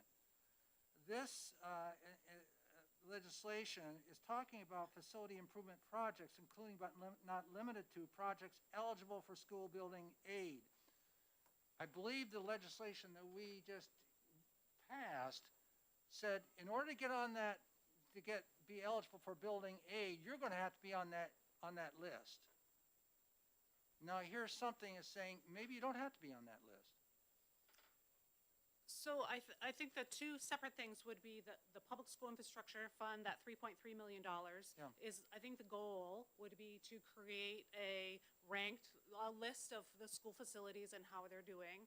And if you're interested in applying for building aid, one of those things may be that you have to be assessed through that program prior to applying, so that we really have an understanding of what that building the condition of that building, so that people don't waste their time applying for that. But I think what this is trying to do is help districts that may not have those resources, whether they be public school districts or public charter schools, put together an application by hiring an architect, doing all that planning that is involved in putting together a building aid application. So this is like this is the state revolving fund that would assist a school district in putting together that application once they decide that that's what they want to move forward with. Whereas the public school infrastructure fund, that assessment is really to the picture of the state and all the school facilities and their condition. Whether they're going to build or not would be up to the school district. I'm sort of halfway there with you. My concern, I guess, is that when you're on the list and you're then going forward with your application, if your application is awarded, do you get reimbursed for the cost associated with putting that application together? I would say yes. Yes. You get reimbursed from the school building aid application funds that you receive, not from a fund such as this. Correct, although this is a loan program, so it wouldn't be a grant program.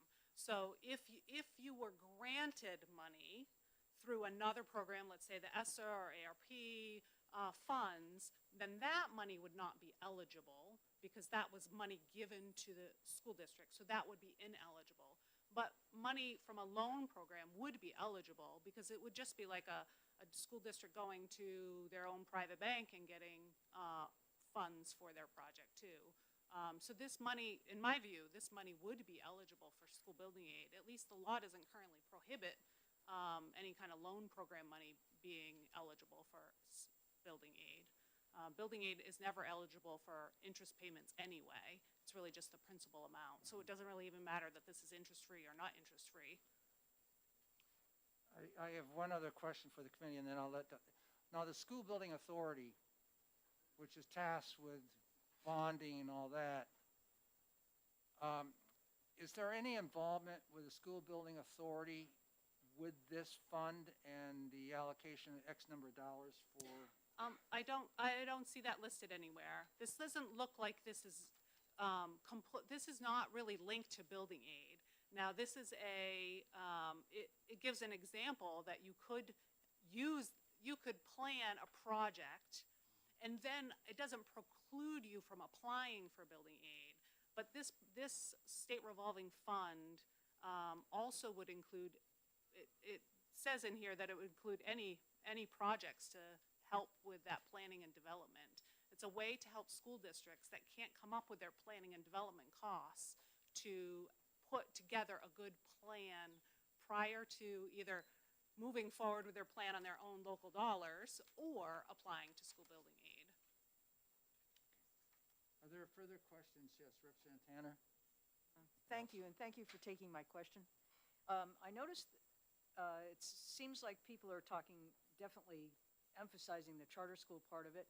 Was charter schools not involved in this before and are now being implemented with the building aid? Is that my understanding? There is another bill. I am aware that there's another bill to include them in school building aid. Right now, charter schools are not eligible for school building aid.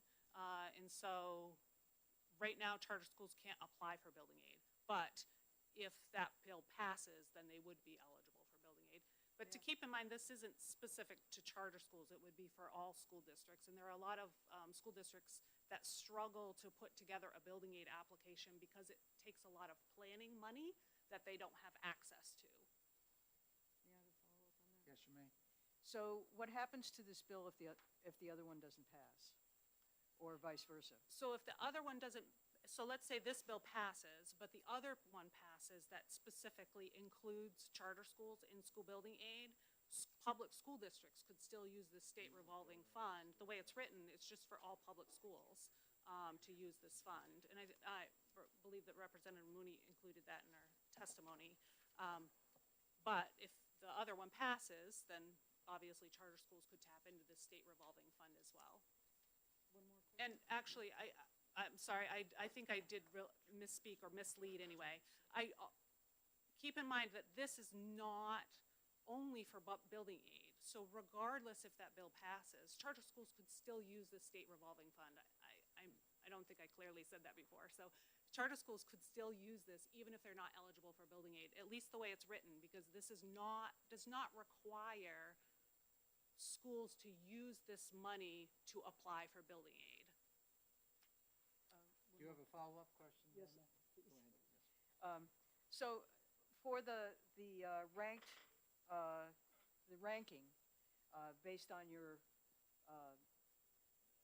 the applications about the conditions of the program, what criteria do you use for the ranking? Are all schools and charter schools considered, let's say they have a school that's 100 years old and they need, they have steam heat, so there's no ventilation, and they're a public elementary school. How are they ranked against, for example, a charter school that wants to open in a strip mall that the strip mall has poor ventilation as well? I mean, how do you make those determinations? Is there any priority set? So if a charter school was eligible, a public charter school was eligible for building aid, there's no distinction in the law that would judge them any differently than an elementary school or not. But to answer your question, that ranking criteria is based on a lot of things, but one of them is safety issues, condition assessment of the school, overcrowding, ADA, correcting ADA issues, any kind of life safety issues. Also included in there are percent eligible for free and reduced lunch costs. So there are some things that if public charter schools become eligible for aid, that might be a little bit more difficult to calculate. Yeah, there's some other criteria as well. Further questions? Yes, Representative Mullen.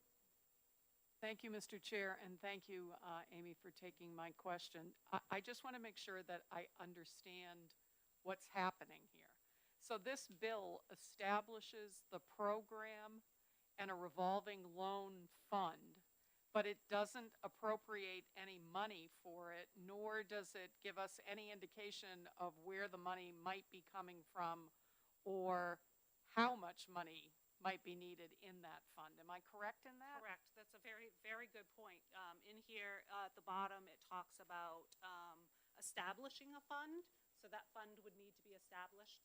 There's no funding source that I'm aware of, nor is there any indication, again, that I'm aware of how much money the legislature wants to put in there, whether it be enough to cover four planning and development projects or 10 or 50. And a follow-up to that, Mr. Chair, if you're okay with that. And so do you have an understanding of how much, I mean, it says up to $100,000 loan per, and that it's net zero because I would assume the charter or the district is meant to pay it back to the fund. But do you have any sense of knowing what kinds of building needs and projects are out there? What kind of startup money would be needed for this to happen? That's a very good question. It's hard to say how many schools might take advantage of that, but just to give you an example, the building aid occurs in a biennium cycle. Those, they call them letters of intent. School districts have to let the Department of Education know that they're interested in applying for building aid. Again, charter schools are not currently eligible, but of the other public schools, we just received 28 applications totaling $650 million worth of projects over the next 2 years. The building aid portion of that is about $250 million. But keep in mind that's 28 projects. So to answer your question, if it was 28 projects over the course of 2 years, it's 14 projects a year. If they were all seeking $100,000, then there you have $1.4 million. But that's not to say that all of those schools would need to find. There are many schools that don't need access to this money, and I imagine there's some rulemaking authority in here that perhaps that rulemaking authority would have to adjust based on how much the legislature. If the legislature gives $1.4 million, then the rules might not have to establish where that money goes. But if that funding is a lot less, then those rules might need to address those issues. Thank you. Further questions? Representative Porter. Thank you, Mr. Chair, and thank you for taking my question. I don't know much about the physical condition of the charter schools that we have in the state now, but are there many that have their own buildings that would be wanting building aid, or, like what percentage of our charter schools do you think might need this kind of aid? And now that'll be the end of my question. Yeah, that's also a good question. Unfortunately, I don't have that data in front of me. I do have that in the office. But right now, majority of our charter schools lease. But at the same time, the longer a charter school is established, they may be looking. We certainly have charter schools that do own their own buildings. And keep in mind, there's a program that dovetails building aid called Lease Aid that's available for charter schools. And I don't know how much that drives a charter school to say, well, we're going to continue to lease because we have access to lease aid, versus we're thinking about building, and if we build, then we're no longer going to have lease aid. I don't know the answers to those questions, but what I could provide the committee, if you'd like, is a list of how many charter schools own their own buildings and how many schools lease. We have that data. You're welcome. Representative Porter, I see Matt Southerton here, director of the charter school group. Maybe he might have that answer for you when he speaks. Further questions for Representative Amy Clark? Promoting me, huh? No.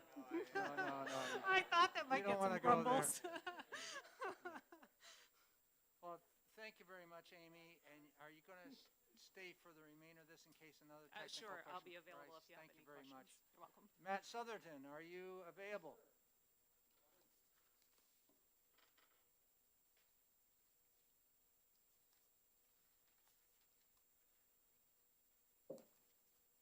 Hey, good afternoon, Mr. Chairman. Matt afternoon. Southerton. Choking here, apologies. I've worked with New Hampshire charter schools for about 20 years. I wanted to make my comments brief because I know that you've all been here for a long time today. When I saw this bill, I was really excited because I know that we have a number of small school districts and a number of small charter schools that could really use a program like this. I think it would be good public policy. When I read this bill, it struck me as a tool that districts and charter schools could use and a program that the department could use to facilitate assisting charter schools and districts to access the experts that they need to help them understand whether a project is good or not for them, right? These small schools and these districts just frankly do not have the expertise or the funding necessary to be able to assess these, whether some of these improvements are, whether it makes sense for them, right? So I am supportive of this project, and we're supportive of this bill. And I'd be happy to take any questions. I heard the one about how many charter schools actually own their own building. I believe it's 4 in New Hampshire. That'd be Seacoast Charter School, Ledyard Charter School, Founders, and Micro Society Charter School. Okay, are there any questions for Matt Southerton? Matt, do you have any idea of what the condition of those 4 facilities look like? Fair, Midland, or what?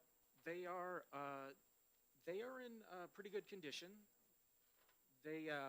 I don't think that at this time they'd actually take advantage of this program, but I know that a number of charter schools that are very interested. I spoke with a number of charter school directors around the state.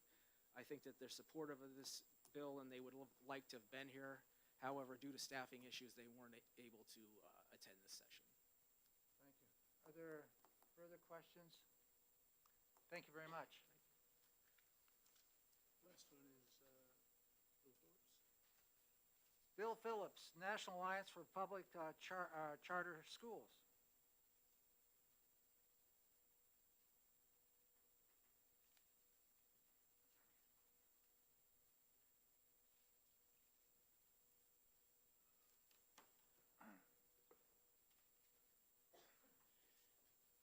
Mr. Chair, my apologies. I saw you were reading that card, so my handwriting's not so hot. No, it looks very, All right. it's very legible. All right. Yeah. No, you obviously had Zaner Bloser or Palmer methods for learning how to write and print. I'm old enough, yes. Anyway, I'm Bill Phillips. I'm with the National Alliance for Public Charter Schools. First, I'd like to thank Representative Mooney for introducing this bill, and I actually also like to thank the committee for allowing me to speak. Between the representative and between Ms. Clark, I think they've explained what the bill does. I'll be happy to take questions on that. What I'd like to do is just briefly discuss the 2 parts of the bill that we in particular like. We obviously support this bill. I think the way, if you were to describe the building aid process, I'll call it appropriately arduous. It frequently requires expertise, engineering, construction, legal, financing. The issue is that those are costs that I think a lot of districts, not a lot, I think lower resource districts and most charter schools cannot afford. The relevance of that is if you are involved in the application process for building aid, the ability to pay for expertise gives you a competitive advantage. And what I like about this bill here is it allows the previously mentioned the districts that don't have as much money and the charter schools to actually pay for expertise that allows them to fill out the application in a way that allows them to be competitive. That's one part that we obviously like. The other part that I like is I actually think this bill is useful in this case, I'm speaking directly to the charter school issue. I believe it's useful to the charter schools in a couple ways. One, say you're doing a project. I know there's a building aid bill out there. Obviously, I hope you support that, but let's just take that to the side for a second. Say you had a project that just it wasn't appropriate for building aid. It was just a couple $100,000. Maybe say you had a drainage issue or something like that. You still need expertise, and you're still going to go out for private financing. A lot of our charter schools would have a hard time accessing the expertise they need just to get the private financing. So this bill, if it was to pass, I think it actually even allows charter schools to access the expertise that would allow them to access private financing. I was going to stop there.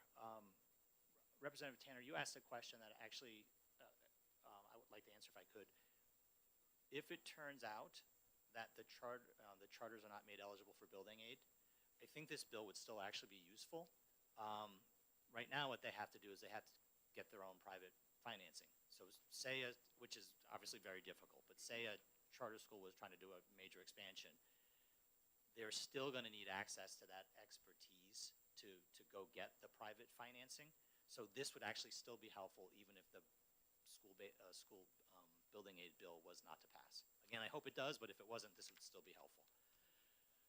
Welcome. Again, I appreciate your consideration, and I'm happy to answer any questions I can. Thank you very much. Yes, Representative Nelson.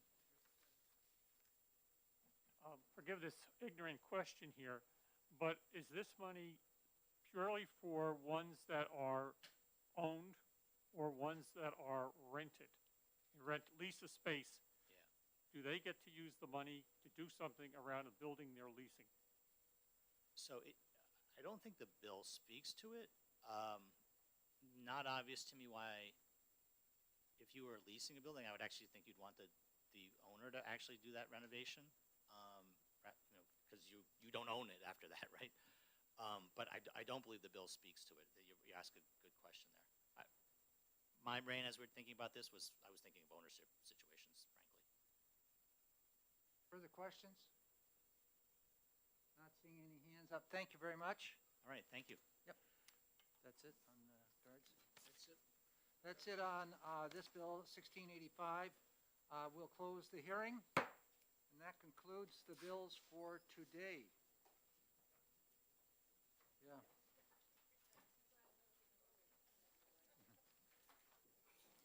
You know, if you get a building aid grant, you got to stay in that building for 20 years. If you pull out, you've got to pay it all back to the state.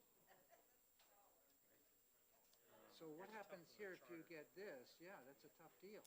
So they're not going to go for the building aid because they might pull out in 10 years and then they owe everything back if they have the